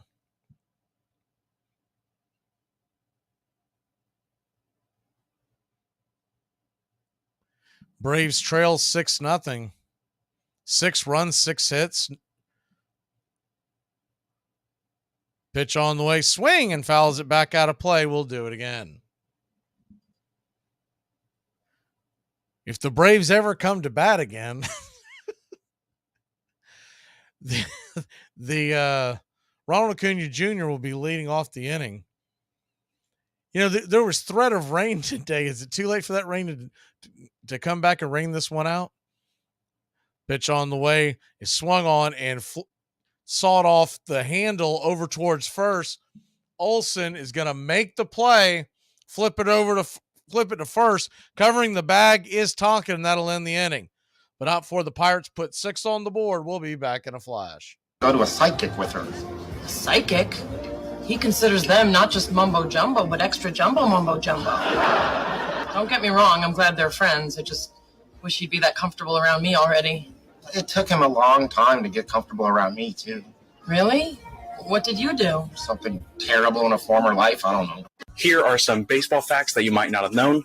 On June 11th, 1938, Johnny Vandermeer threw a no-hitter against the Boston Bees. Just 4 days later, Vandermeer threw a second no-hitter, this time against the Dodgers. To this date, Vandermeer is still the only player in baseball history to throw 2 straight no-hitters. In 1970, the Cardinals signed a catcher out of high school named Randy Poffo. He played in the minors for the Cardinals and the Reds for 4 years before quitting baseball. He instead pursued professional wrestling, where he became the legendary Macho Man Randy Savage. All right, just wash your hands before you use it. I don't get your germs. Whoa. Washing your hands is healthy? I did it because it felt good. I have so much to learn. After Cleveland's great pitcher Addie Joss died, his fellow ball players staged a benefit game to aid his widow. All the great stars came. Walter Johnson, Smokey Joe Wood, Napoleon Lajoie, and Ty Cobb. The game was a great success. They managed to raise $12,931, but it only increased the players' anxieties. With no pensions of their own, or job security, or grievance procedure with the owners, they felt powerless. They now formed a players' fraternity. It had 2 goals: to rid baseball of the hated reserve clause, and to gain a larger share of the profits for the men who made those profits possible. At first, they got nowhere. The owners simply ignored them. You're listening to Braves Country Baseball on Braves Country HD.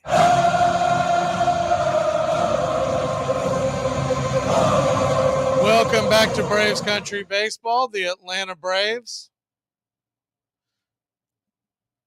off to a slow start, trail 6-0. The first pitch on the way to Ronald Acuna Jr. to start the 4th inning is a ball inside. It's 1-0. The 1-0 pitch to Acuna, swing, and that ball's lifted towards center field, right at the center fielder, Sawitsky, and there's one away. Hard hit ball, but just sailed right into his glove. Bido, on the other hand, has only thrown 31 pitches as the Braves have been first pitch swinging. First pitch on the way to Ozzie is well off the plate and in the dirt. It's 1-0.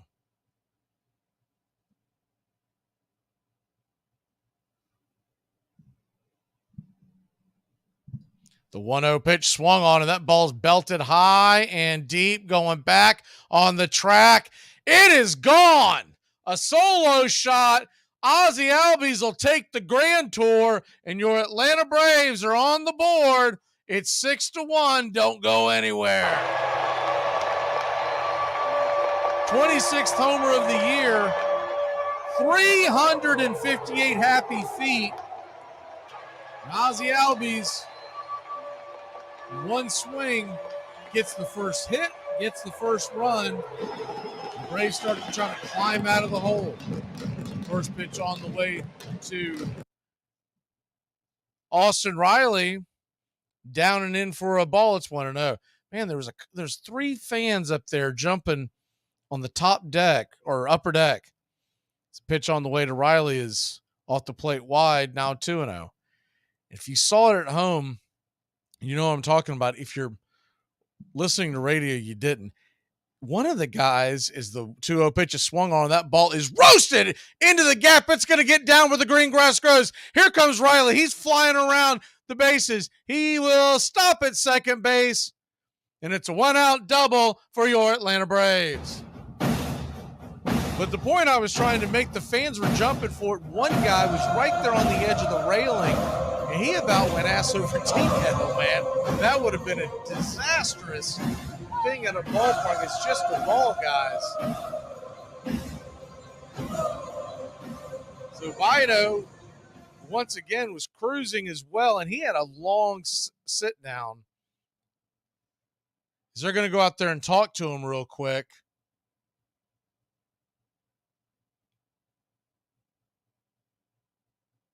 The pitching coach, Oscar Marin, is out there talking to him right now, just trying to calm him down a little bit. You know, even the first pitch or the first at bat, Ronald Acuna Jr. really smoked that ball. I looked at it a second later, but Ozzie was in the middle of hitting the home run. That ball came off the bat at 103 miles an hour. So all 3 balls have been hit hard. So maybe the Braves have found something. The first pitch on the way to Olson's down below the knees. Called for a strike in that same area that Jim Wolf blew the call on Strider. I'm done talking about it, but that drove me nuts. The 0-1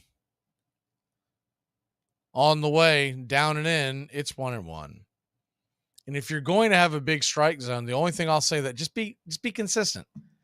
All the pitcher and the hitter wants to know is what is a strike, where is a strike, and let's go. Once you've established that the first couple of innings, you got to stick with it. The 1-1 to Olson. Kicks and deals. Inside 94. They were shooting for the outside. He missed well inside of the mark. It's 2-1.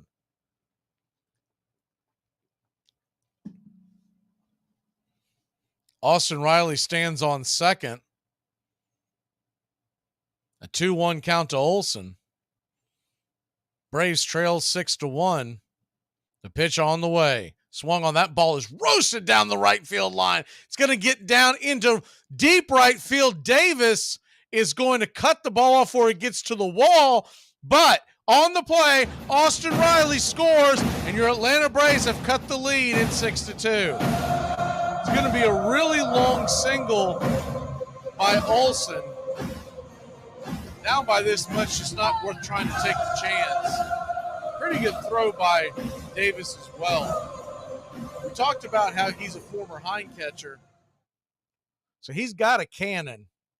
That was a good throw by Davis to second base. Good decision. You can tell Benny Wilson ain't standing at the first base coach. First pitch on the way to Sean Murphy is just inside for a ball. It's 1-0. That pitch may have clipped the zone. The 1-0 pitch. Kicks and fires. Clips the top of the zone. It's 1-1.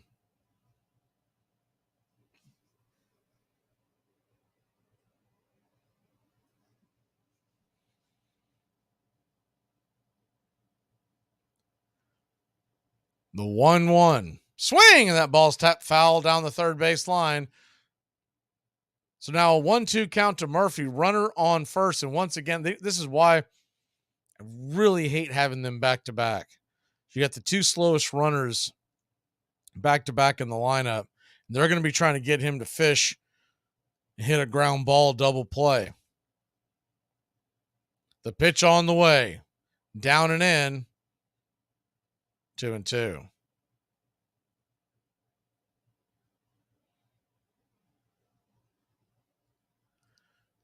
2-2. Braves have scored 2. Bido lets it go. Inside hits Murphy. Right there in the top part of the back near the shoulder blade. He appears to be okay.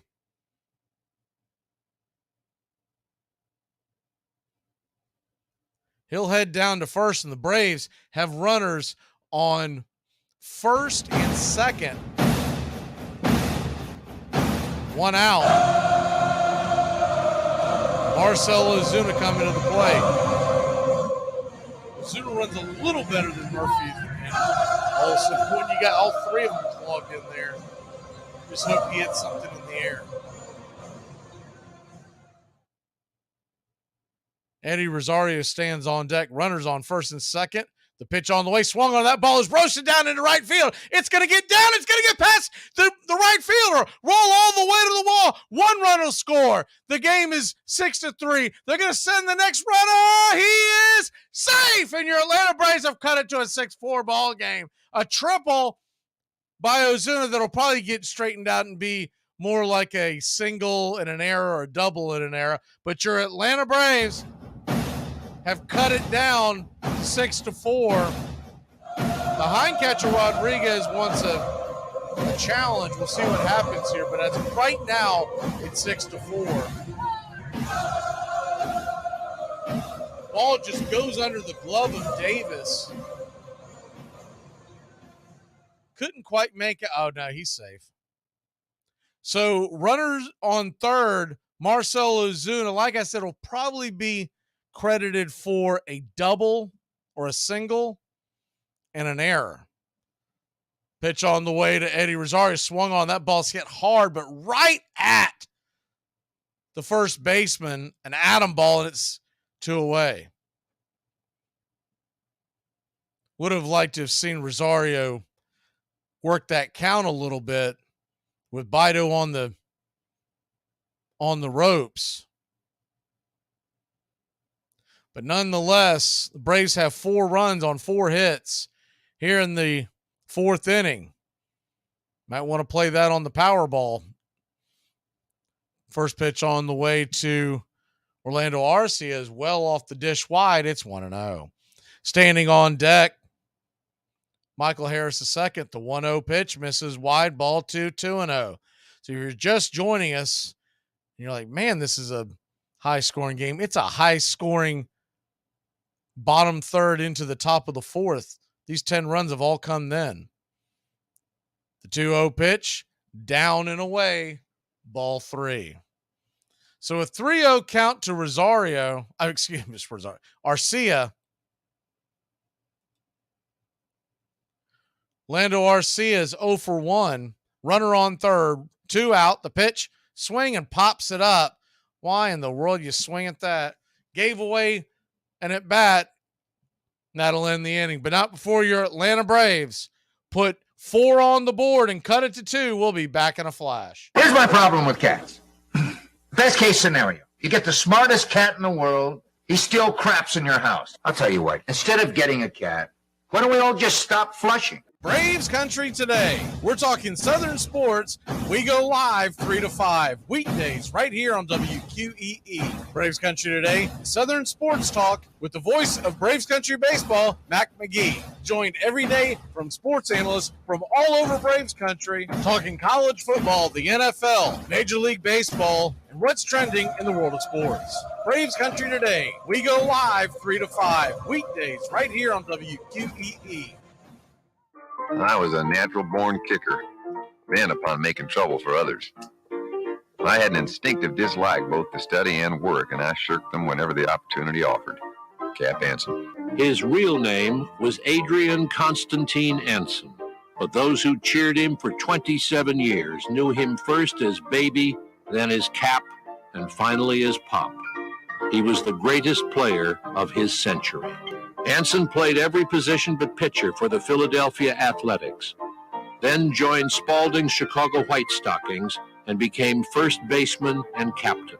He batted over 300 for 20 consecutive seasons, drove in 1,700 runs, and was the first man ever to accumulate 3,000 hits. Chicago fans loved Anson, but his players did not. He was too stern a taskmaster for that, imposing bed checks, levying $100 fines for beer drinking, insisting they report for a new early season workout he called spring training. Cap Anson was the symbol, one writer said, of all that was strong and good in baseball.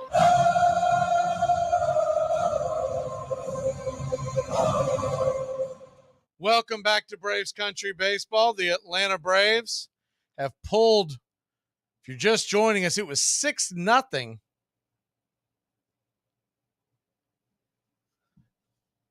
after the bottom of the third inning. Is the first pitch on the way from Tonkin is up top for a strike. It's 0-1. The 0-1 pitch swung on, and that ball is belted high and deep, and that is gone. Michael Tonkin gives up an easy home run to Connor Joe, and it's now 7-4. Strap in. We've got ourselves a shootout. Atlanta Braves trailed 6-0 after the bottom of the third inning, where Spencer Strider was ran out of the game. Had a couple of bad calls by Jim Wolf, but all in all, Strider just did not pitch well at all tonight. Braves came back and scored 4 the following top of the fourth inning, and then we just had a solo shot here, and that's where we stand. First pitch on the way to the number 2 hitter, just clips the outer part of the zone for a strike. It's 0-1. The 0-1 to Reynolds, right there at the knees for a strike. 0-2.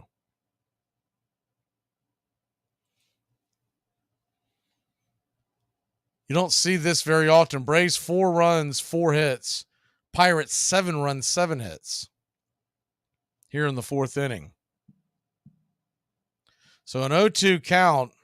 Reynolds calls for time. Ball is flying out of PNC tonight. And they're into our bullpen early. The 0-2 well outside wide, 1-2. This is one of those nights I guess we're going to get to see a lot of our bullpen guys, the pieces, see what they can do, the Brad Hands and whatnot that were brought in. Pierce Johnson. The 1-2 pitch swung on, pops it up high in the sky. Riley's waving everybody off in foul territory. He'll make the catch, and there's one away.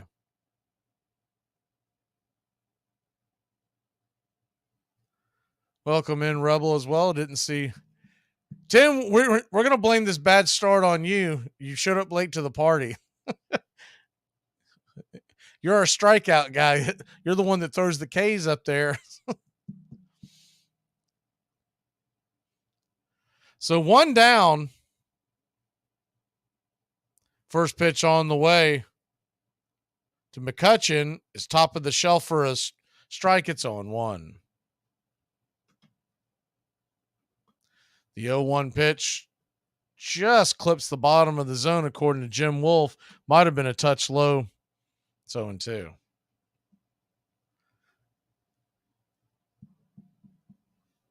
The 0-2 pitch. Slider misses well off the plate wide.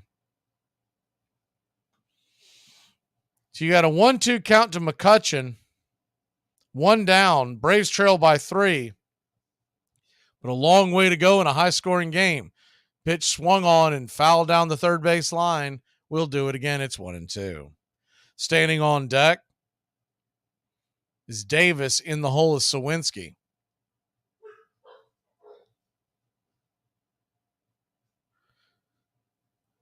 The pitch on the way. In the dirt. Good block by Murphy. Not that it was necessarily needed with no runners on base. Kept it from going to the backstop. It was a bouncer into the left-hander's batter's box. Evens up the count at 2-2.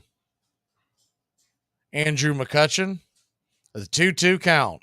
Rocks and fires. Swing and pops it up. Can of corn. Who wants it? Arcia calling off Riley, and there's 2 away. So the bad news is we trail 7-4. The good news, a long way to go. The Braves scored 4 last inning.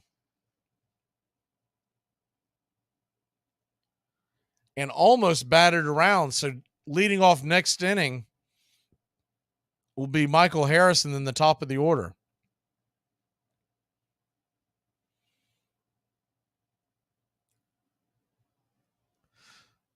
So Tonkin will face Davis now with 2 out. And the first pitch on the way to Davis is a check swing and a missed strike. It's on 1. The 0-1 pitch swung on and grounded over to short. RC has got it, fires it across the diamond to Olsen, and it's a 6-3 put out to end the inning. So Pittsburgh puts one more back up on the board, but your Atlanta Braves trail by only 3. We'll be back in a flash. Zit Shark! I'm not playing your stupid game! Hey, Braves Country. Braves Country HD is bringing you Braves Country Baseball. Braves Country comes to you every Tuesday night and Friday night and 2 bonus games every week. Hi, I'm Mac Magee, and we'll be bringing you play-by-play, pitch-by-pitch of your Atlanta Braves. It's free to listen. Please like and subscribe. YouTube.com/@Braves Country. Braves Country Baseball for the fans, by the fans. Here are some baseball facts you might not have known. The legendary Derek Jeter holds a pretty impressive record. He's played the most games at one defensive position without ever playing another, with 2,674 games at shortstop. Hall of Famer Jim Palmer is arguably the best Orioles pitcher ever. He had the most wins in the 70s and was remarkably good at limiting homers. Over his 19-year career in the league, Palmer never gave up a grand slam or allowed back-to-back home runs. Herman Long was a shortstop who played at the turn of the 20th century who set a record in 1889. The record he set was the most errors in a single season with 122, which he accomplished in just 136 games. For reference, the most errors by a player in 2021 was only 24. Armchair. 1889.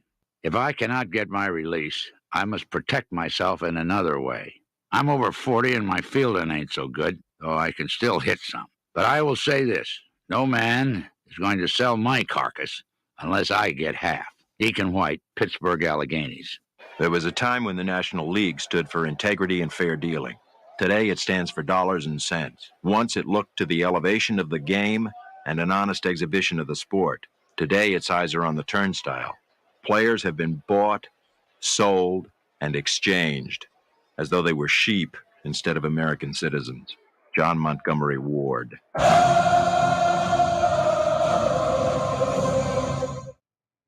Welcome back to Braves Country Baseball. The Atlanta Braves trailed by 3. Michael Harris II will come on, and he is set to face, Gary De Los Santos. So they're pulling Bido out of the game. First pitch on the way to Harris. Clips it up top for a strike. It's 0-1. So that'll close the book on Osvaldo Bido. The 0-1 pitch swung on and grounded into the hole, past the diving second baseman into right field. And Michael Harris II leads us off with a single to start the 5th inning.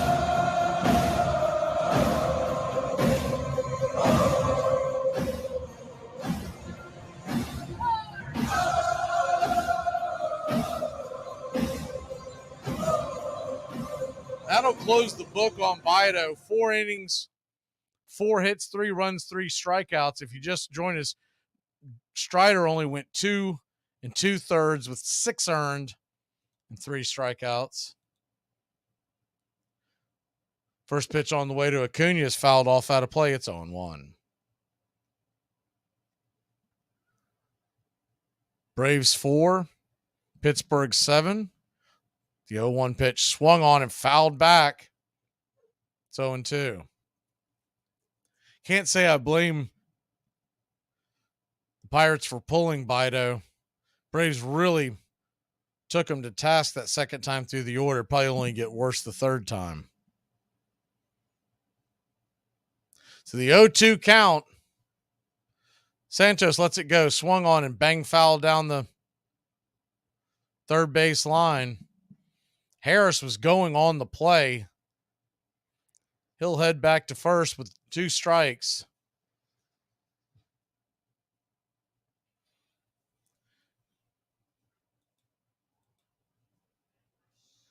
The pitch on the way. Did he go around? He did. Strike 3. Chase would look like the slider off the plate, and there's 1 away.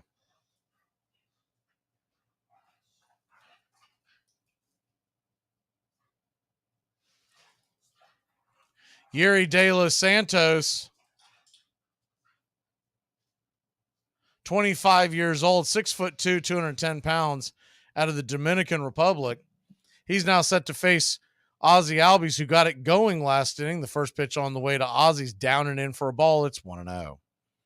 Ozzie Albies hit a towering shot, a solo shot, to make it 6-1, leading to 3 more runs in the 4th. Michael Harris on first, 1 out. The pitch on the way, just off the plate wide, almost pitch out territory.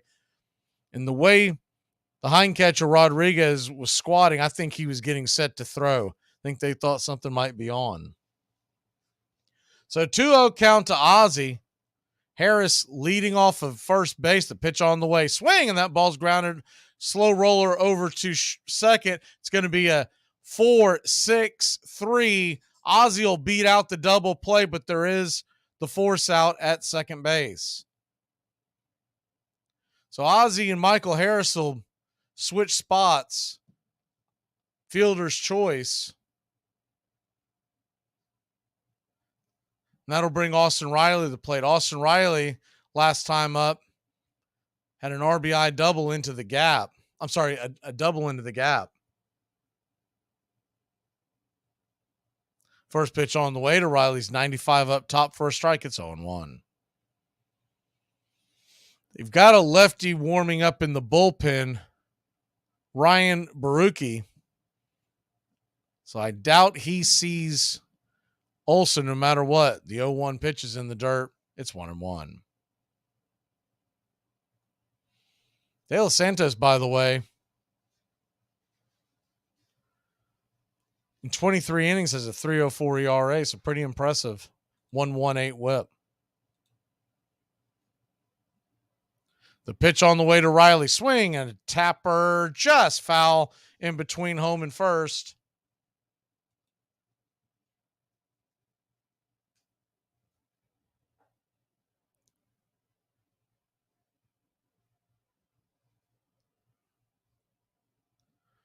Braves 4, Pirates 7.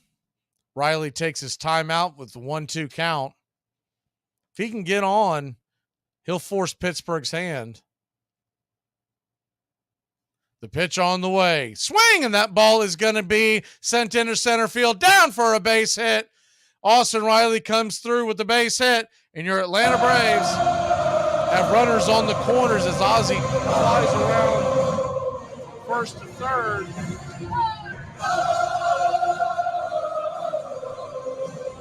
They're going to go out. They're going to make a change.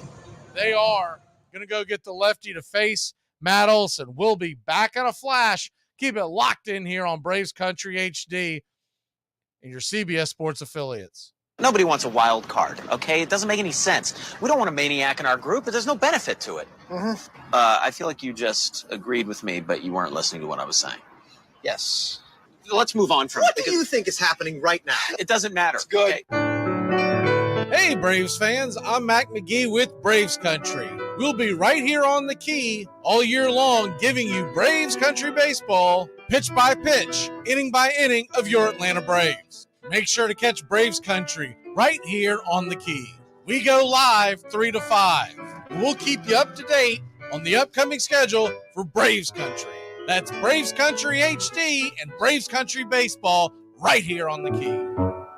The umpire just stood up and said goodbye. As I am saying goodbye, I have said enough for a lifetime.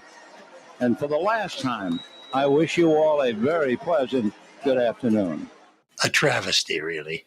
But it came out that Arnie Rothstein and the rest of them were crooked gamblers and were able to persuade the boys to throw the games, even though some of them, I guess, never got a dime.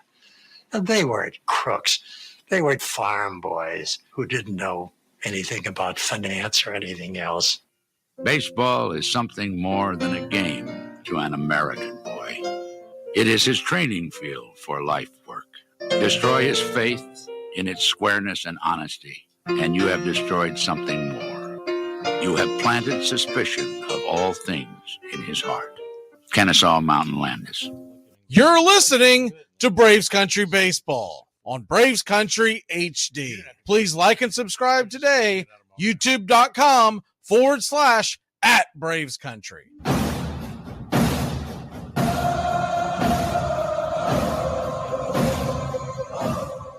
Welcome back to Braves Country Baseball. Mac Magee bringing you the action here. Braves trail 7-4, but the tying run is at the plate. They will bring in the left-hander to face Matt Olson.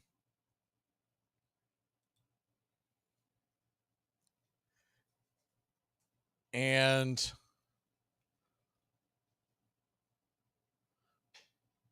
not sure what's going on here. They're showing a clip of, they're talking to third base umpire. Anyways, lefty-lefty matchup. The first pitch on the way, swung on and grounded foul down the first base line. It's 0-1.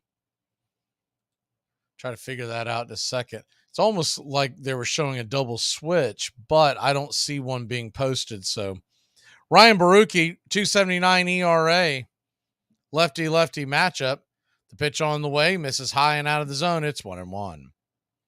Here's the thing. If he doesn't get Olson, he's going to have to face either two more batters or until he gets that third out, and the right-handed Ozuna is on deck. Or, excuse me, Murphy and then Ozuna are on deck. The 1-1 misses outside 2-1. So a lot of wheels turning. The 2-1 pitch off the plate. Welcome in, D. Welcome in, Gavin. Braves trail by 3, but the tying run is at home plate. Still a long way to go in this one.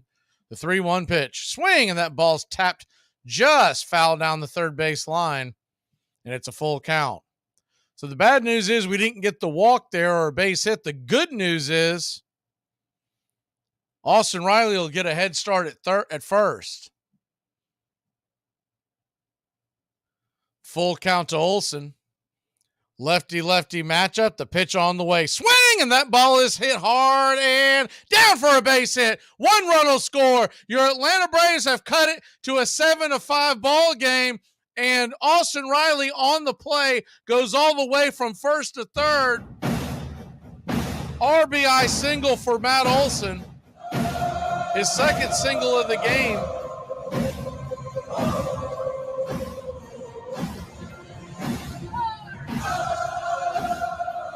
Second RBI of the game. Your Atlanta Braves are within 2. Good piece of hitting. Pretty impressive play by Davis, by the way. He had to barehand that ball. If you're listening on radio, it kicked to the side. He barehanded. If not, that ball would have went to the backstop. First pitch on the way to Sean Murphy is down and in for a ball. It's 1-0. The 1-0 to Murph. Swing and rifles that foul down the right field line. Just foul. 1-1. That's about a foot or two to the left.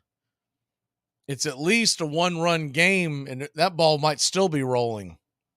Sizzled past first base. The 1-1 to Murph. Lets it go. Swung on. Bang foul down the line. So you got a 1-2 count to Murphy.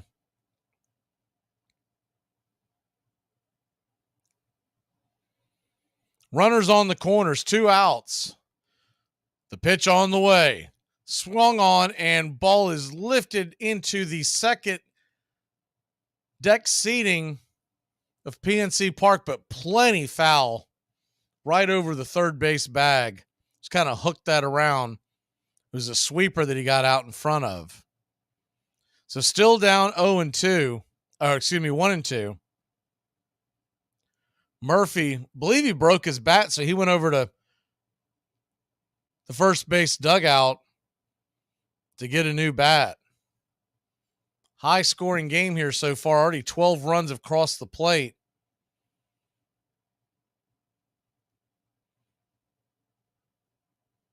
Braves trail by just 2. We trail by just 28 in the likes. The pitch on the way, swung on, and that ball is lifted high, but not deep enough into center field. Just before the warning track, no make the catch. That'll end the inning. But not before your Atlanta Braves put 1 on the board. It's 7-5, heading to the bottom of 5.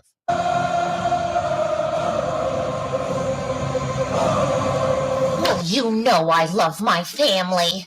It's just sometimes I want to get in the car and run them all over. Here are some baseball facts that you might not have known. You might know MC Hammer as the rapper who made You Can't Touch This. As a teenager, he was a bat boy for the Oakland Athletics, and Reggie Jackson gave him the nickname Hammer. Jackson thought MC Hammer looked like Hank Aaron, whose nickname was Hammer and Hank.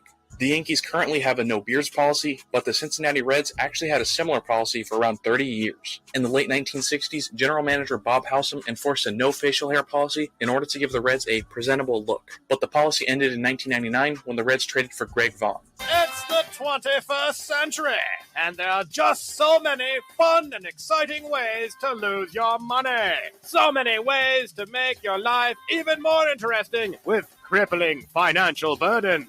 Why not one more way? New in Canada, it's Solitaire, MMORPG. Play with yourself, online. See other people playing with themselves, online.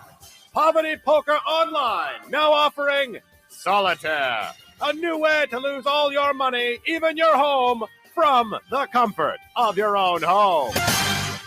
He was born on a Georgia farm in 1886 and named Tyrus after the ancient city of Tyre that stubbornly refused to surrender to Alexander the Great. His father was distant, demanding, and nothing young Tyrus could do ever seemed to satisfy him. The tense, skinny boy took out his anger on the diamond. He left home at 17 to play in the minors in Alabama and Tennessee. His father warned him, "Don't come home a failure."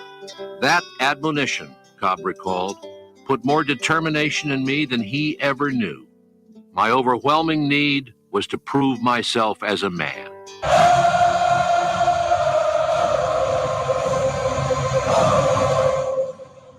Welcome back to Braves Country Baseball. The Atlanta Braves, Pittsburgh Pirates are in an old-fashioned shootout.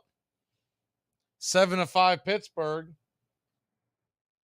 We head to the bottom of the 5th inning.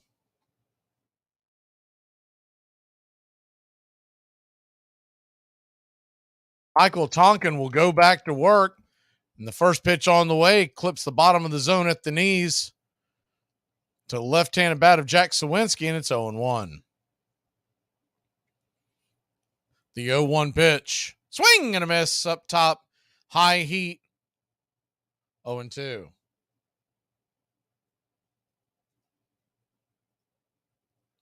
Appreciate everyone voting on our poll of the night. Which baseball cap do you like the most? That is not an Atlanta Braves cap. I'm really partial to that old Pittsburgh Pirate hat on it, and I don't even really have a reasoning for it. I think it's because it's just kind of a throwback to the early days of baseball. 1-2 pitches in the dirt, 2-2. Wind's starting to whip around quite a bit in PNC Park. I don't know if that means rain's a-coming. Pitch on the way, swing and a miss. Strike 3. And Tonkin gets the first out here in the bottom of the 5th. The Pittsburgh feed is showing these fans trying to put ponchos on. It is some slapstick comedy because the wind is whipping it around and the kids can't figure out how to get it on. First pitch on the way to Andy Rodriguez is just off the plate for a ball. It's 1-0. The 1-0 pitch clips the outside part of the zone for a strike. 1-1. Andy Rodriguez doubled, a walk, a run scored. He's 2 for 2. The 1-1 pitch is tapped down the third base line. It's 1-2. The Dodgers won the poll, by the way, 33% of the 51 votes. Yankees and Pirates came in tied at 23%. The 1-2 pitch misses outside wide. 4 consecutive sliders, it's 2-2. So 4 consecutive sliders. There's a little mist falling here at PNC Park. Pitch on the way, swung on. That ball is hit high and deep, going back on the track, dying at the wall for a loud, long out, number 2. Second time tonight that Rodriguez is really giving the ball a ride. The first time went off the wall.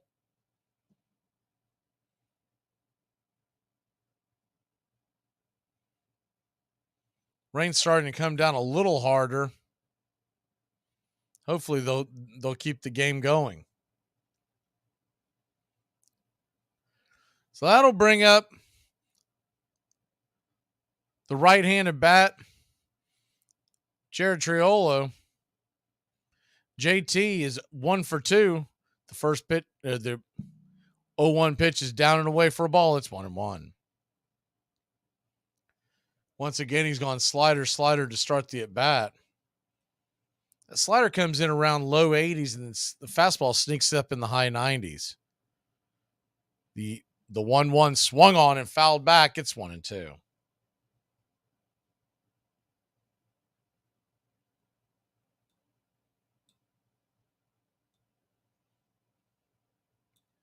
The 1-2 from Tonkin. Slider off the edge. Evens up the count at 2-2. Braves trail by just 2. At one point, we're down 6 runs. Climb back into this. The 2-2 pitch. Off the plate wide. Tried to dot the outer part of the zone with his sinker. But loaded up the count. Full count, 3-2 from Tonkin. From the set position, raises his glove, kicks his leg, and lets it go in the dirt. Ball 4. So a 2-out walk will now bring the second base, Pregame, to the plate.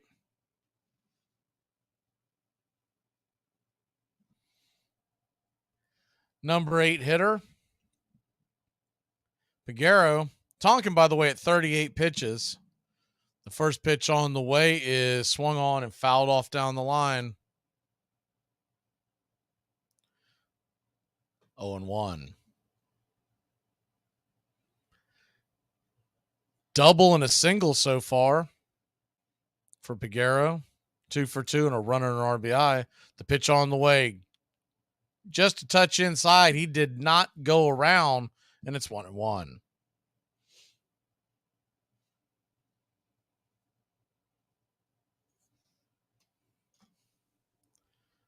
The 1-1 pitch. Tonkin lets it go. Swing and a miss. Sweeper inside. It's 1-2.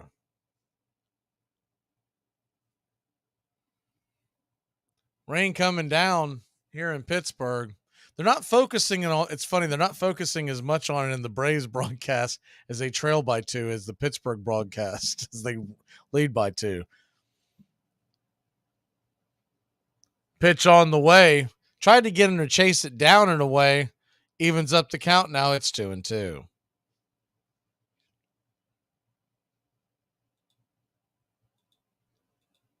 The 2-2 pitch. Swing and just got a piece of that.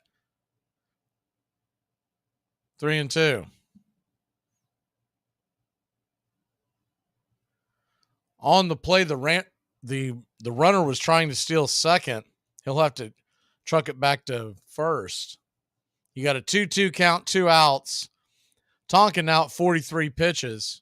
You haven't seen him pitch too much deeper than this on the usual. He turns around and flips it over to first. runner back in plenty of time.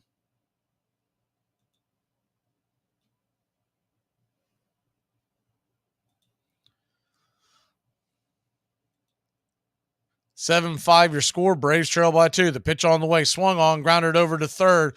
Riley's got it, flips it over to first, and it's a 5-3 put out to end the inning. So the Braves shut them down. They'll grab the bats. We'll be back in a flash. They're yelling and yelling, and then one day, they're all gone. What about your side? Your cousin Henny. She was sickly from the moment I met her. Don't you talk about Henny! So I guess you two are the lucky ones so far.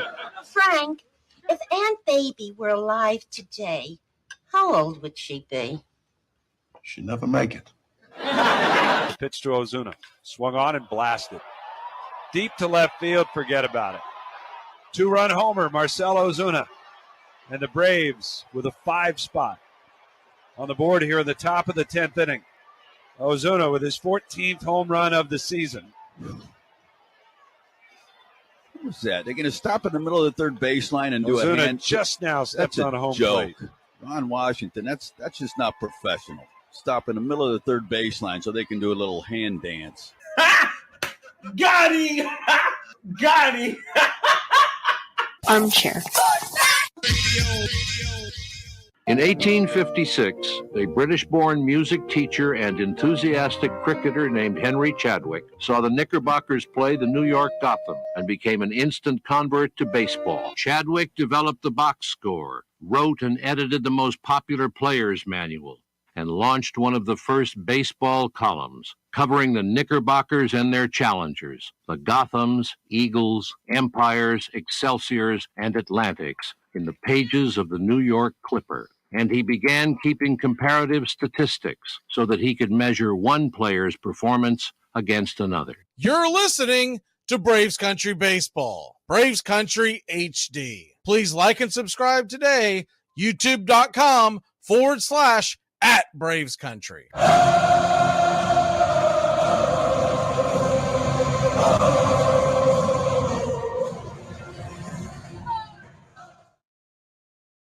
So welcome back, Braves Country. We got some bad news. We got some good news. The bad news is the tarps are coming out onto the field.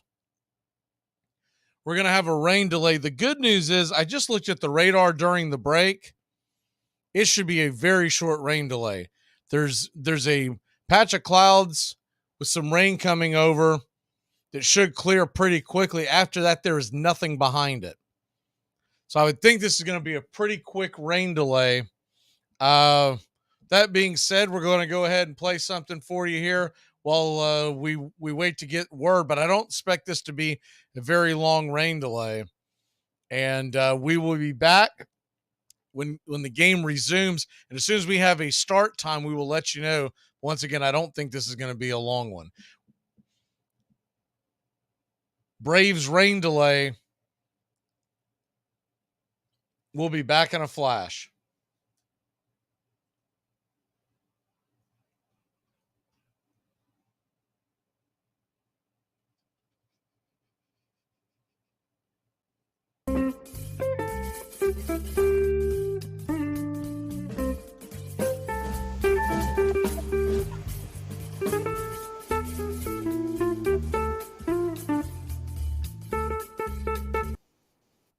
Braves Country today. We're talking Southern sports.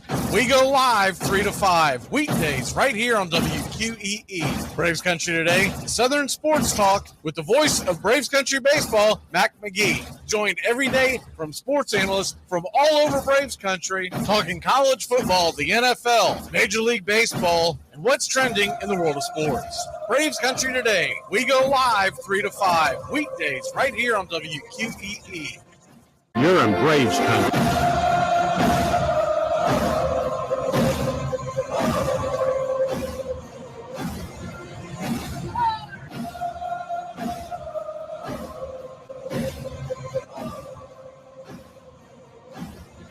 All right, Braves Country.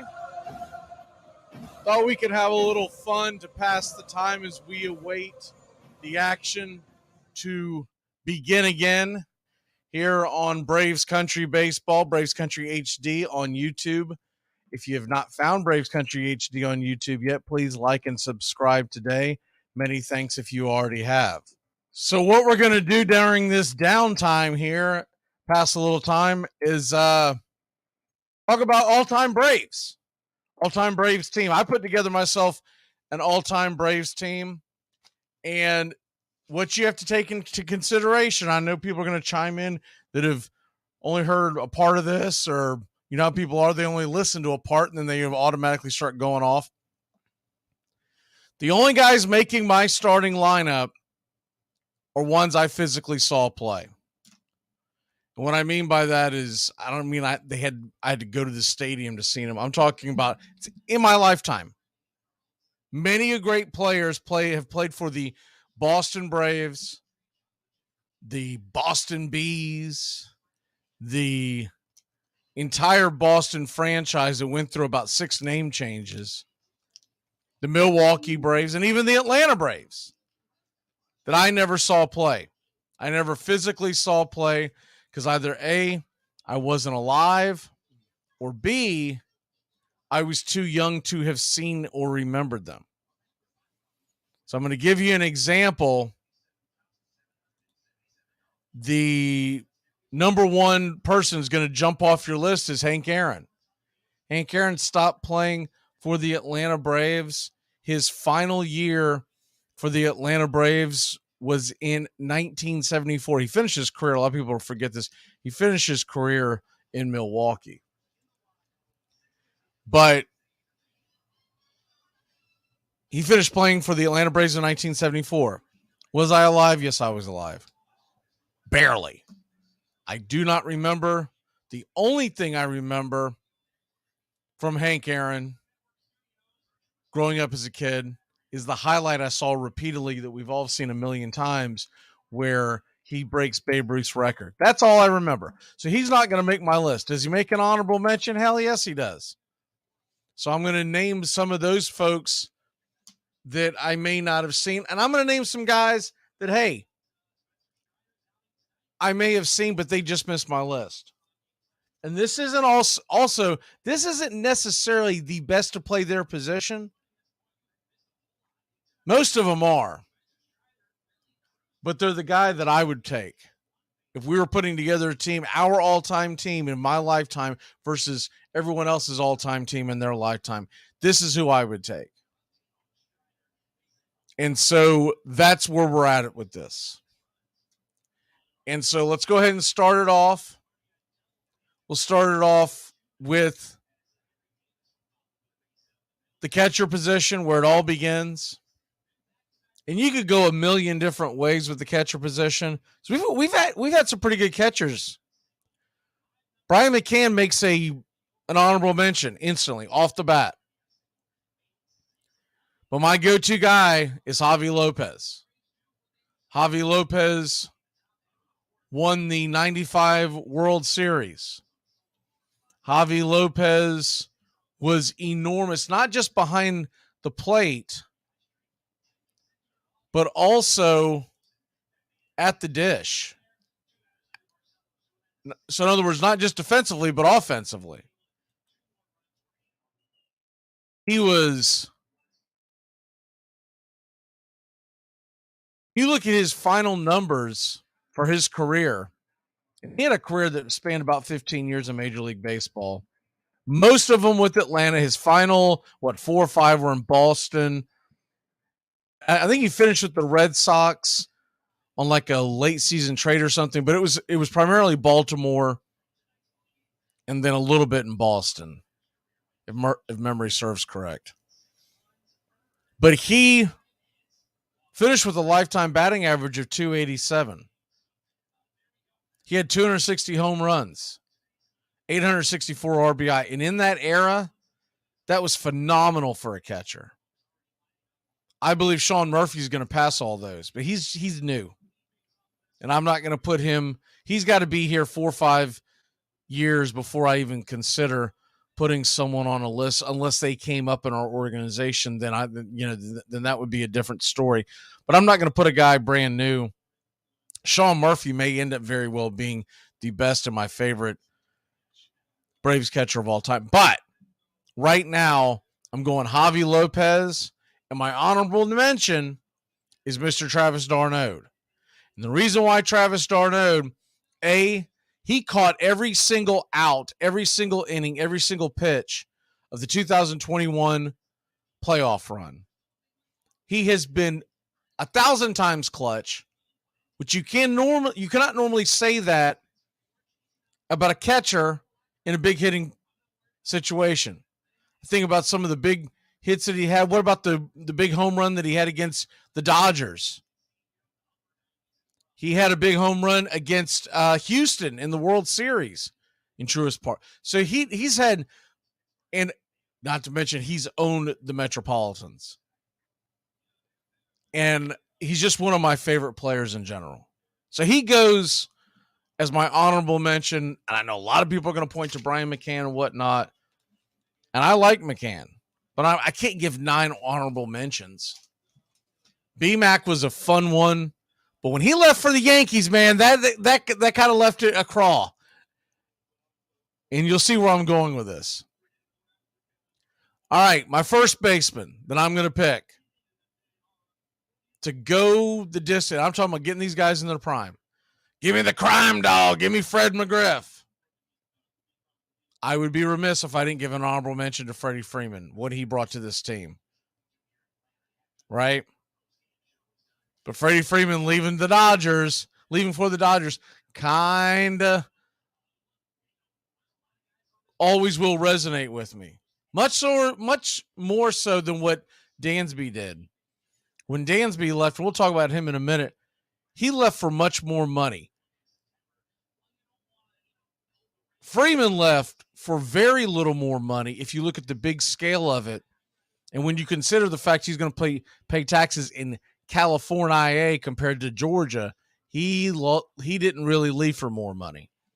He went for the glitz and glamour, and okay, that's great, but you can have yourself one hell of a... If you don't think you can be an everyday household name in Major League Baseball playing for the Atlanta Braves compared to the Dodgers, you're nuts. We have a bigger following east of the Mississippi. That's where all the population is. So give me the crime dog, but Freddie Freeman definitely he has to get honorable mention. And there are others, but this isn't going to be a really long show, so I can't do the entire. I would love to do, and maybe one day we will do it, but I can't go on and on and on and on. Second base, give me Ozzie Albies.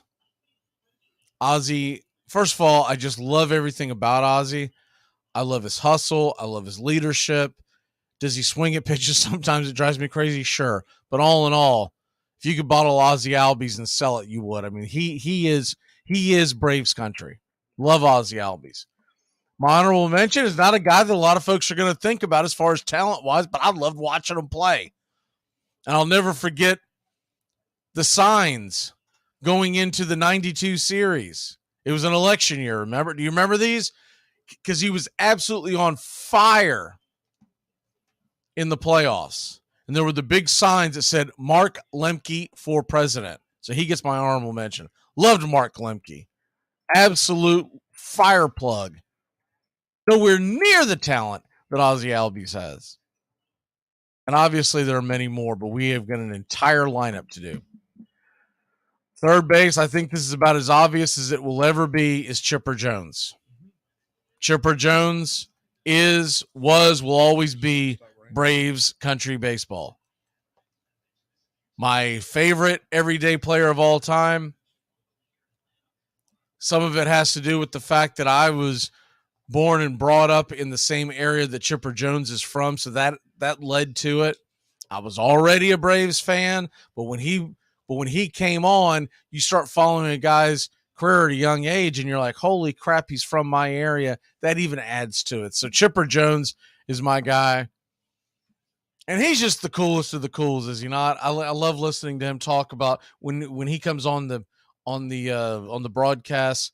He's got a unique perspective, and love everything about Chipper Jones, my favorite all-time Brave. Your honorable mention has to go Austin Riley. And Austin Riley's rising in my ranks as far as all-time Braves. Riley does everything right. You listen to his post-game press conferences, which we never got this when we were growing up in the 90s. We didn't get the access to these, but I see him on a nightly basis now. Listen to him on a nightly basis.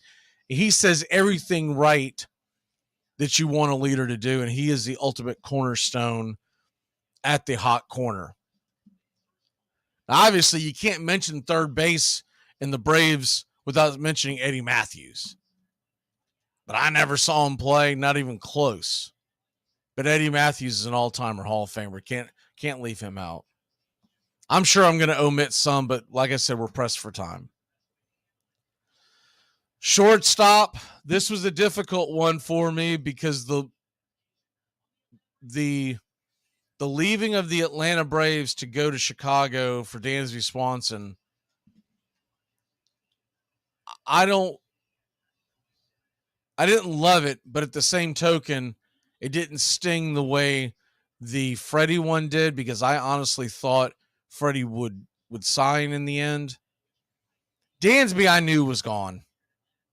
He was going to get so much. He was going to get, what was it reported? $55 million plus more to sign in Chicago than Atlanta over the extent of a contract. I mean, the man just got married. He's thinking about long-term, man. And he's from Atlanta. So I'm not going to hold that against him. I got to put Dansby at short. Dansby Swanson was an incredible defensive player. He had a clutch gene. At least he did with Atlanta. He had a clutch gene. I think a lot of that also becomes infectious. But he would come up in big moments, and his defense was absolutely superb. Now, there are guys that I could go through and mention. You cannot mention Braves shortstop and look him up one day. Rabbit Maraville played for the Boston Braves in the 1912s to the I think he retired in the mid-30s. Hall of Famer, all-timer. No matter what some of y'all may think, no, I did not watch him play. So Maraville, I got to mention him, but he's not going to make my list.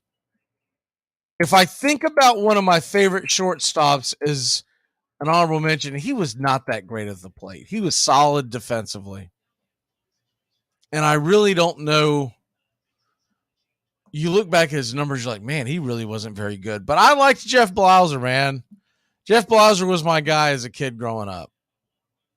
And honestly, Rafael Ramirez, if I had to pick one of you, say which one, Rafael Ramirez was probably my favorite one of those two, even though obviously Blauser was on much better teams.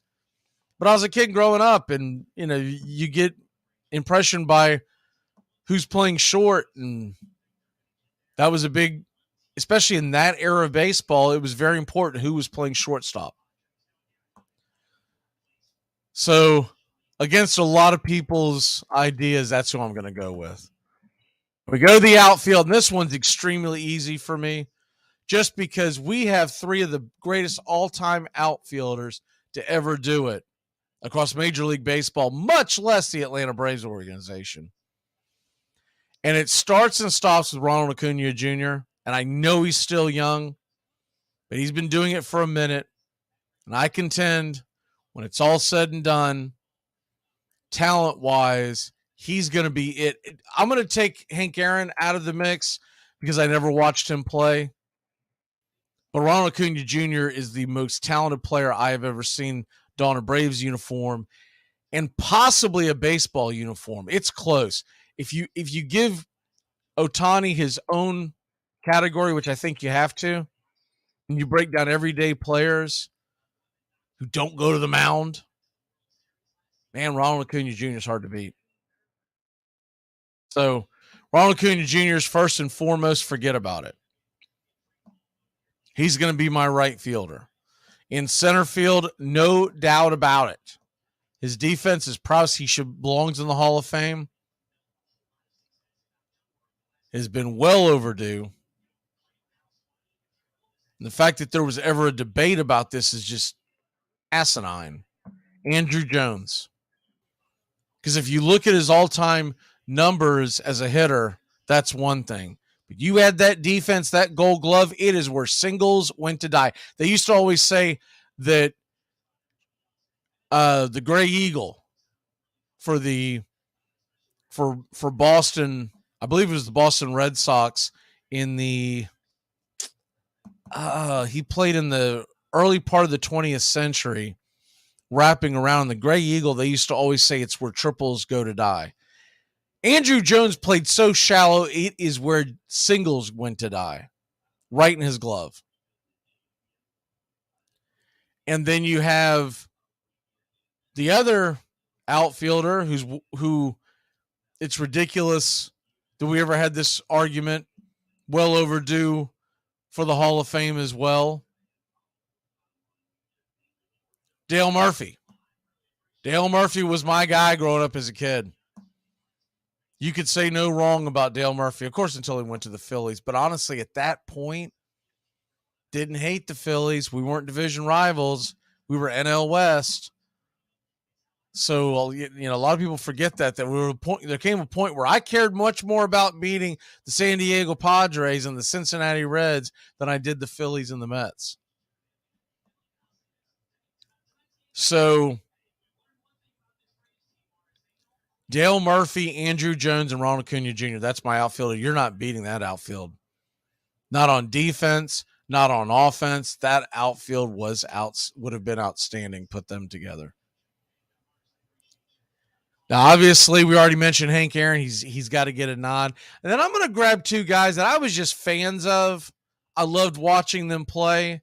They played in the outfield for the Braves. They're not necessarily the best, but I'm going to give some nods to them. Deion Sanders changed sports, and he was so fun to watch when he was on the Braves.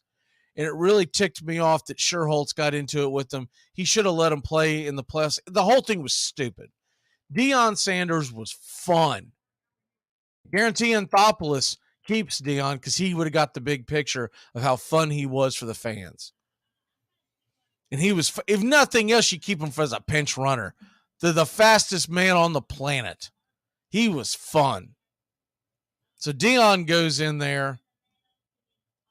I mean, Deion Sanders is the only guy I ever saw that when he got a base hit, it was exciting because he would take that turn. You're like, oh, he might go. He might go.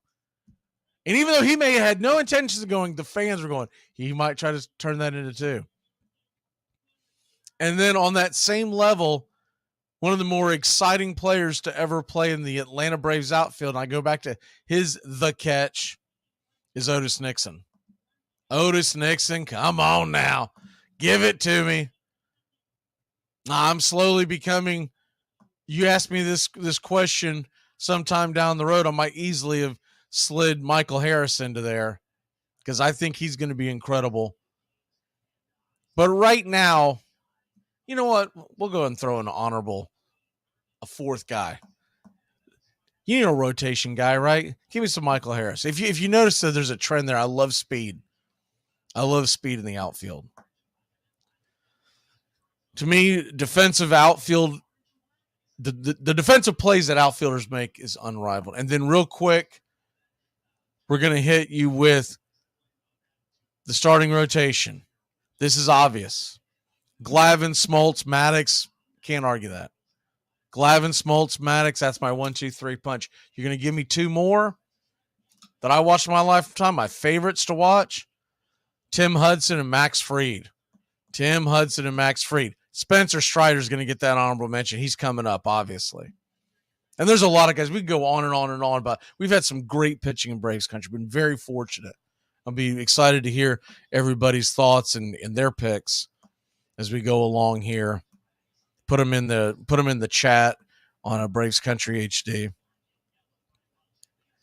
And then my closer is going to be Craig Kimbrell. When he was at his height, there was no one better. You look at his 4-year span, what he did with the Atlanta Braves bullpen as a closer. Oh, it was lights out. I'll tell you who's number two. He just didn't do it for quite as long, or he would have been there, and I'd have to slide him out of the rotation, is John Smoltz. John Smoltz, for folks that might have missed that, John Smoltz, you did not get John Smoltz was the game was damn near done when John Smoltz came in. My setup guy, because those two guys were not setup guys in his prime, and he only did it during that small period of time, but give me the 2021 version of Tyler Matzik. That strikeout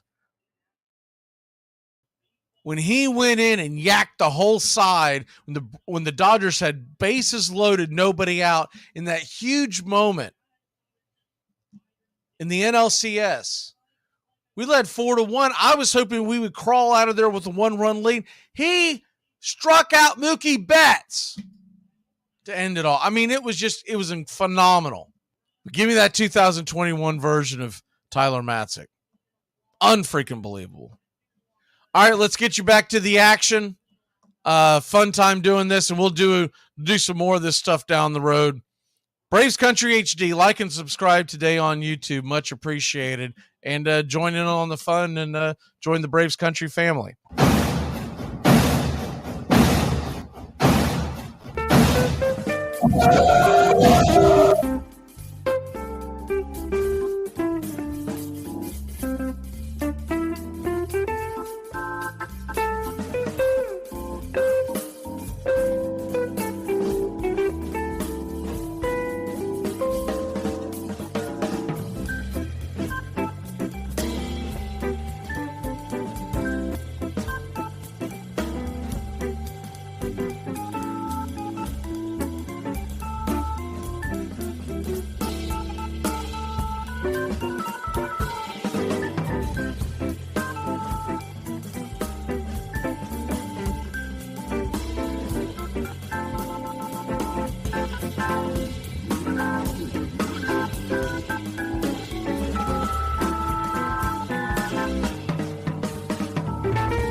Braves fans, let's get into it. Get it. Let's get it. We're going to do something a little different today. Part of our Once Upon a Pastime series, as we will be doing this from time to time, and thought this would be a good opportunity today to do it. So let's go ahead and get into it. This is what I would like to call the greatest players that we never talk about. And it basically goes back to, now, the plan is to do a few of these. And one of them I want to do in the near future. I want to talk about the Negro Leagues. I want to talk about other eras of baseball. But essentially today what I'm going to get into are the pioneers of the game.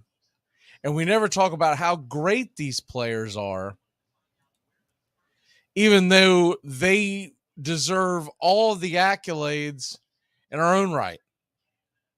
In their own right, excuse me.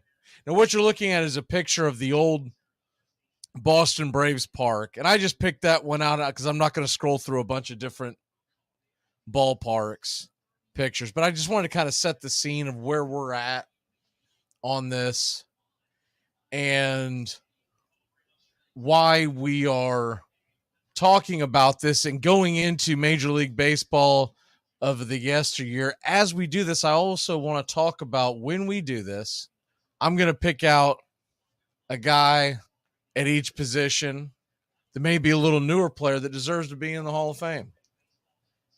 I'm going to go ahead and set the backdrop like that. So that's the big picture of the stadium, and then that's more of a clearer picture over my shoulder. But you get the idea.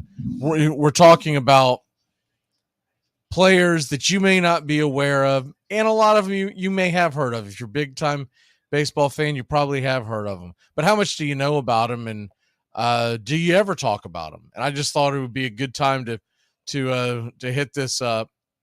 And we're going to go by position.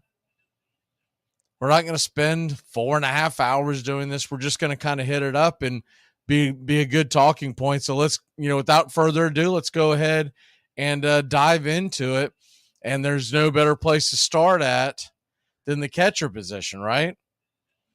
And the catcher position, when you talk about a guy that, and when I rated these guys, there's a lot of ways you could go about it, but the easiest way to do it is I looked at who is and who isn't in the Hall of Fame, who played Major League Baseball at the turn of the century, essentially the early years, say the first 50. And also I looked at their WAR. And if they didn't have at least a decent WAR, then what are we talking about, right? What exactly are we talking about if we don't have a guy in mind that at least has a decent WAR on tap? And so you look at some of the guys that came along at the beginning of Major League Baseball, and look, everybody knows the Johnny Benches. Everybody knows, the Yogi Berras. Even into the Negro Leagues, everybody knows about Josh Gibson by now. If you don't, there's something wrong with you. But there were other players that were very dominant at their position that didn't get a whole heck of a lot of, we just don't talk about them now.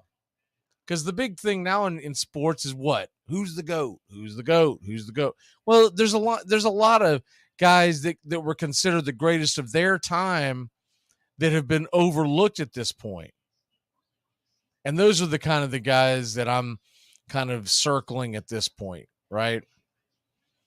And we're going to start off. Now, I'll tell you one thing. I'm going to go ahead and make a side note. A catcher that I think should absolutely be in the Hall of Fame, that got in as a manager but should have gotten in as a player, and they won't backtrack it or whatnot. He's in. It's kind of a dead issue. Joe Torre. Joe Torre does not get enough love. Joe Torre was one hell of a catcher, and you got to stick up for Braves country at some point. Ted Simmons was well overdue when he finally got in, but Joe Torre, you go back and look at his numbers. We won't dive into it today, but he had himself a hell of a career. And it's a little sad that everyone kind of forgets how great of a catcher he is. I mean, at WAR, if you just go off of WAR, he's a top 10 catcher of all time. Yes. I know some people are like, what? Yes. He's a top 10 catcher of all time. And that's a heck of a statement, to be honest with you, because when you look at some of the players that played all throughout Major League Baseball history, there's a lot of guys, man, they just get overlooked because they played with bigger names. They've played so long ago, nobody cares about it anymore, realistically. And that's a shameful thing in its own right.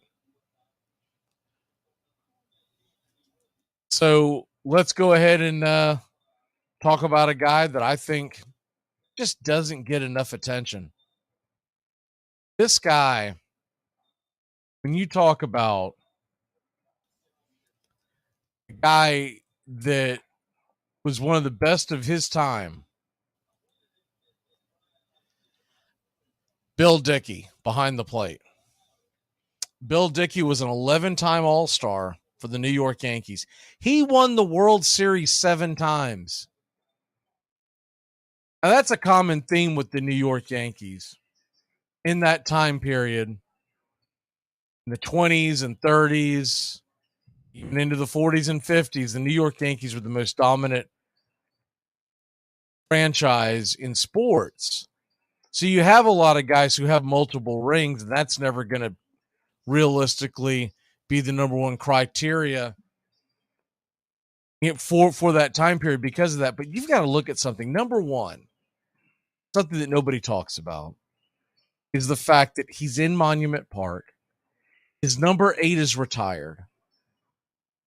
If you've been retired by the New York Yankees, you've done something. If you're in Monument Park, for those of y'all who haven't been, I have been, and it's something to behold. It is one of the most bone-chilling moments you will have as a baseball fan, as an American, and just as a human being. They open it up, depending on if it's a day game or night game. Day game, I went in, and I want to say they opened it maybe an hour before the game. I really don't remember the exact number, but I do remember that they opened it up. Other than an hour, maybe it was 90 minutes, and you would go in there, and no one pushes you around or pushes you along. Excuse me. It's a very small area. It's a very small area behind center field wall. Years ago, Monument Park was actually a part of the field. It was right behind center field, and there was no barrier. Balls would go up there. Now Monument Park, with the new stadium and whatnot, it's got its own little area. And the really neat thing about the whole thing is Monument Park, you go in there, you can literally hear a pin drop.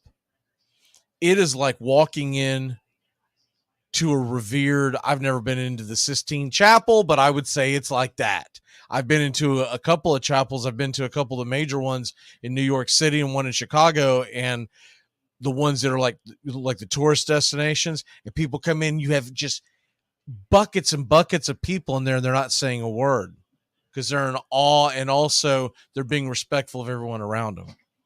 And I will never forget. So I'm at the game by myself. I went to a few Yankee games, but when I went to Monument Park, I went to a game by myself. It was a morning game. I believe it was the one. I went to a couple of morning games. I think it was the one that I talk about for the 4th of July game against the Blue Jays. I think it was that game, but I might be mixing it up. But anyways, the point is, it was an early game. I want to say a 1:00 game. So I think they opened it up at 11:30. So probably like a 1:10 first pitch, and they shut the doors at 1:00 because they want everybody the hell out of there at the game time.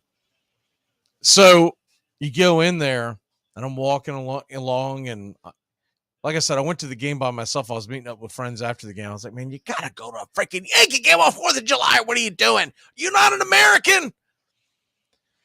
Surrounded by idiots. All right, so I go in there. I don't know what to expect. I thought I was just going to see a little tiny museum and read some stuff, and that'd be cool. And I love history. I love baseball, and there's nothing better than the history of baseball.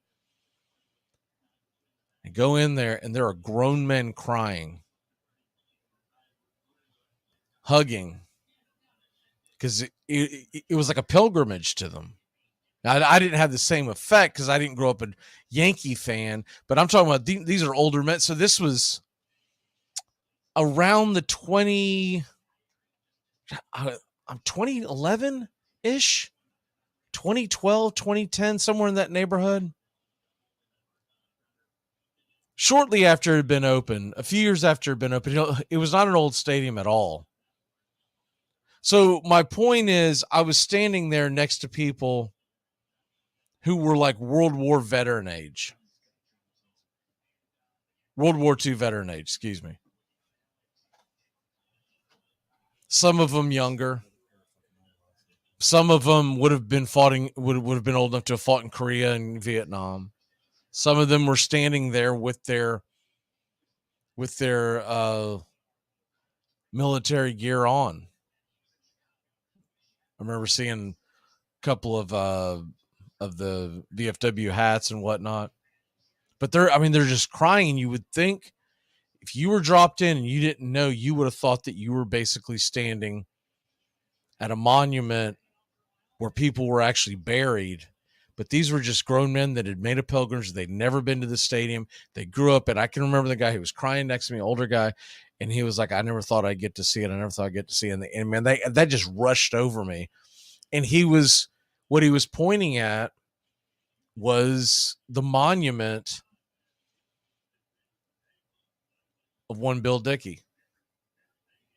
And I guess he grew up. No, I didn't talk to the guy. I'm telling you, talking about no one talks, nobody talks. Like, even if you're whispering, everyone's the people that are working there will kind of cut you an eye. You're supposed to embrace it, enjoy it, and walk out and then talk about it. Because there's a line. Trust me, my friend, there's a line. People are just wrapped around. I couldn't believe how big of a wait there was. But once you decide to go do something, you're like, well, I'm going. I'm in. It's over. Let's do it. Let's get it. I didn't come all the way up here, walk up these steps and whatnot to just say, nah, I'm good. I'm done. It is what it is. So I got in there, and I'm telling you, just the rush of emotions that goes over you at that point, it's unreal. And you don't know these people. But you can feel their, it wasn't right sorrow, it was just overwhelmed with joy because they'd finally gotten to see what they wanted to see. I couldn't really relate to it at the time because I'd seen most of the stuff I'd want to see. As far as there are some, but as far as my teams, I've seen just about everything. But I don't know where this guy is from. And he might have grown up listening to it on the radio and finally got a chance. So it was really cool. I remember when he said, I was like, who's he crying over? I figured it was Babe Ruth or something. But no, it was Bill Dickey. And he was, they went out and I was standing not too far from them and I could hear them chattering. I can't begin to tell you what they were saying, but he was going, I'm sure he just grew up a huge Bill Dickey fan, but Bill Dickey was one of those guys, man. He was, like I said, 7-time World Series, 11-time All-Star. And so he goes behind home plate for me. And I cut this off.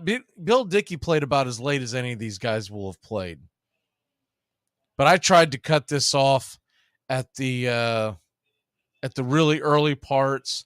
But as far as catchers, ones that are worth talking about, first of all, that experience I had was incredible. And the other thing is, there weren't a lot of great catchers that, really stood out at the very early part of the century, because they were literally there just to go out and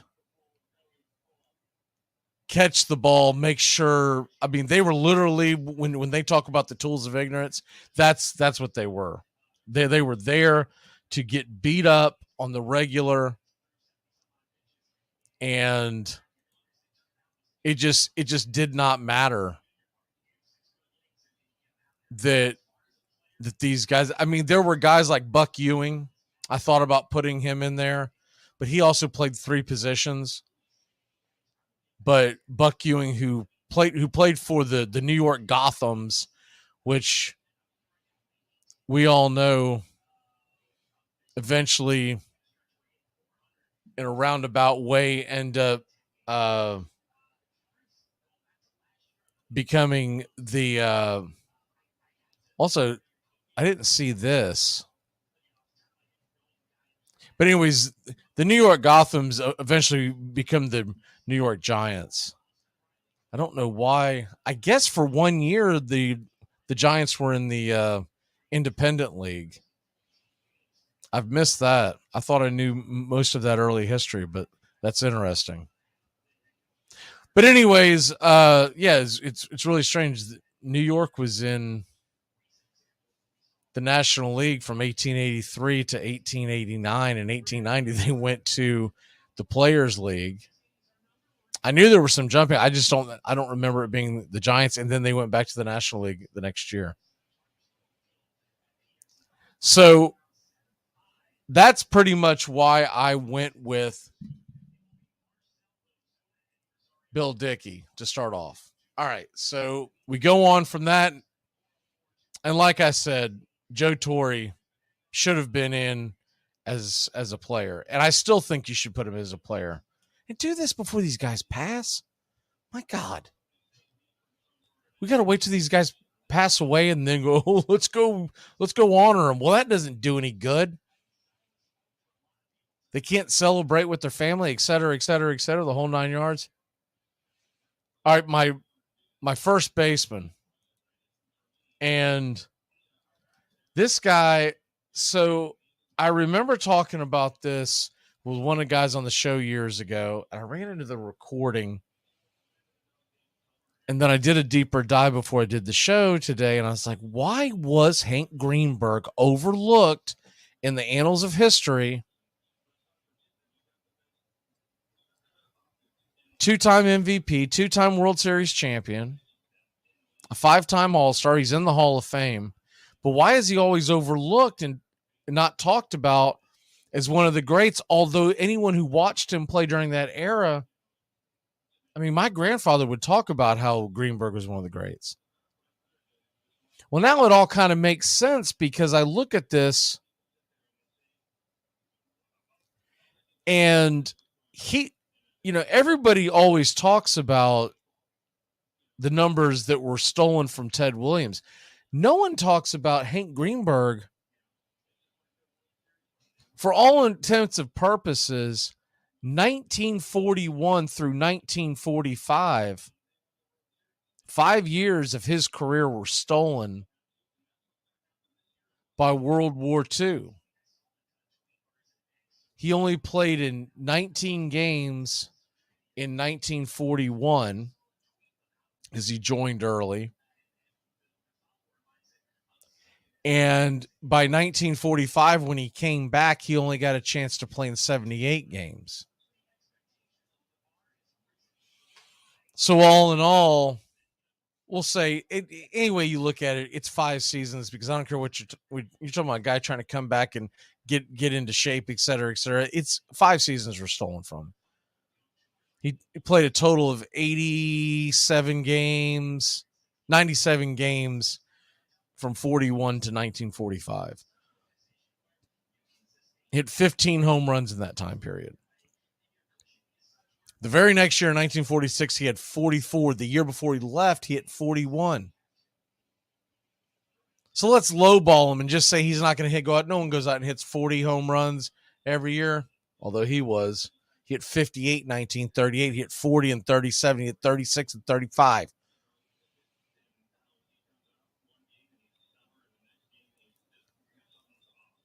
So his absence ends up making it just a 13. It says 13-year career. It was really an 11-year career. And he still ended up with 331 home runs. So let's just lowball it and say in those 5 years, if he got full 5 years, and there was one that he was banged up in 36, but I'm going to leave that one out. But the full 5 years, Say he just did the bare minimum of what he was doing at the time and lowballing it at 30. It's 150 more home runs. He's probably somewhere around 500 home runs bare minimum. And at that point, 500 home runs at that time, 500 home runs was like the mark that everybody would just shoot for. So that alone makes it just an incredible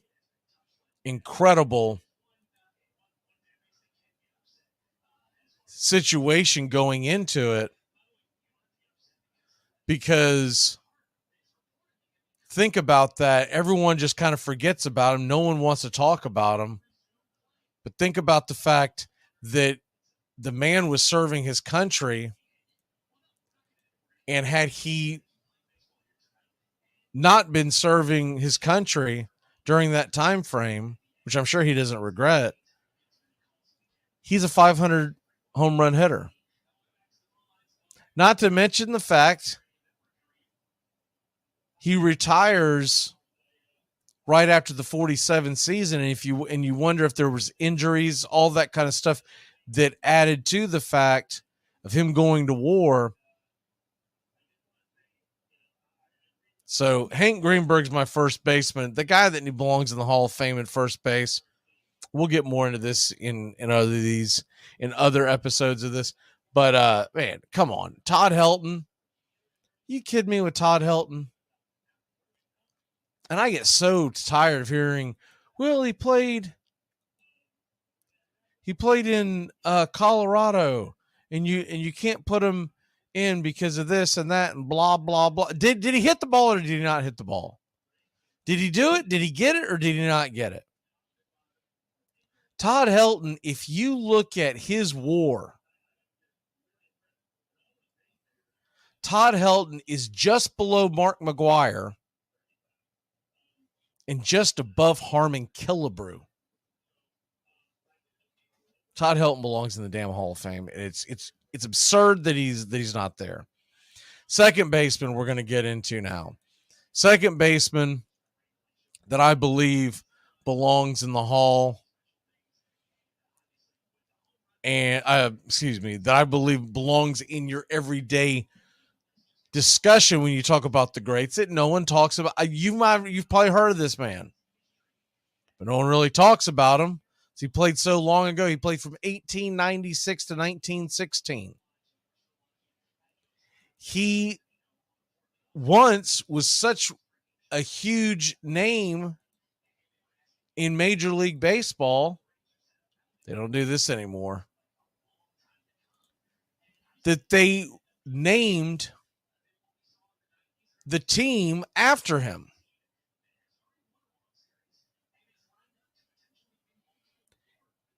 He was playing for the Cleveland Naps from 1902 to 1914, and that wasn't a coincidence. The Naps were short for Naplohoy, nicknamed the Frenchman because of his last name. He was born in Rhode Island, but that was a very common thing back then that everyone, they do to a degree to this day, but back then it was very popular that you would be identified by your ancestry. And so he was nicknamed the Flying Frenchman. And this guy, Triple Crown winner in 2001, 5-time batting champion, American League home run leader, 3-time RBI leader. It's funny, the Cleveland Guardians Hall of Fame, that still looks weird to me. The Cleveland Guardians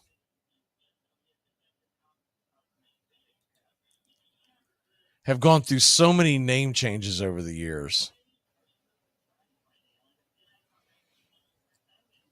They were at one point, listen to this craziness.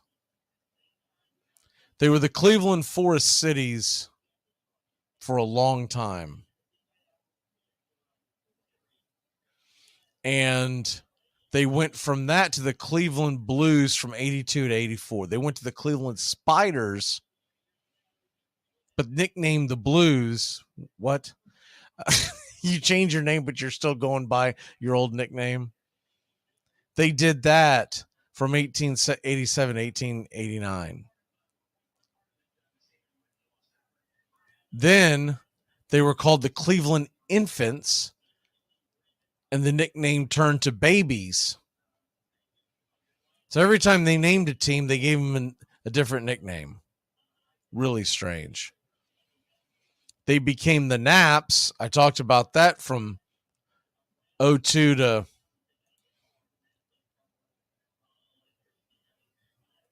1902 to 1914.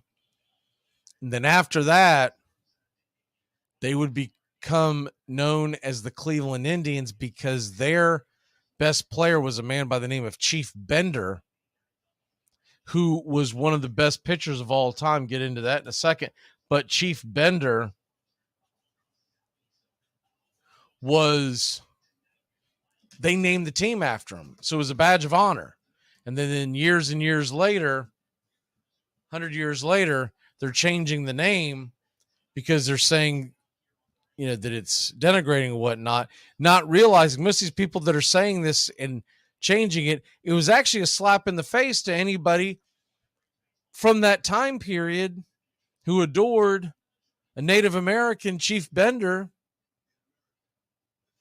which is the craziest part about this entire thing. You changed the name, but the name was there to honor Chief Bender. I mean, at least rename him. If you don't want to go with the Indians, I get that. Times change, et cetera, et cetera. But at least could you not name them the Cleveland Benders? Could you not name them the Cleveland Chiefs? Just putting that out there. Something to recognize who they'd been all this time. Anyways, Nap LaHoy, one of the highest batting averages in the history of Major League Baseball, 339 batting average, 3,200 hits, almost 1,600 RBIs. And that was at the top of the game at the time because RBIs, he played in the dead ball era and he had 1,599 RBIs. He was also a manager for a stint, won 377 games. The Cleveland Naps, he was a player manager from 05 to 09. But this guy, man, he was every bit at the time. He was looked upon as one of, if not the best player. Everyone knows Ty Cobb. Very few people talk about Nap LaHoy. Nap LaHoy, Ty Cobb, they were synonymous along with Honus Wagner of who the greatest players were in the game at the time. I mean, you have a team named after you. Your team named after you. That's something. That's something. All right, let's take a quick break. When we come back, we're going to hit up a guy that was the home run king at the time that he played, and it got destroyed by Babe Ruth. We will be back in a flash here on Braves Country's Once Upon a Pastime series. Here are some baseball facts that you might not have known. Billy Wagner is possibly the best left-handed reliever of all time. Despite being a lefty, Wagner was born a natural righty. At the age of 7, he broke his right arm not once, but twice. While recovering, Billy learned to throw left-handed, and the rest is history. You might think that the St. Louis Cardinals are named after the bird, but that's not the case. In 1899, a reporter named Willie McHale overheard a woman talking about the, at the time, St. Louis Perfectos uniforms, saying that they were a lovely shade of cardinal. Fans liked the moniker Cardinals, and the name stuck. Armchair. Washington manager Joe Cantillon had received a report about a 19-year-old pitcher said to be tearing up the Idaho State League. This boy throws so fast you can't see him, the scout said, and he knows where he is throwing because if he didn't, there would be dead bodies all over Idaho. Walter Perry Johnson was a modest country boy from Humboldt, Kansas, with broad shoulders, long arms, and a curious motion that delivered the ball faster than any other pitcher had before him, and perhaps none has since. Still, he was cautious. Before signing up, he asked for a return ticket home, just in case things didn't work out back east. Things did work out. Johnson hurled the ball so fast that one batter left the box after 2 swings. The umpire told him he had a third swing coming. I know, he said, and you can have the next one. It won't do me any good. There's only one way to time Johnson's fastball, said Bertie McCree. When you see the arm start forward, swing. Another batter simply shook his head. You can't hit what you can't see. In the words of the umpire, Billy Evans, he said, was it hard to call a game that Walter Johnson was pitching? And he said, well, it wasn't really that hard. They wouldn't second guess me because not only were my eyes closed, their eyes were closed too.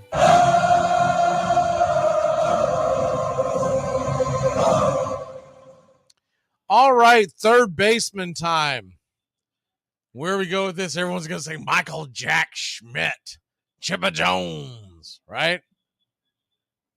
Going a little different. First of all, the guy that ought to be in the Hall of Fame that's not in the Hall of Fame, a small stint with the Braves organization. Darrell Evans, put him in now. It's ridiculous. Absolutely ridiculous that Darrell Evans is in the Hall of Fame. That's a different show, but I do want to acknowledge those guys that belong. Frank Home Run Baker. His nickname was Home Run Baker.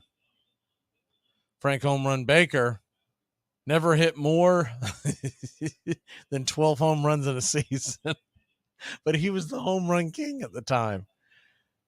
When Babe Ruth came along and started swatting the balls, 27, then 54, then 60, everyone's like, what the hell is this guy? He's an alien. He's not from this earth. You think people freak out about Shohei Ohtani and get starry-eyed about Shohei Ohtani? Man, that's piddling. That's nothing. It's child's play. Shohei Ohtani is a very good player and very good at both positions.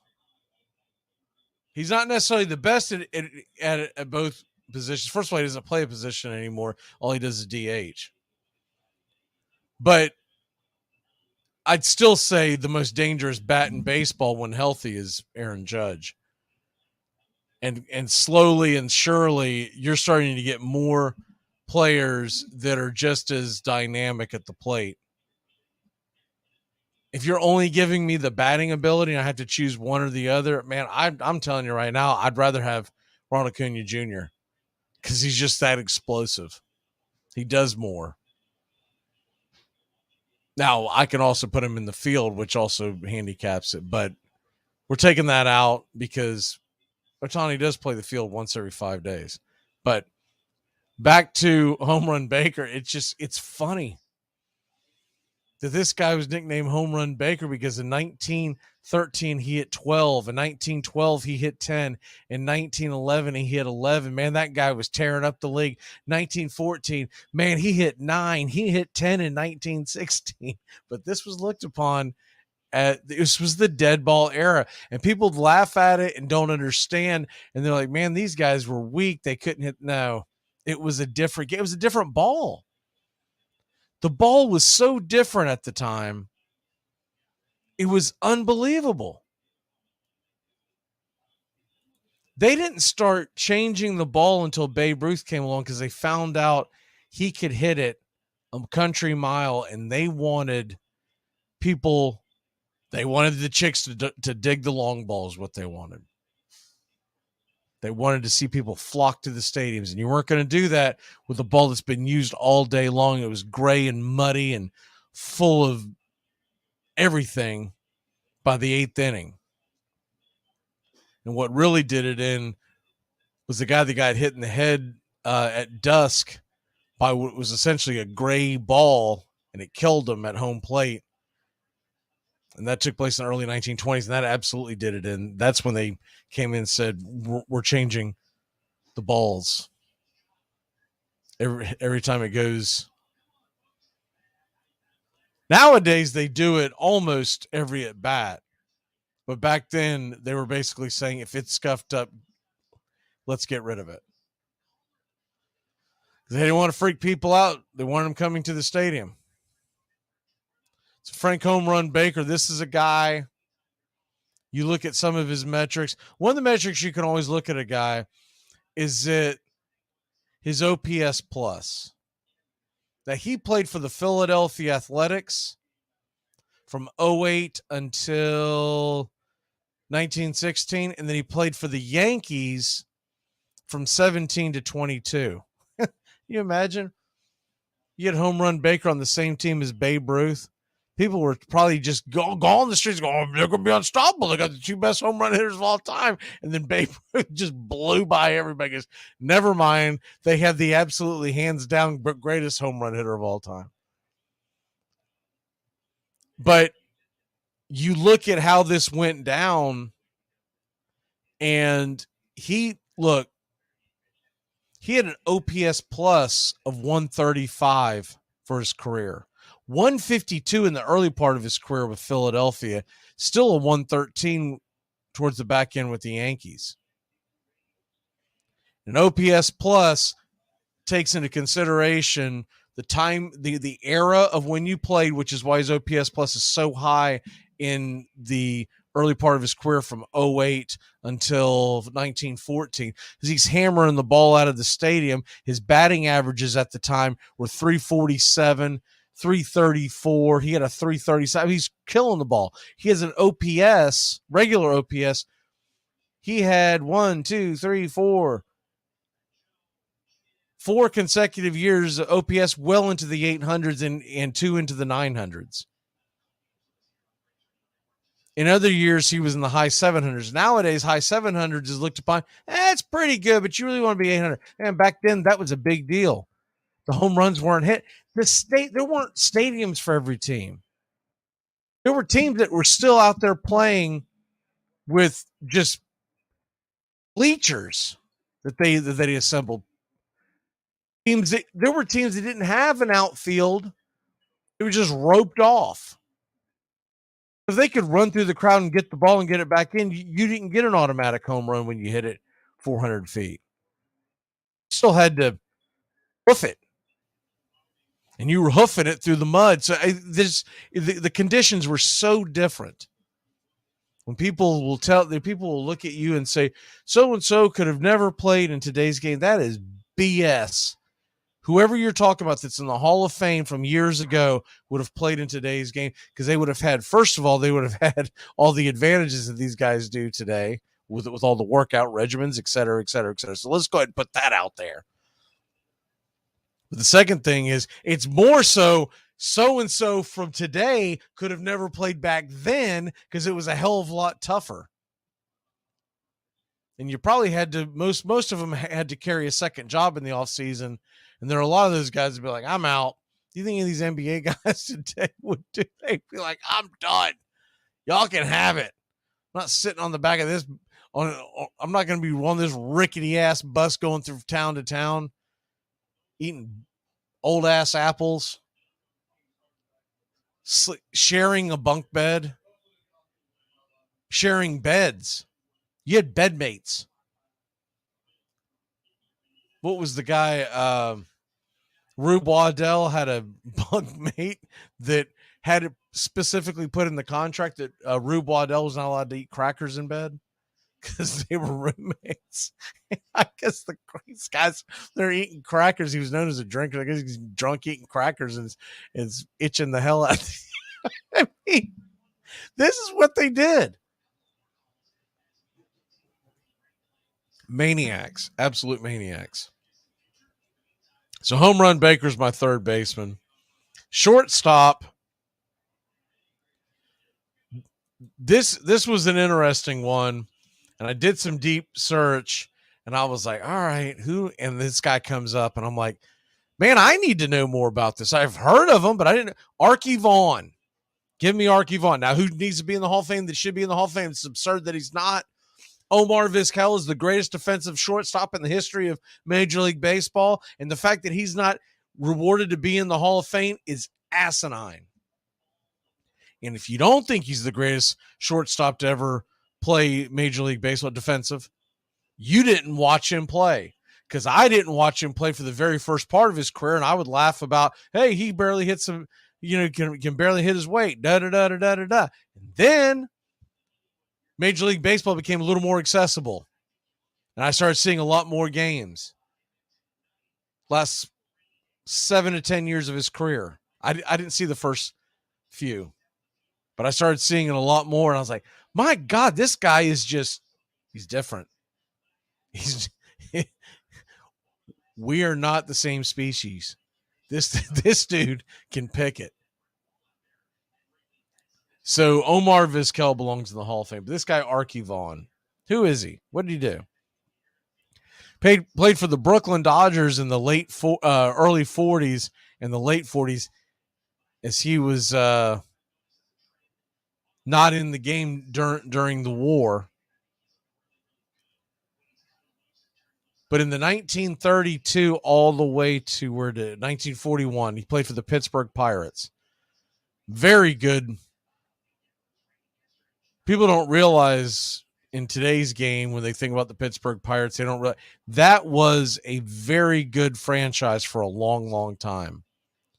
But the Pittsburgh Pirates, this guy was a 9-time All-Star. And remember, the All-Star game didn't exist for the first couple of years of his career. It's a 9-time All-Star, won the batting title. He ended up with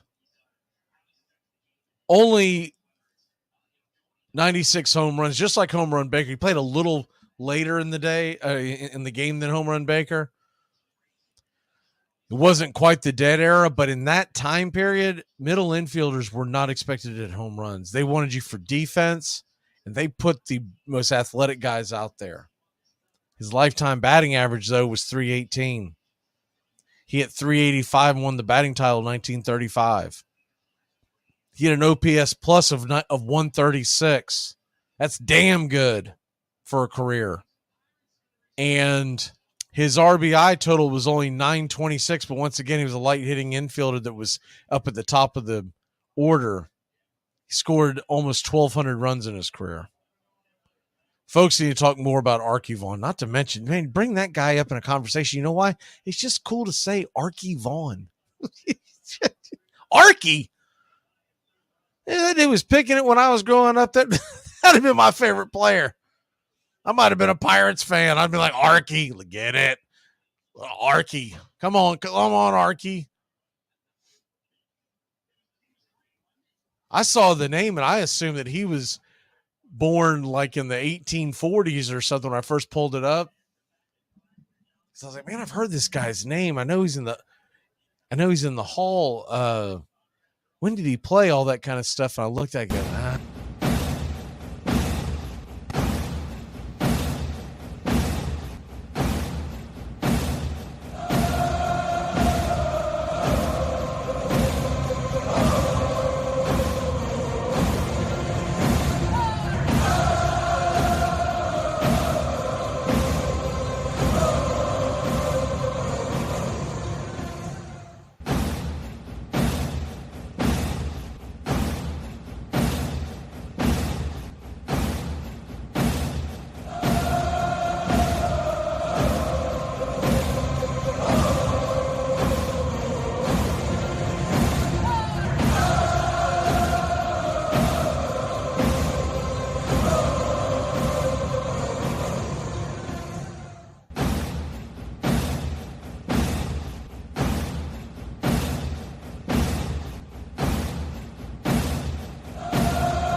welcome back in Braves country. The Atlanta Braves trail by just 2. And we are headed to the top of the 6th inning. Long time, no time. A rain delay that will have, by the end of it, will be about an hour and 15 minutes. I really feel like it took them a lot longer than it should have to come back off that rain delay. I was looking at the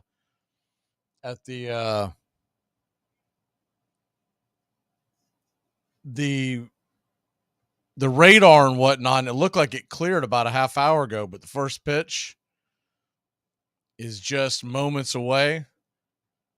You're looking at the screen at home. They're just giving you updates as the tarp has come off the field and we're about to have first pitch. You're listening to on radio. We've got 3 innings left to get back 2 runs. In a game that had 6 runs scored in the bottom of the third, knocking out Strider, 4 in the top of the fourth by the Braves to climb back into it. Connor Joe hit a solo shot, and then the Braves came back and scored in the top of the fifth. We had a shutdown inning in the bottom of the fifth by Tonkin, so yeoman's work by Tonkin to keep us in this game. He did give it the 1 run to Joe, but other than that, he pitched really well. And looks like Pierce Johnson is warming up in the Atlanta bullpen. And we're going to be facing the left-hander Hernandez, it looks like, to start the inning. Jose Hernandez is coming on for the Pittsburgh Pirates. Hernandez has a 4.41 ERA, 32 2/3 innings, 37 strikeouts, a high strikeout rate, and only 10 hits allowed. 10 walks allowed. He has given up 6 home runs, so hopefully that's how the Braves can get to him. Braves trail by just 2. And we are heading back, as I will fix the screen. Forgot that was still up there. And Marcell Ozuna is the batter. Do want to make sure this is working, so I'm going to go ahead and refresh it for a second. Marcell Ozuna is coming to the plate. And we get 8 more likes. We can take that goofy thing off the screen that I hate putting up, but my producers are making me do it. So, fair enough. It's free to hit the like button. It's free to subscribe. Nothing happens. It's not a subscription like subscription to Amazon or something. There's no charge in the subscriptions for folks who aren't familiar with it. So Jose Hernandez, the left-hander, will face Marcell Ozuna as we get going back here in the top of the 6th after about an hour and 15-minute rain delay or so. Lefty-righty matchup, and after all this, you got to be kidding me.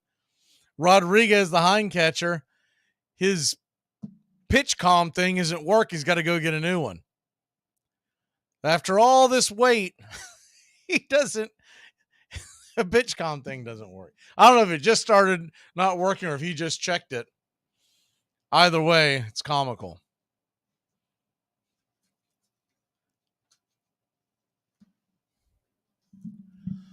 So we are now back for action. Ozuna's in the box. Hernandez on the bump. And the first pitch on the way. Off the plate wide. Sails way past the zone off the plate. It's 1-0. The 1-0 pitch. Swing and taps that one foul. 1-1. They're calling it a 4-seam, but it really has 2-seam action. So if you're paying attention to the stat track and all that, it's got 2-seam action. It's not a 4-seamer. The 1-1 pitch sails inside. High for a ball. It's 1-1. That was a 4-seam. Did not have any movement. Braves trail by 2. The pitch on the way. Just misses high. Ball 3-1. So Marcell Ozuna has a 3-1 counter in his favor to start off the 6th inning. Jose Hernandez, the southpaw, lifts the glove, lifts the leg, and lets it go. Swing and pops it back foul. It'll be out of play. 3-2. I would say that the crowd has decimated, but there really wasn't a very big crowd to begin with. So honestly, looks like majority of the folks that were there have stayed. 7-5 your score. Pittsburgh leads, top of the 6th inning. The pitch on the way. Swung on, and that ball's fouled out of play. We'll do it again at a full count. So that two-seam action that he's got on that fastball really tails away from left-handers. The 3-2 pitch. Misses high, ball 4. And Marcell Ozuna will grab a base to start it off here in the top of the 6th inning. Nobody out.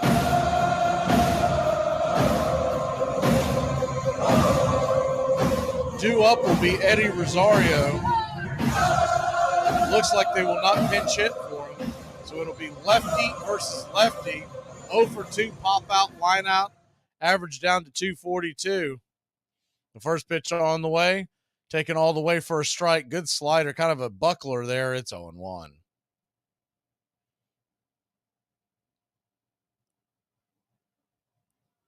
Braves 5, Pirates 7. The 0-1 pitch. Another slider taken all the way. It's 0-2. So Eddie Rosario starting off 0-2. 2 pitches right down the pipe, right down the chute. See where they go on the 0-2 pitch. Swung on and grounded foul. Thankfully foul. That probably would have been a double play. Do it again at 0-2.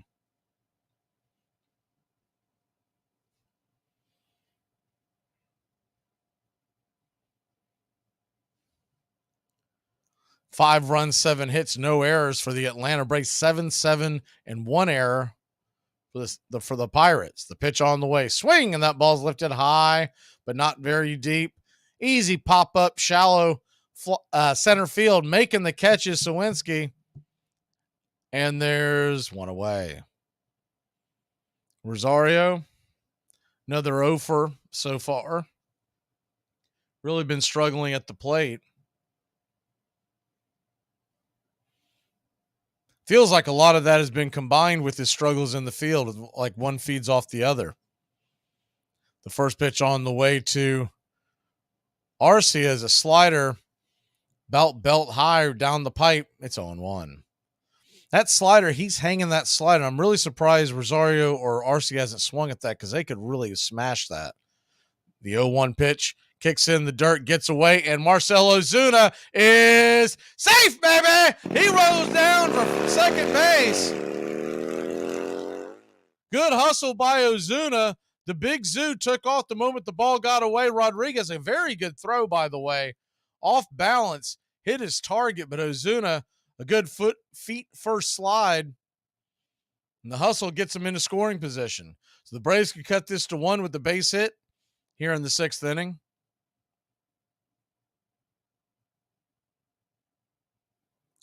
Pitch on the way to Arcia. Swung on, and that ball is belted high and deep. Is it fair?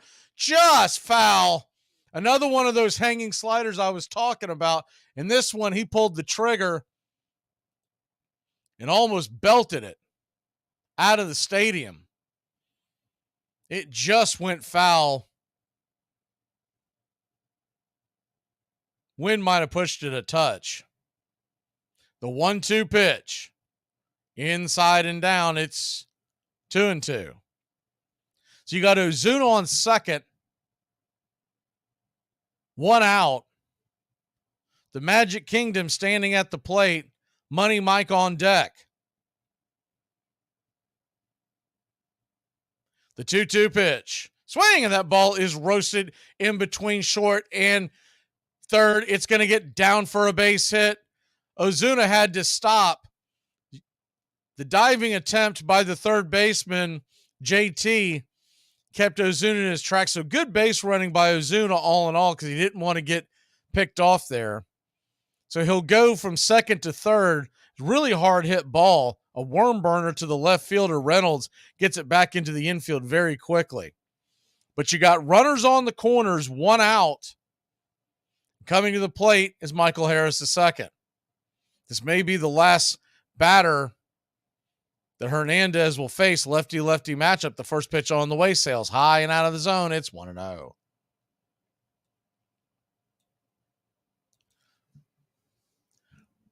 Warming up in the bullpen, right-hander. The pitch on the way. High and out of the zone. Ball 2-0. Runners on the corners, 1 out.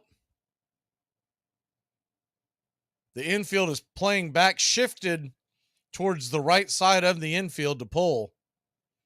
The 2-0 to Michael.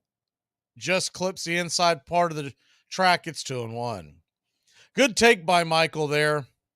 When you look at the fact that he fisted that, it could have been a double play. They will concede a run, so the pitch on the way, swing, and that ball's lifted high down the left field line, giving chase. Making the basket catch is the third baseman. Good defensive play by JT. He went down the third base line, caught it over his head. Ozuna had gone quite a bit because no one was holding the bag. When Ozuna realized what had taken place, he came back to the bag.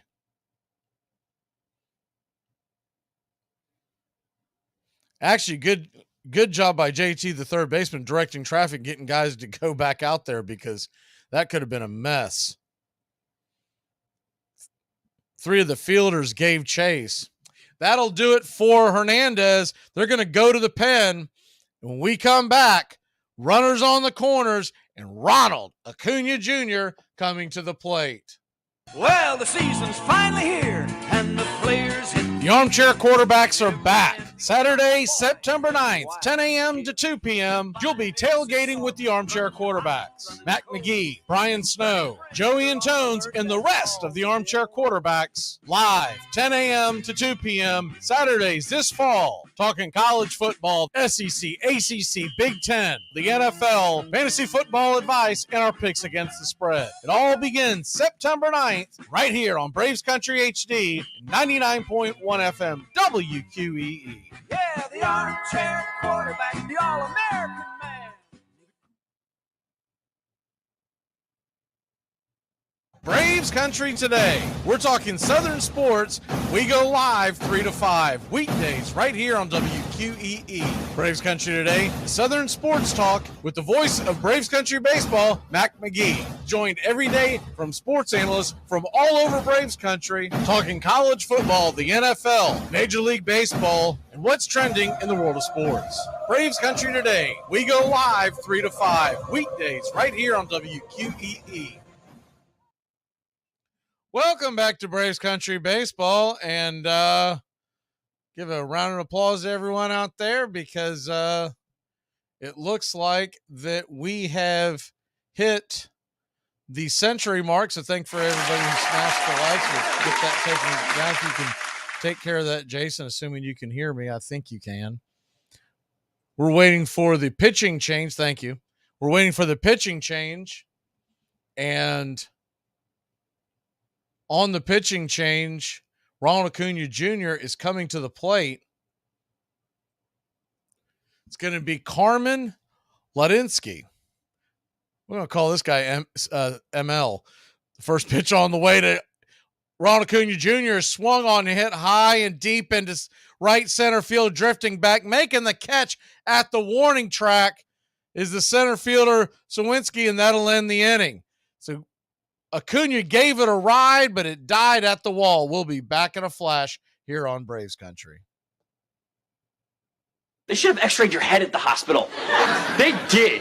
And for your information, they found nothing. Here are some baseball facts that you might not have known. The Steve Bartman incident was a very controversial play in which Bartman accidentally prevented a Cubs outfielder from catching a ball, which then spiraled into the Cubs losing the game and eventually the championship series. Cubs fans were livid with Bartman, but the actual Cubs team was apologetic. In fact, after winning it all in 2016, the Cubs decided to give Bartman a World Series ring. Hey, Braves Country. Braves Country HD is bringing you Braves Country Baseball. Braves Country comes to you every Tuesday night and Friday night, and 2 bonus games every week. Hi, I'm Mac Magee. McGee, and we'll be bringing you play-by-play, pitch-by-pitch of your Atlanta Braves. It's free to listen. Please like and subscribe. YouTube.com/@Braves Country. Braves Country Baseball, for the fans, by the fans. On November 13th, 1911, John Jordan O'Neill, who would one day become one of baseball's greatest ambassadors, was born in the Gulf Coast port town of Carabel, Florida, the grandson of a slave. Every town had a baseball team. In my town, Carabel, they had a little local baseball team, and my father played on the baseball team. It was only 4 high schools in the state of Florida a black kid could attend, so just elementary education. Well, so I've got to go to the Sarah field. And in that Sarah field, I was a box boy. I'm sitting behind the boxes one day, and it was hot in Florida, and I was sweaty, and that muck I'm itching, and I said, damn, it's got to be something better than this. Braves Country HD. Please like and subscribe today.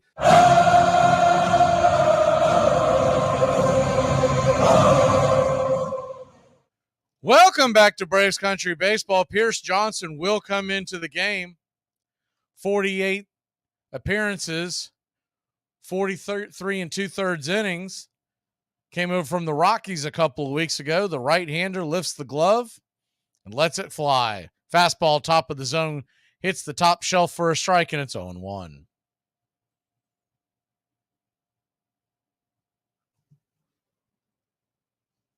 The 0-1 pitch from Johnson. PJ lets it go. Fastball misses outside. 1-1. Braves trail by 2, still have 3 more at bats. Top of the order due up, starting with Ozzie Albies next inning. The 1-1 right there at the knees. Teardrop curve at the kneecaps, and it's 1-2. So he's gone fastball, curveball to start it off. The 1-2 to Alika Williams, the number 9 hitter. Curveball goes all the way to the backstop. Did he go around? And thankfully he did not, because that ball went to the backstop, rolled away. Murphy didn't make much of an effort to get the ball. It was standing a little behind the runner. Had he taken off, that could have been a mess. The 2-2 pitch. PJ lets it go. Swing, and that ball's hit hard on the ground. A one-hopper to Arcia. Good play. Backhands it, fires it across the diamond, and there's one away.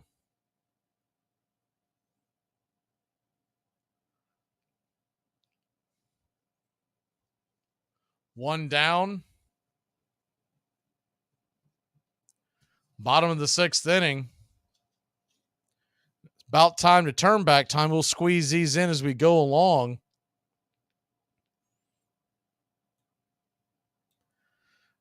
Johnson to face the top of the order now. First pitch on the way to Connor Joe, who had a solo shot earlier in the game, is a curveball right there for a strike at the knees. It's 0-1. Connor Joe, 1 for 3. Right-handed first baseman. Came over from the Rockies last year. The 0-1 pitch right there at the knees. Another curveball. Good curve by PJ, and there's 0-2. Standing on deck, Brian Reynolds from the left side from left field. The 0-2 pitch. In the dirt, tried to get him to chase one well out of the zone. Missed his mark. It's 1-2. On this date in 1890, John Riley became the first major leaguer to hit for the cycle in different leagues when the Reds moved to the National League that season, beating Pittsburgh at League Park 16-3. The 1-2 pitch from Johnson. Swing, and fouls it out of play. We'll do it again at 1-2. The Cincinnati red leg first baseman hits for 2 cycles in 1883, also a first, when the team played in the American Association were known as the Red Stockings. The 1-2 pitch in the dirt. Did not chase that one. That was well out of the zone, 2-2. Of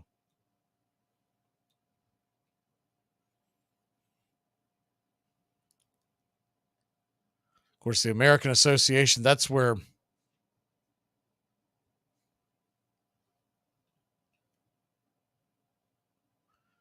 there was the American Association. There was also the National Association, which is where the Braves started. The 2-2 pitch. Fastball just misses off the zone. Ball 3-2. So a full count to Connor Joe. And in that league, the Braves, which at that point were known as the Boston Red Stockings, won 4 titles. The 3-2 pitch. Curveball. Did he go around? He did not. Ball 4. So you got him out to an early 0-2 count, and then curve after curve after curve.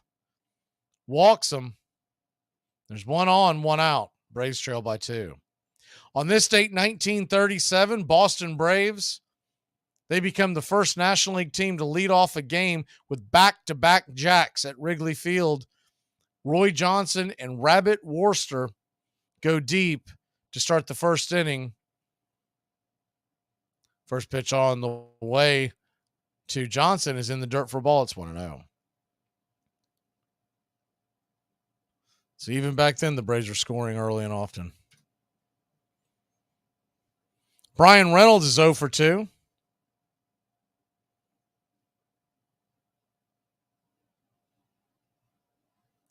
The 1-0 delivery. High and out of the zone.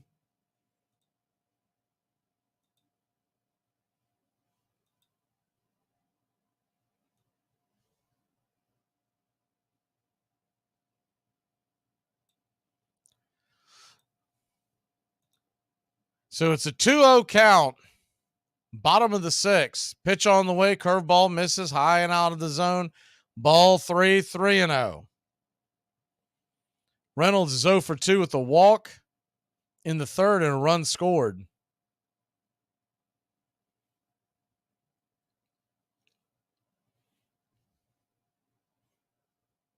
The 3-0 pitch. Lets it fly. Fastball just grabs the top of the zone on the outer edge. It's 3-1. Righty-lefty matchup. Connor Joe with pretty decent speed standing at first.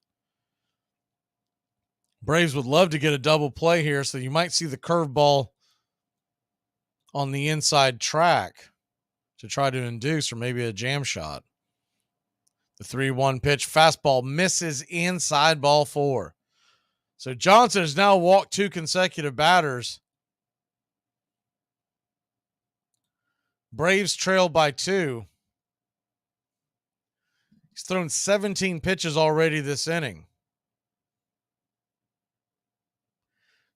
Murphy's going to go out there and talk to Johnson. McCutchen stands at the plate. On this date in 1967, Orioles third baseman Brooks Robinson hits into his 4th career triple play, setting the major league record. The 5th inning around the horn triple killing, 5-4-3. Doesn't hurt the Birds as the Orioles beat the White Sox 4-0 in Memorial Stadium to complete a twin bill sweep. First pitch on the way to McCutchen. Runners on first and second. 1 out. The pitch on the way, and the curveball grabs the top of the zone. It's 0-1.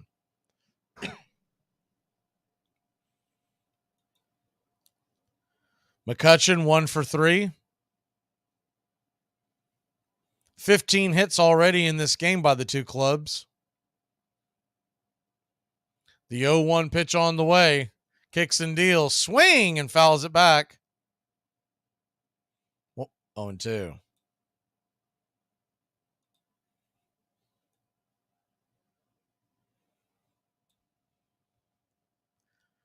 Braves trail by 2. Top of the 6th inning, 1 out.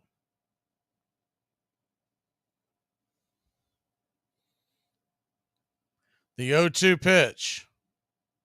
Johnson lets it go. Curveball misses just below the knees. Did he call that a strike? He did. Wow. Strike 3. That is hard to believe. It was a quick strike action. I wasn't 100% sure because Sean Murphy was kind of blocking the action.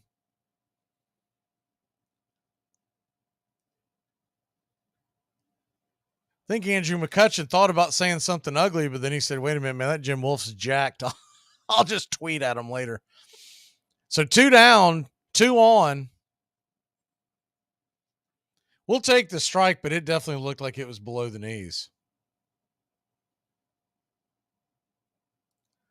Henry Davis stands in. He's 1 for 3. He takes a swing at the first curveball he sees, and it's well off the plate, swinging a missed strike. It's 0-1. On this date, 1993, raising his average to 348, San Diego Padre outfielder Tony Gwynn collects his 2,000th base hit and a single off a Colorado hurler Bruce Ruffin in their 6-2 win at Jack Murphy Stadium. The 0-1 pitch on the way, right there at the knees, curveball, just grabbed the outer edge. 0-2.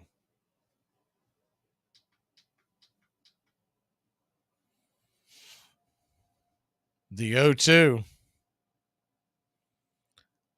PJ looks back and lets it fly. Curveball down and in. 1-2. Mr. Padre Tony Gwynn will reach the 3,000th mark on the same day, this same date in 1999. And that's your turn back time for August 7th in Major League Baseball. The 1-2 pitch, curveball. Did he go around? He did not. 2-2. 4 consecutive curveballs, all in the same general area, down and away to the right-hander. He's got a good fastball, but he will not lean on it so far. The 2-2 pitch. Swing and a miss, strike 3, and that'll end the inning. So the the Pirates threaten but fail to score. We'll be back in a flash here on Braves Country. If you were a bird, where would you fly? I'd fly to my favorite place, the DMV. I was just going to say that. Glad we haven't heard a peep out of you. If I was a bird, I'd fly into a ceiling fan. Here are some baseball facts you might not have known. Michael Conforto's mother is an Olympic gold medalist. Tracy Ruiz Conforto was a synchronized swimmer in the 80s and won 2 gold medals in the Olympics along with a silver medal. Tracy was inducted into the International Swimming Hall of Fame in 1993, the same year that Michael Conforto was born. Over the years, Brooklyn would be represented by many teams with many names. The Atlantics and Excelsiors, the Bridegrooms, Bushwicks and Superbas, the Tip Tops, after the baker of Tip Top bread who owned them for a time, the Robins, after their manager Wilbert Robinson, the Trolley Dodgers, and finally, just the Dodger. The story of the Brooklyn Dodgers is a story of one of the 5 boroughs in New York. Brooklyn was an independent city to itself until 1898. It was one of the great cities. It was a city with a population bigger than Chicago. But because of the subway, because of the bridges, because of the water and electric facilities, the state forced Brooklyn into the city of New York in 1898. And Brooklyn didn't want to be in the city of New York. New York had the tall buildings and this, that, and the other, and the railroad stations and Broadway. Brooklyn was just they call it the bedroom of New York. But the one thing that they had in Brooklyn was a baseball club called the Dodgers. And the whole borough of Brooklyn centered its love and attention on the Dodgers and used the Dodgers against the tall buildings of Manhattan. Braves Country HD. Please like and subscribe today. YouTube.com/@Braves Country. Welcome back to Braves Country Baseball.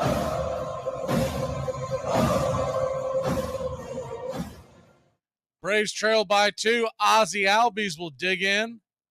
First pitch on the way to Ozzie from Ladinsky. The names on this team is right there. First strike. It's 0-1. The 0-1 pitch on the way. Swung on and fouled back out of play. It's 0-2. Carmen Ladzinski, or as we call him around here, Carmen, has an 0-2 count on Ozzie. The pitch on the way. Fastball misses high, and it's 1-2.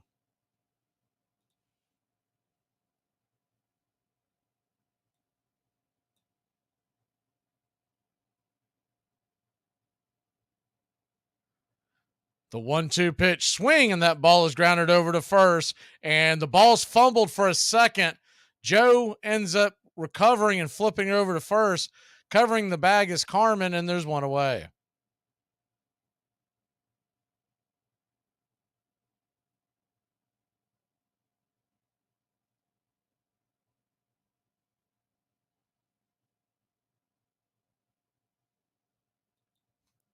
So Austin Riley will come to the plate. Austin Riley 2 for 3. The first pitch on the way to Austin is just off the edge for a strike. It's 0-1. Riley 2 for 3 with a double, a single, a run scored. Braves trail by just 2. Top of the 7th, the 0-1 pitch. Fastball misses high, 96 miles an hour. 1-1.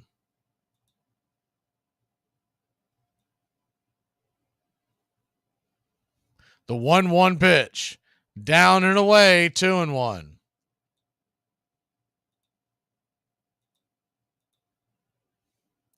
So you had a 2-1 count to Riley.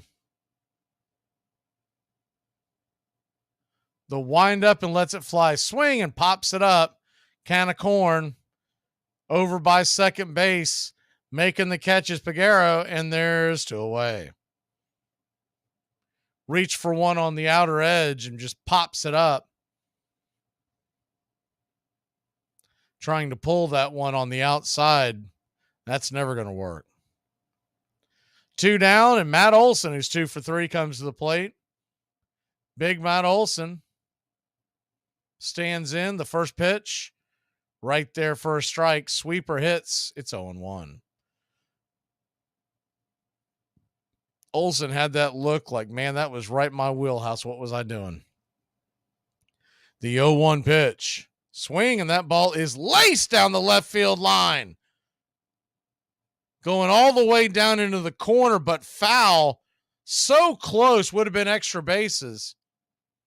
Smoked that ball. Man, oh man alive. That look, just took a left turn at the third base bag. I mean, barely. It's about a foot or so to the right. It's extra bases. The 0-2 pitch swung on and fouled back out of play. 95 up top. It's 0-2 once again.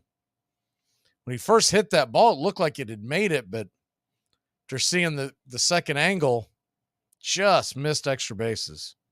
The 0-2 pitch. Swing and pops it up foul. We'll do it again at 0-2. Braves 5, Pirates 7. Top of the 7th inning.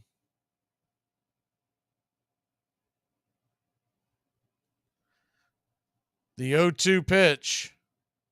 Swing and taps that foul off his foot. Limping around. Hopefully he's okay. Appears to be all right. It's 0-2. If you're just joining us, the Braves scored 4 in the 4th after trailing by 6 in the 3rd. Spencer Strider got knocked out early tonight. Pirates then made it 7-4. It was then 7-5, and then we headed to a rain delay for over an hour. The 0-2 pitch swung on and pops it up. Can of corn over by third base. He'll make the catch, and that'll end the inning. So 3 up, 3 down. We'll be back in a flash. The bottom of the 7th inning. Get up and stretch.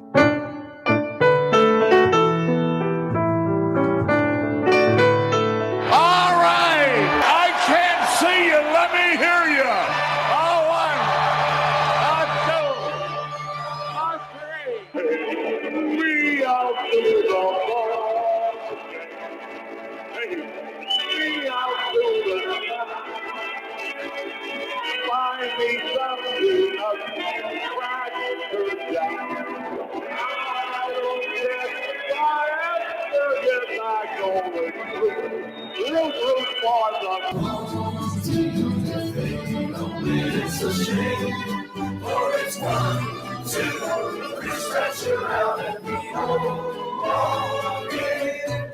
Take me out to the ball game. Take me out with the crowd. Buy me some peanuts and cracker jacks. I don't care if I ever get back. Let me through.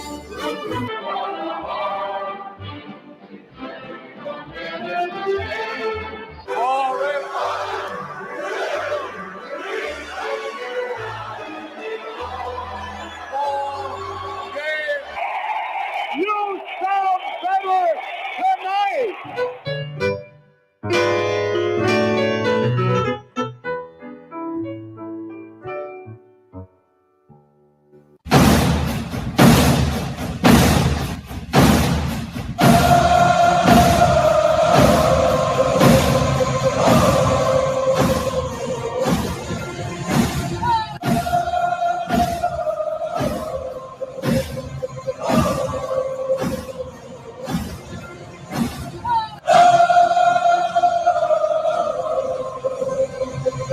Welcome back to Braves Country Baseball.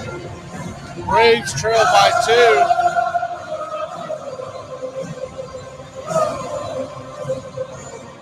2. We head to the bottom of the 7th inning. A.J. Minter comes into the game. Yes, Jonathan. We begin the bottom of the 7th inning.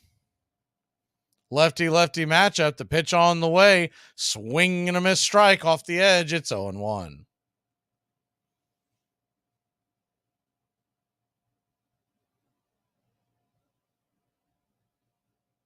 The 0-1 pitch. Lets it go just off the plate to Sawinski. It's 1-1. Lefty-lefty matchup. Rodriguez would be due up next. The 1-1 pitch. Fastball misses off the plate. 2-1. A.J. Minter pulls the glove up and lets it go. Fastball misses high, 3-1. So he's fallen behind 3-1 to Sawinski's, who's 0-2, but he does have 21 home runs on the year, 53 RBI, and 808 OPS. The 3-1 pitch. Swing and fouled straight back. Rattled off the, I believe, the shoulder of Sean Murphy. Didn't seem to faze him much. It might have tapped his mask at first as well. So a full count. Start the bottom of the 7th inning. The pitch on the way. Swung on and just stayed alive there. Slapping it towards and over the third base dugout. We'll do it again at 3-2.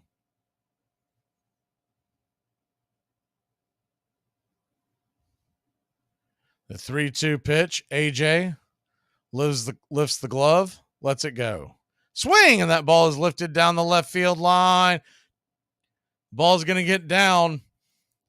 Luckily, as Eddie Rosario slid, he was able to knock the ball down and not get by him. I don't know if that was a slide or if that was a slip. I think it might have been a slip. Looking at it closer now.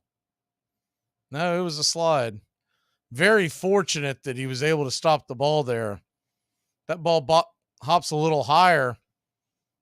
Would have been extra bases, but instead it's a long single to start the bottom of the 7th inning. Minter versus Rodriguez now. Switch hitting catcher takes the first pitch up top for a strike. It's 0-1. Andy Rodriguez. A double and a walk and a run. The 0-1 pitch. Off the plate wide, 1-1.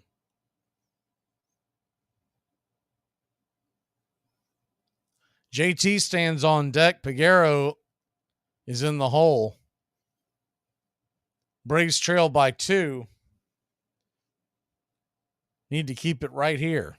The 1-1 pitch. Swing, and that ball's belted high and deep. Going back on the track at the wall, and I mean at the very back of the wall. Eddie Rosario will make the catch right in front of the left field wall, feet on the warning track, just a couple of feet from making this a 4-run game. Instead, it's a long out number 1. This kid Rodriguez has got a good swing.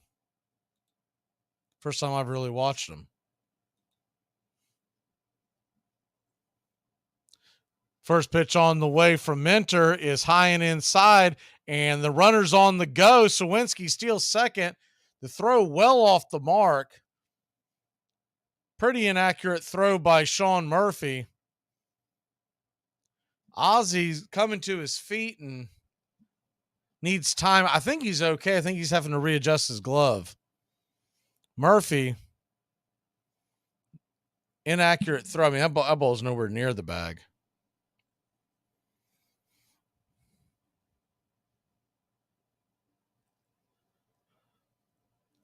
Ozzy's having a heck of a time with his glove. I think he's finally got it ready to roll. So 1 down, and it's a 1-0 count to the batter. JT is 1 for 2 on the day.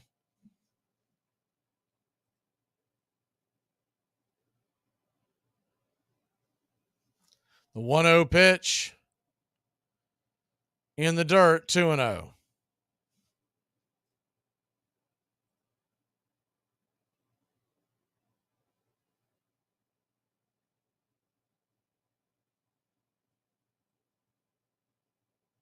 The 2-0. Minter lets it fly. In the dirt. Looks like he went around. He did. 2-1. Home plate umpire Jim Wolf said he went around on a check swing strike. Runner stayed put. The ball did get away from Murphy a little bit. But all in all, ends up just being a strike.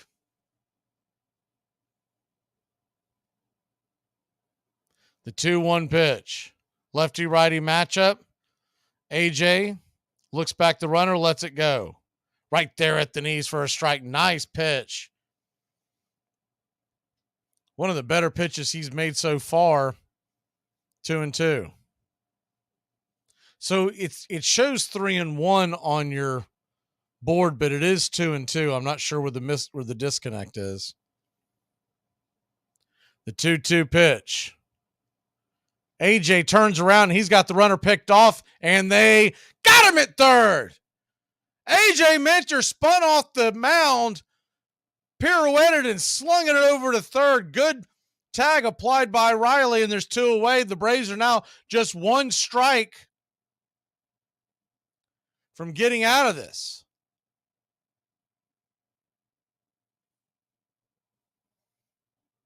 Spun around, and Sawinski had already decided to steal third sometime around breakfast time today, and he was out by a mile. The 2-2 pitch. Swing, and that ball is lifted into left field, down for a base hit. It's going to be a 2-out single. That's the bad news. The good news is no run score, as the man in scoring position was put out the pitch before. So 2 down and 1 out, 1 on, excuse me.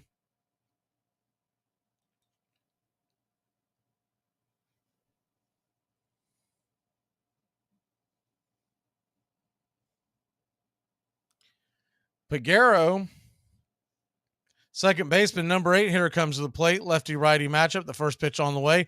Check swing foul towards the first base dugout. It's 0-1. Peguero is 2 for 3, a single, a run, an RBI.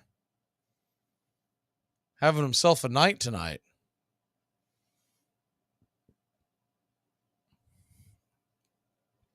The 0-1 pitch. Lets it fly inside, almost gets him. Dances out of the way. Cutter inside, it's 1-1.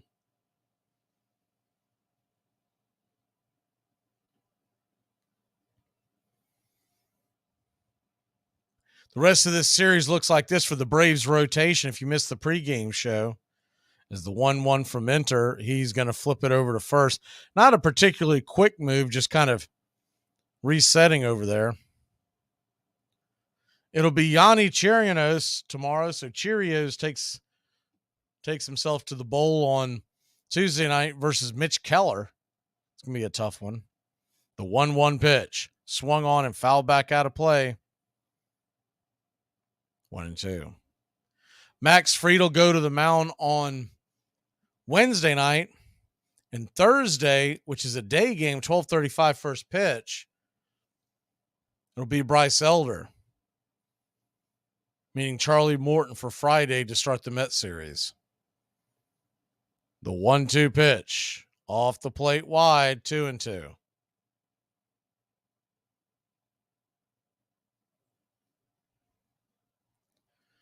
2-2 count, 2 outs, 1 on. Bottom of the 7th inning. The pitch on the way. Lets it go. Swing and rattles it foul off the leg guard of Sean Murphy. Appears to be okay. Kind of a funky. Oh, no. Well, yeah, it hit his leg guard, but then it rattled off his shoe. I think the guard might have slowed it down to where by the time it hit his foot, it wasn't going quite as fast, thankfully. The 2-2 pitch. Murph sets up inside. Mentor lets it go. Inside, ball 3, 3-2. Full count here. Braves are kind of hamstrung in this game when you look at the fact, not only did you have the rain delay, so Tonkin had to come out even if they would have sent him back out. Probably wouldn't have sent him back out for another inning. But Strider came out so early in 8 games this week, it's going to be really tough. The 3-2 pitch. Swing and a miss, strike 3, and that'll end the inning. So the Buccos threaten but fail to score. The Bravos will grab the bats. We'll be back in a flash with Sean Murphy leading it off. Hey, do you want to hang out tonight? Yeah, sure. What time were you thinking? I got to run home real quick, so why don't we meet up around 9 o'clock? 9 o'clock? Yeah. PM? Yes. Tonight? Yes. On purpose? Yeah, I was thinking that maybe we can get together at 9 since it's early in the night. That's early? Listen, just come on over and then we're going to meet up with my friends. They said the door opens around 10 o'clock. 10 o'clock? Yes. PM? Oh my God. Armchair. Little League World Series is the worst sporting event in America on a yearly basis. Not. That is the truth. No. First of all, they're pretending to be 12. Some of them are 14. Some of them are 15. The umpiring is terrible. The play is terrible. Everything about the Little League World Series is bad. Why do you watch it? I love the game because I grew up in New York City in the late 1940s and 50s, which was the greatest intersection of baseball and place in history. We had 3 major league teams. All of them were good, were great. Between 1947 and 1956, a New York team was in the World Series every year and won. Now it's the 10th inning. Pitcher Bob Lemon works hard on Willie Mays. This time, though, he walks you. You want to steal second, and you ask for the sign from Leo. Duke Steiner, Dodger center fielder, is the hero of this game. Steiner is doubled to right in the first inning, drove in 2 runs, and the Brooks were off and running.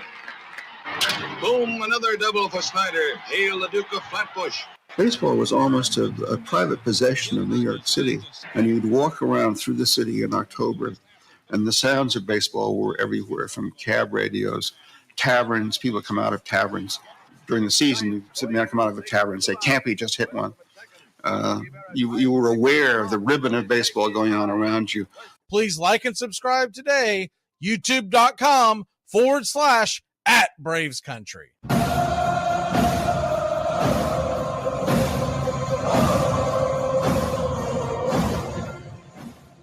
Welcome back to Braves Country Baseball. The Atlanta Braves trying to climb back into the catbird seat here as we are trailing 7-5, but hitting the top of the 8th inning. Heart of the Atlanta Braves order coming to the plate. Angel Perdomo is coming to the plate. Another left. How many left-handers do they have, man? Jeez Louise. Another left-hander coming out of their bullpen.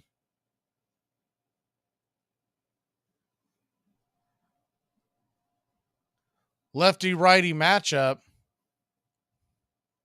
Be Perdomo and Murphy Murphy will be followed up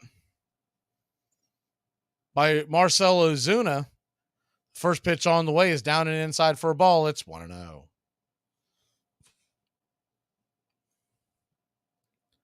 Braves trailed by 2, but considering how this started, feeling pretty good about it. We were down 6-0 in the third. The 1-0 pitch clips the top of the zone. Good pitch by Perdomo. Slider up high. It's 1-1. Hit the scoreboard real quick, and then we'll do birthdays. Mets over the Cubs 7-2 in the 7th. The 1-1 pitch swing, and that ball's ripped foul towards the third base dugout. 1-2. San Francisco 1-0 over the Angels in the 5th. Texas trailing Oakland 3-2. That game is in the 5th. The game from earlier today, the 1-2 pitch, down and in. Did he go around? He did not. 2-2. Shootout in San Diego. Los Angeles 13, San Diego 7. I think that was Lugo versus Gonsolin. Minnesota 9-3 over Detroit.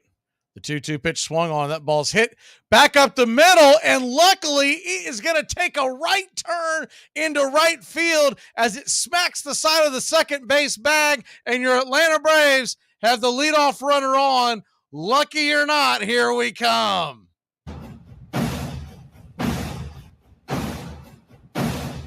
As the great head coach, college football head coach, Bobby Bowden was once quoted as saying, they asked him, what would you say if someone told you got lucky today? He said, I would rather be lucky than good any day. The first pitch on the way to Marcell Ozuna, swing and a miss strike, 95 right down the pipe. It's 0-1.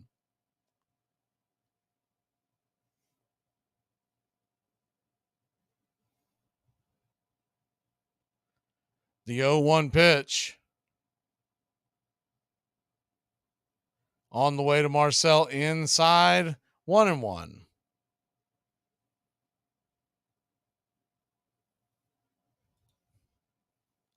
Braves 5, Pittsburgh 7. Atlanta Braves come in tonight 10.5 in front of Philadelphia, 14 in front of Miami. Back to the scoreboard. Minnesota beat Detroit 9-3. The 1-1 pitch clips the top of the zone for a strike, 96-mile-an-hour fastball. It's 1-2. Miami loses again, this time to Cincinnati 5-2. Boston 6-2 over Kansas City. Toronto 3-1. These are finals over Cleveland. Milwaukee all over Colorado 12-1. Washington and Philadelphia were postponed. The Braves have a chance if they can come back, get this up to an 11-game lead in the East. The 1-2 to Marcell. Swing, and that ball is going to get right at the left fielder. Hit it hard, but it was an atom ball, and there's one away. Thought it had a little more top spin, but it carried right into the glove of Brian Reynolds. 1 out. And that's going to bring up Travis d'Arnaud. He's going to pinch hit for Eddie Rosario. Travis d'Arnaud with the left-hander on the mound. Coming up. And they are going out there to talk to Perdomo. Now you finally got to give the Braves coaching staff a round of applause there, because they have routinely had Eddie deep into games facing tough lefties. So what will probably happen here is he'll hit, and then if he gets on, Pilar would run for him. I would think they want to save Forrest Wall for a situation where they needed a steal late. So they'll probably have Pilar run for him and then stay in the field. If he doesn't get a hit, then Pilar would just go to left field next inning. The Travis d'Arnaud steps in with 9 home runs, 27 RBI, 777 OPS. The pitch on the way. Fastball misses inside. It's 1-0.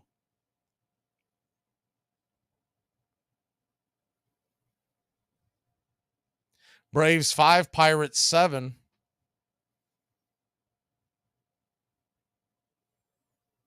The 1-0 pitch. Swing and a miss up top. It's 1-1.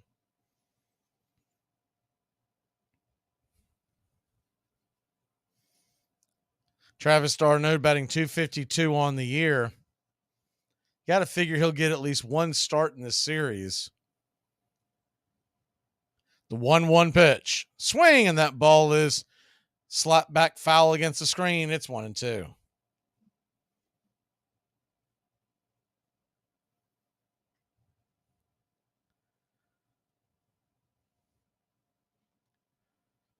If you're listening on radio, the left-handed Perdomo, he's got a delivery really close to Aroldis Chapman. The 1-2 pitch misses outside wide, 2-2. Very deliberate, kind of a delay, and then just lets it go. Opens up big time. He doesn't have quite the size that Chapman does, but his delivery really reminds me of his. The 2-2 pitch. Swing, and just got a piece of that to stay alive. We'll do it again at 2-2.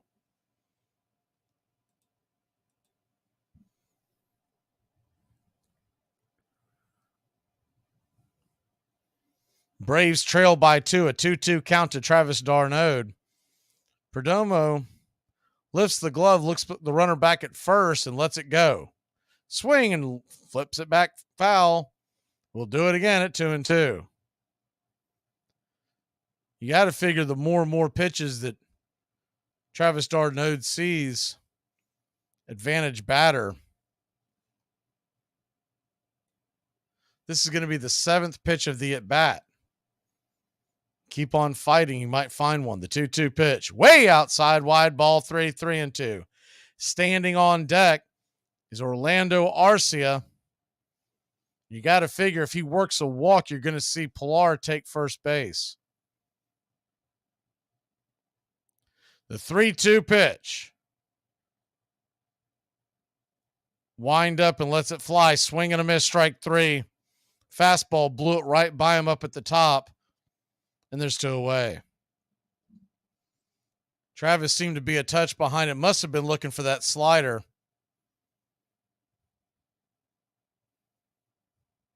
You guess wrong like that, you're setting yourself up for disaster. So 2 down, and Orlando Arcia will come to the plate, representing the tying run. The first pitch on the way to Orlando is a slider inside for a ball. It's 1-0. Standing on deck is Michael Harris II from the left side, so it'll be interesting to see if he goes after Orlando or pitches around him. The 1-0 pitch. Down and in. Did he go around? They're going to say he did, 1-1. We do know this with Orlando coming to the plate means we're guaranteed next inning, the 9th inning, Acuna and Ozzie will both reach more if Arcia can get onto the dish. The 1-1 pitch. Did he go around? He did not. 2-1.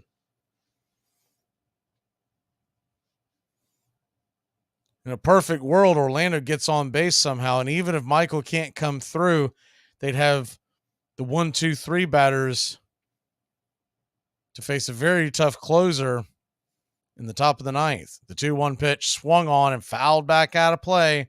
We'll do it again. It's 2-2.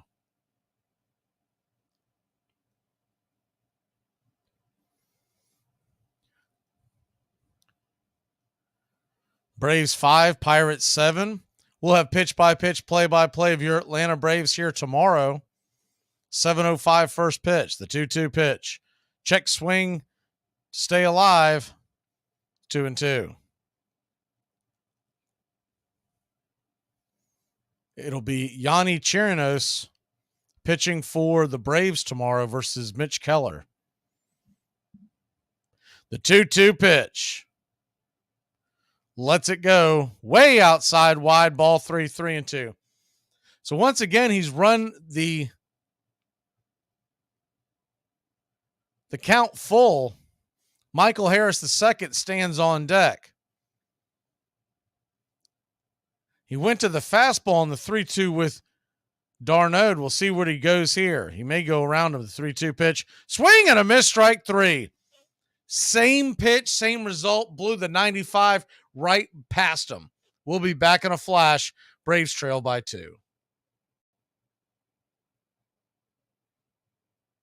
Here are some baseball facts that you might not have known. Prince Fielder is one of the most memorable home run hitters in the recent past, whose career was unfortunately cut short. His father, Cecil Fielder, was also known for hitting home runs. Cecil finished his career with 319 home runs, and 18 years later, his son Prince also finished his career with 319 home runs. To protect her home and family in a disaster, Karen was willing to wade through water, mud, and insurance paperwork.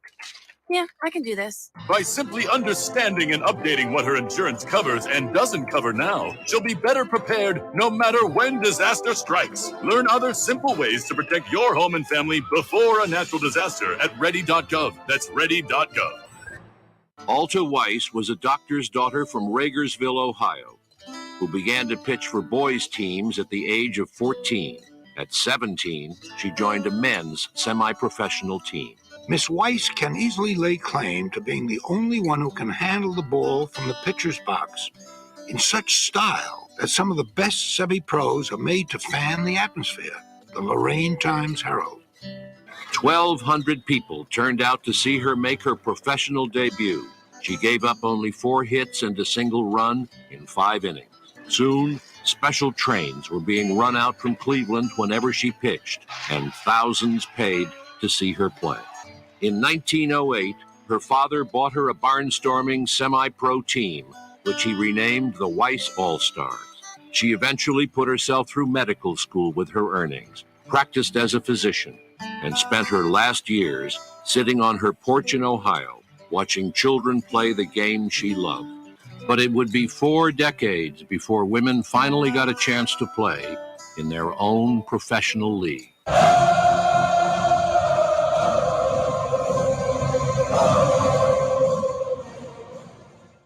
Welcome back to Braves Country Baseball. They will turn to Raisel Iglesias. I think this may be more the fact that he hasn't pitched in a few days more than anything else.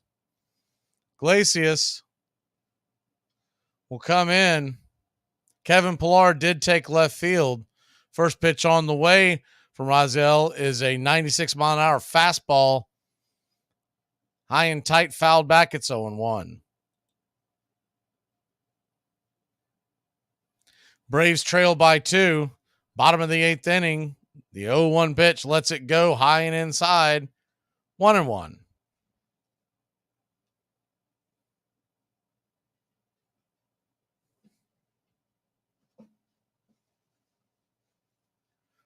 The 1-1 misses. It's 2-1. Looks like Bednar is warming up in the Pirates bullpen. The 2-1 pitch. Swing and fouls it away. 2-2.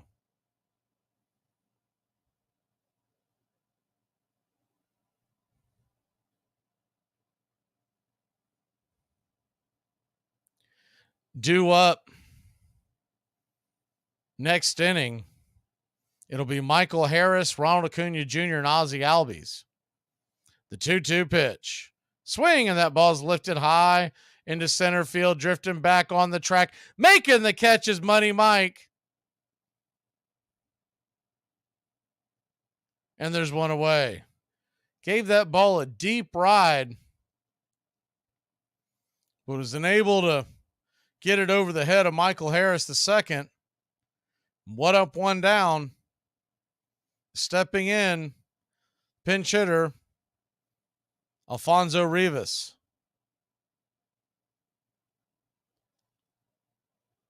Rivas takes the first pitch on the outer edge, fastball for a strike. It's 0-1.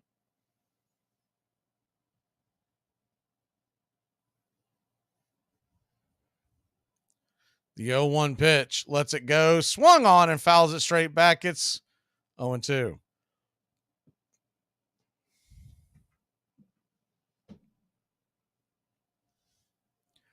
Going to hit the birthdays real quick as we go long here in Braves country. These birthdays have taken place for the last few days. We didn't get a few of them in, so we're going to just knock them out from the last couple of days. The 0-2 pitch misses high, 1-2. Ben Heller turned 32 years old over the weekend. Ben Give him Heller. Hunter Green of the Cincinnati Reds turned 24. The 1-2 pitch swung on and chopped over to the left side of the infield. Scooping it up is Orlando Arcia just in front of the second base bag off to the left. It's a 6-3 putout, and they're still away. Wilmer Flores of the San Francisco Giants turns 32. Mike Trout turns 32 today. Some of the older players no longer in the league, but we all know who they are. One from Braves country is the first pitch on the way to Reynolds. Swing and a miss. Brian Reynolds, 97 right by him on the black. It's 0-1. Remember the great Eric Hinsky, the big tank from 2010 to 2012, the Atlanta Braves? He turns 46 today. The 0-1 pitch dives inside, misses. It's 1-1. Rick Mailer turned 70. Atlanta Braves starting pitcher in the 1980s. 1-1 misses. It's 2-1.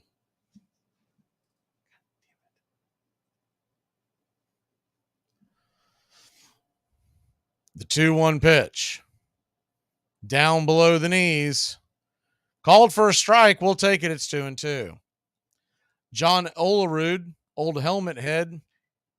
He turned 55. The great Bob Horner turned 66. The 2-2 pitch is swung on and fouled back. We'll do it again. Edgar Renteria, who did play briefly for the Atlanta Braves, he turned 47 today. The non-baseball birthdays, but sports birthdays, is the 2-2 pitch to Reynolds. On the way, did he go around? He did. Strike 3. Got him. And that'll end the inning. A clean 1-2-3 inning by Iglesias, and we'll head to the top of the ninth. A bloop and a blast ties this puppy. You're talking about a bunch of unproven kids who were in the prom. You know, literally, they were in the prom like 6 months ago at their high school. No, they weren't because they were on lockdown. Exactly. Okay, they were at a. These are promless teenagers. If he's from a Big Ten state, they were at a. If he's from a Big Ten state, he didn't have prom. I can guarantee you that. They were at a virtual prom. Anyway, so yeah, it's tough for Wisconsin. That's called porn. That's called porn. Stop it. They get a break this week because I got a mess to clean up, guys. Yeah. Virtual prom. There's my walk-off for the day. Thanks, Mac. Armchair. Here are some baseball facts that you might not have known. For those who don't know, normal human eyesight is 20/20 vision. A research study in 2019 found that the average baseball player has 20/13 vision, with the top 2% of MLB players having 29.2 vision. That means that some baseball players have vision that's more than twice as good as the normal human. Braves country today. We're talking Southern sports. We go live 3 to 5 weekdays right here on WQEE. Braves country today. Southern sports talk with the voice of Braves country baseball, Mac Magee. Joined every day from sports analysts from all over Braves country, talking college football, the NFL, Major League Baseball, and what's trending in the world of sports. Braves country today. We go live 3 to 5 weekdays right here on WQEE. Ball players have to be able to cope with defeat more constantly than anyone else. It isn't just that they lose 4 times out of 6, it's they have to play again tomorrow. And if they lose tomorrow, that's 2 in a row. In a week, you can lose 7 in a row. A losing streak can mount up on you so much faster than a winning streak that it's a kind of terror that grips a team. It's like the spooky music that runs under baseball. You're listening to Braves Country Baseball on Braves Country HD. Welcome back to Braves Country Baseball. David Bednar is going to come in to try to slam the door for the Pittsburgh Pirates. Big right-hander was rumored in a lot of trade rumors just before the deadline. None of them really came to fruition. I doubted them and the ones with Keller all along, but you never know what's going to happen. Righty-lefty matchup. The first pitch on the way to Michael Harris is swung on and fouled back out of play, sizzling 97 miles an hour. It's 0-1. Other sports birthdays, the Admiral David Robinson turns 58. Anthony Edwards, ex-Georgia star and playing for the Minnesota Timberwolves, turns 22. The 0-1 pitch, check swing foul. It's 0-2. Patrick Ewing turns 61. Jalen Hurts, 25. Kyler Murray, 26. And Sidney Crosby is 36. The 0-2 pitch swung on and popped up foul, but out of play. Do it again at 0-2. Non-sports birthdays. Charlize Theron is 48. Terry Clark, she turns 55. And Marsha Brady, Maureen McCormick is 67. And that's your birthdays.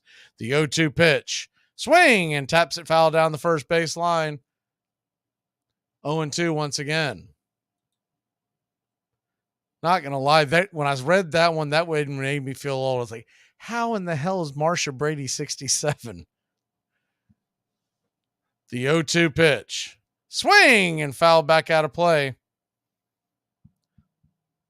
Do it again at 0-2. I think when I was a kid growing up watching the Brady Bunch on reruns in the afternoon, I think I thought that those were current television shows.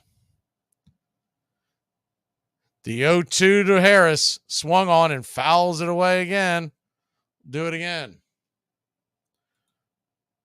Doing a good job of staying alive here. Nothing but fastballs, but man, is he coming in hot. 97, 98. Sizzling on the outer edge. The 0-2 pitch. Lets it go. Swung on, and that ball is hit hard into right field. Off the wall. Here comes Money Mike. He's cruising around first. And a stand-up double for your Atlanta Braves. I was just about to say, I hope he throws an off speed, speeds his bat up, and sure, man, oh man, did it. Threw a slider, hung it in there. Harris gets things going here in the top of the ninth inning.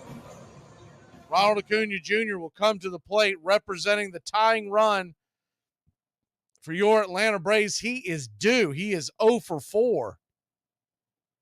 Ground out, line out, strike out, fly out. He's hit for the cycle. So runner on second, nobody out. Looks like Bednar's having an issue with the pitch comm. I mean, they've got to get this fixed in the offseason. This is every team. And they look like really cheap pieces of junk that they're using.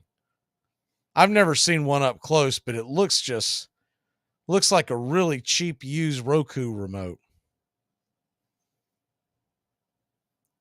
Or maybe a Fire Stick from about a decade ago that they're cramming into their head.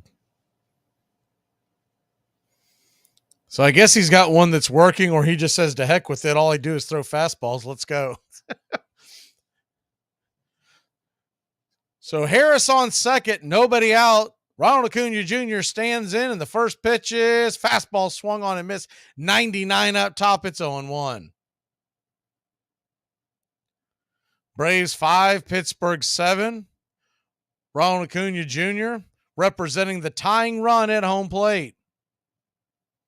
339 on the year, 25 home runs. The 0-1 pitch down and away. Called for a ball. It's 1-1. Looked like it hit the edge, but I guess we'll take it. The 1-1 to Acuna.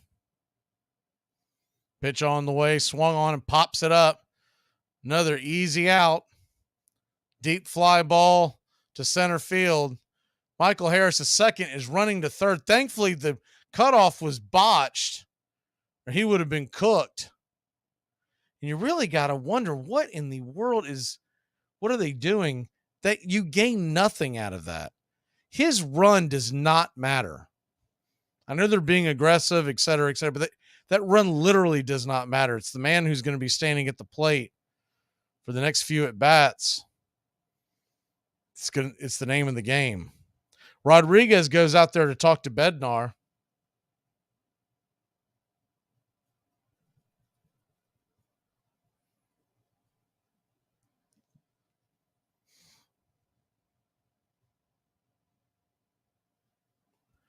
Rodriguez is going to get back behind home plate.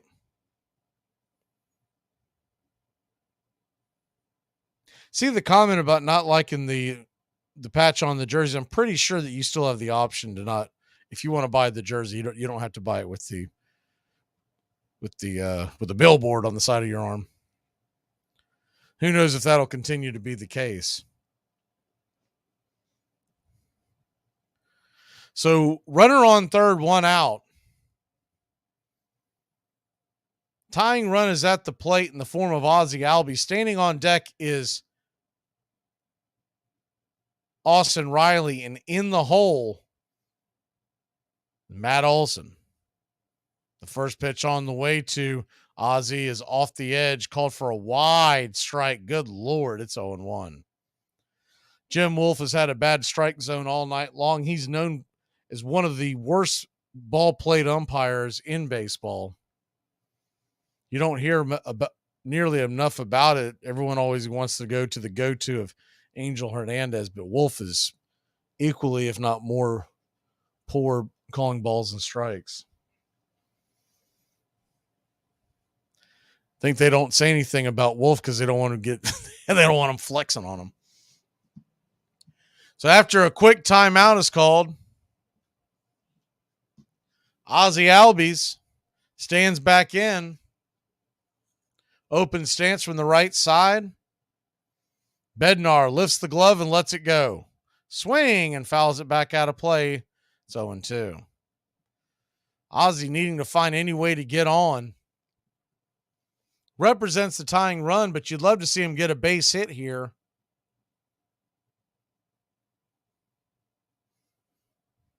Really force the action. The 0-2 pitch. Fastball swung on and hit hard on the ground, but right at the first baseman. He'll come up and step on the bag. Harris does come home to score. So it's an RBI G3 for Ozzie, but not what you would call productive out when you're down to your last out now, in the form of Austin Riley coming to the plate. Bednar still having an issue with that pitch comm.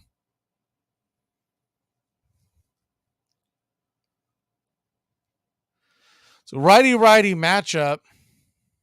Bednar versus Riley. This ought to be interesting. The first pitch on the way, swing and a miss, blew it right by him up top, 99 miles an hour. It's 0-1.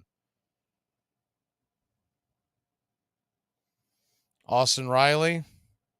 Matt Olson stands on deck. If we can get him to the plate, the 0-1 pitch, high and inside, 1-1.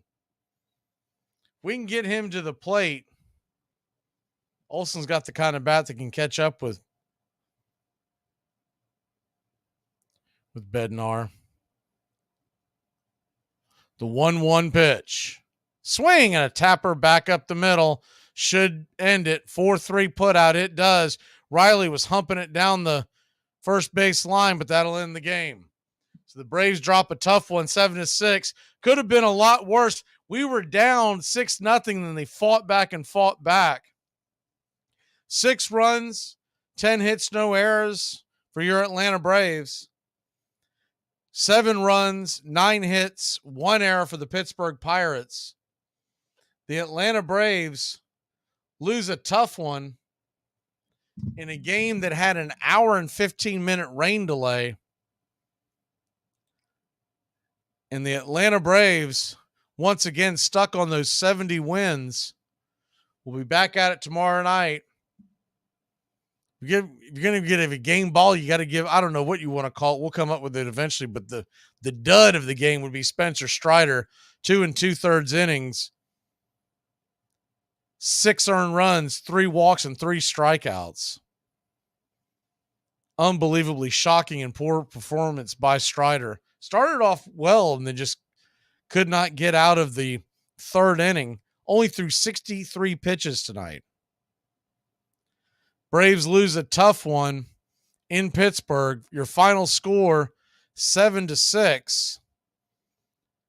A game that all in all, with the rain delay, ends up being 4 hours and 13 minutes in a crowd in Pittsburgh. Well, they're taking forever to update it. Normally it's updated by now, but the folks at the stat center are asleep at the wheel too. Braves lose a tough one, 7-6. It's get yourself a big old bowl of Cheerios tomorrow. Yanni Cheerios, here it is. Ends up being, says 2 hours and 51 minutes, but that's not true. The game lasted over 4 hours when you count the rain delay. And 38% capacity, 14,627 were there to see the Pirates beat the Braves. We'll be back at it tomorrow. Braves Country Today comes your way live 3 to 5 on WQEE 99.1 FM and Braves Country HD. If you're listening to us on radio, make sure to find us today on youtube.com/@BravesCountry, Braves Country HD. We'll go live 3 to 5, and then first pitch, 7:05 tomorrow. We'll see if we can steal one against Mitch Keller with Yanni on the mound. Y'all have a good night, Braves Country. Braves lose a tough one. Your final score, 7-6.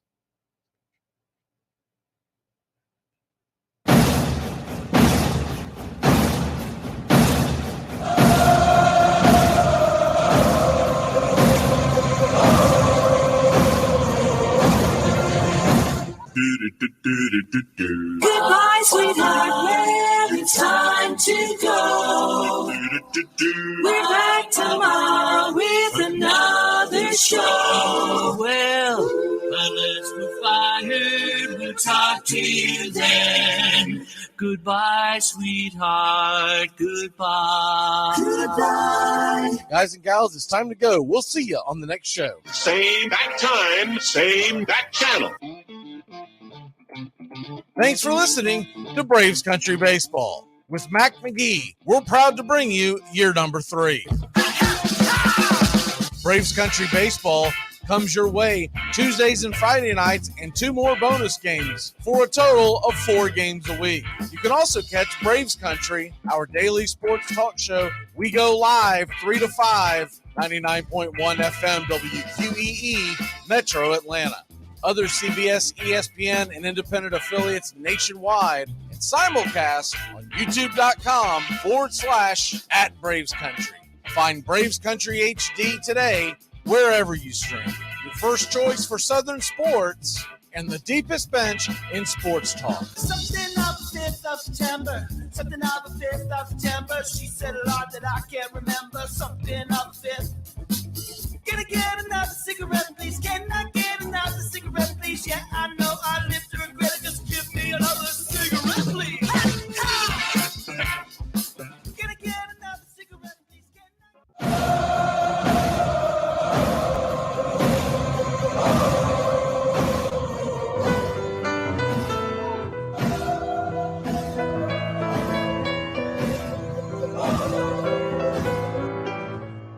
Lineup for yesterday by Ogden Ash. A is for Alex, the great Alexander. More goose eggs he pitched than a popular gander. B is for Bresnahan, back of the plate. The Cubs were his love and McGraw his hate. C is for Cobb, who grew spikes not corn and made all the basemen wish they weren't born. D is for Dean, the grammatical diz. When they asked who's the tops, said correctly I is. E is for Evers, his jaw in advance, never afraid to tinker with chance.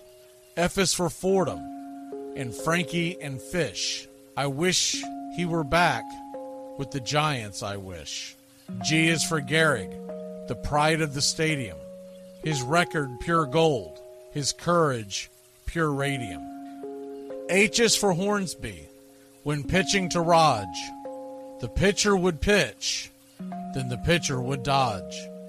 I is for me, not a hard-hitting man, but an outstanding all-time, incurable fan. J is for Johnson, the big train in his prime, was so fast he could throw 3 strikes at a time. K is for Keeler, as fresh as green paint, the fastest and mostest to hit where they ain't. L is for LaHoy, whom Clevelanders love, Napoleon himself with glue in his glove. M is for Matty, who carried a charm in the form of an extra brain in his arm. N is for Newsom, Bobo's favorite Ken. You ask how he's here, he talked himself in. O is for Ott, of the restless right foot. When he leaned on the pellet stay put. P is for Plank, the arm of the A's. When he tangled with Matty, games lasted for days. Q is for Don Quixote, Cornelius Mack. Neither Yankees nor years can halt his attack. R is for Ruth, to tell you the truth. There's no more to be said, just R is for Ruth. S is for Speaker, swift center field tender. When the ball saw him coming, it yelled, I surrender. T is for Terry, the giant from Memphis, whose 400 average you can't overemphasize. U would be Ubel if Carl wore a Cockney, but we say Hubble in baseball like football in Rockney. V is for Vance, the Dodgers' very own Dazzy. None of his rivals could throw as fast as he. W, Wagner, the bow-legged beauty, short, closed to all traffic with Honus on duty. X is the first of 2 X's in Fox, who was right behind Ruth with his powerful socks. Y is for Young, the magnificent Cy. People battled against him, but I never knew why. Z is for Zenith, the summit of fame. These men are up there. These men are the game. Lineup for yesterday, Ogden Ash, January 1949, Sport Magazine.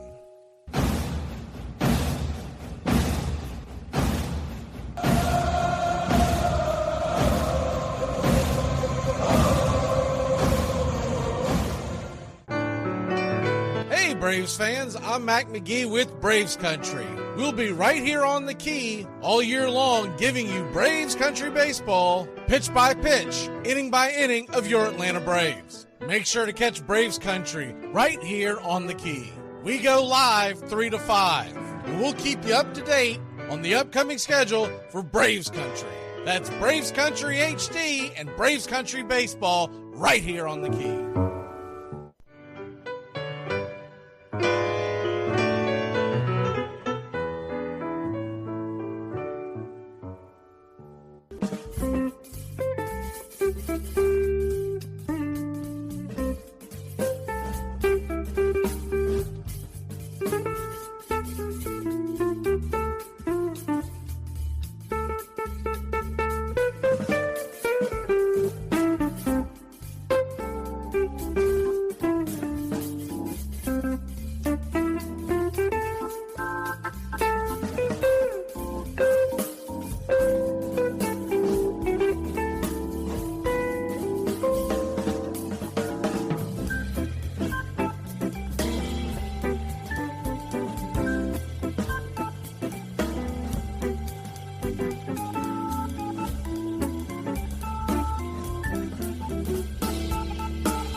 Casey at the Bat by Ernest Lawrence Thayer.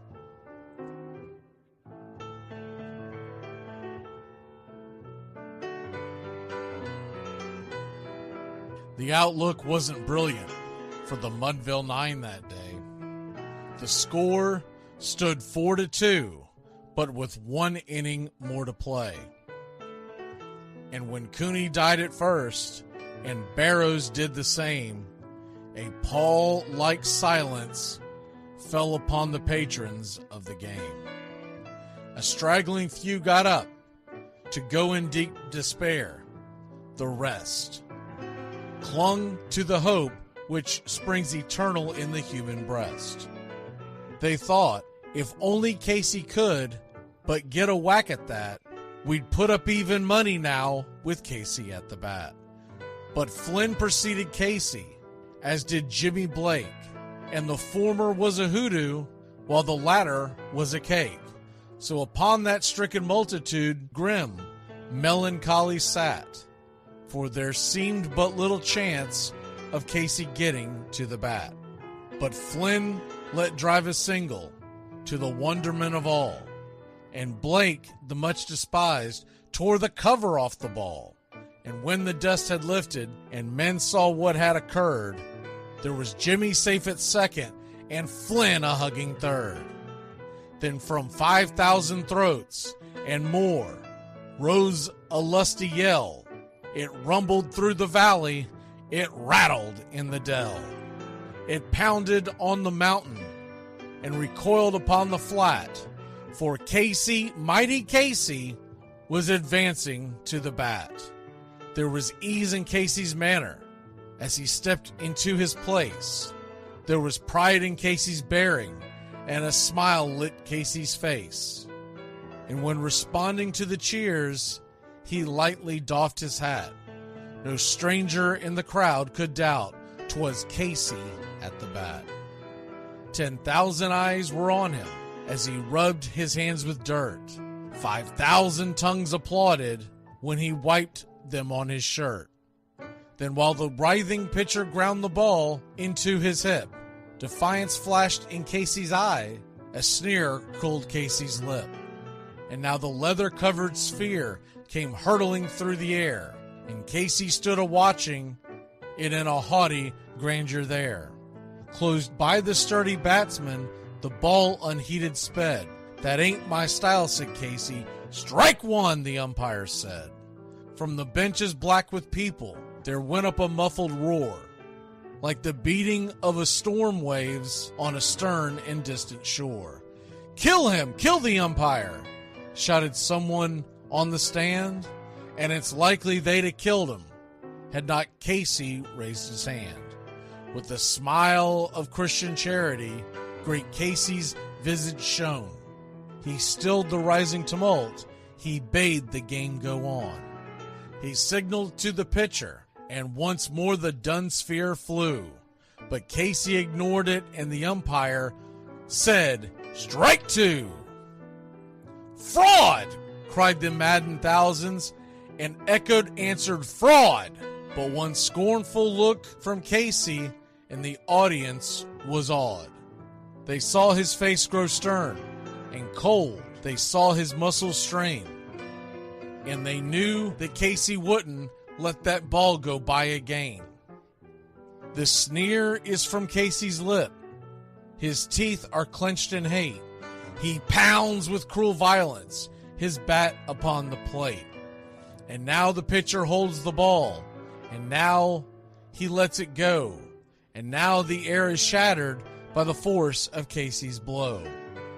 Oh, somewhere in the favored land, the sun is shining bright. The band is playing somewhere, and somewhere hearts are light. And somewhere men are laughing, and somewhere children shout. But there is no joy in Mudville. Mighty Casey has struck out. Casey at the Bat, Ernest Lawrence Thayer, published June 3rd, 1888. San Francisco Examiner.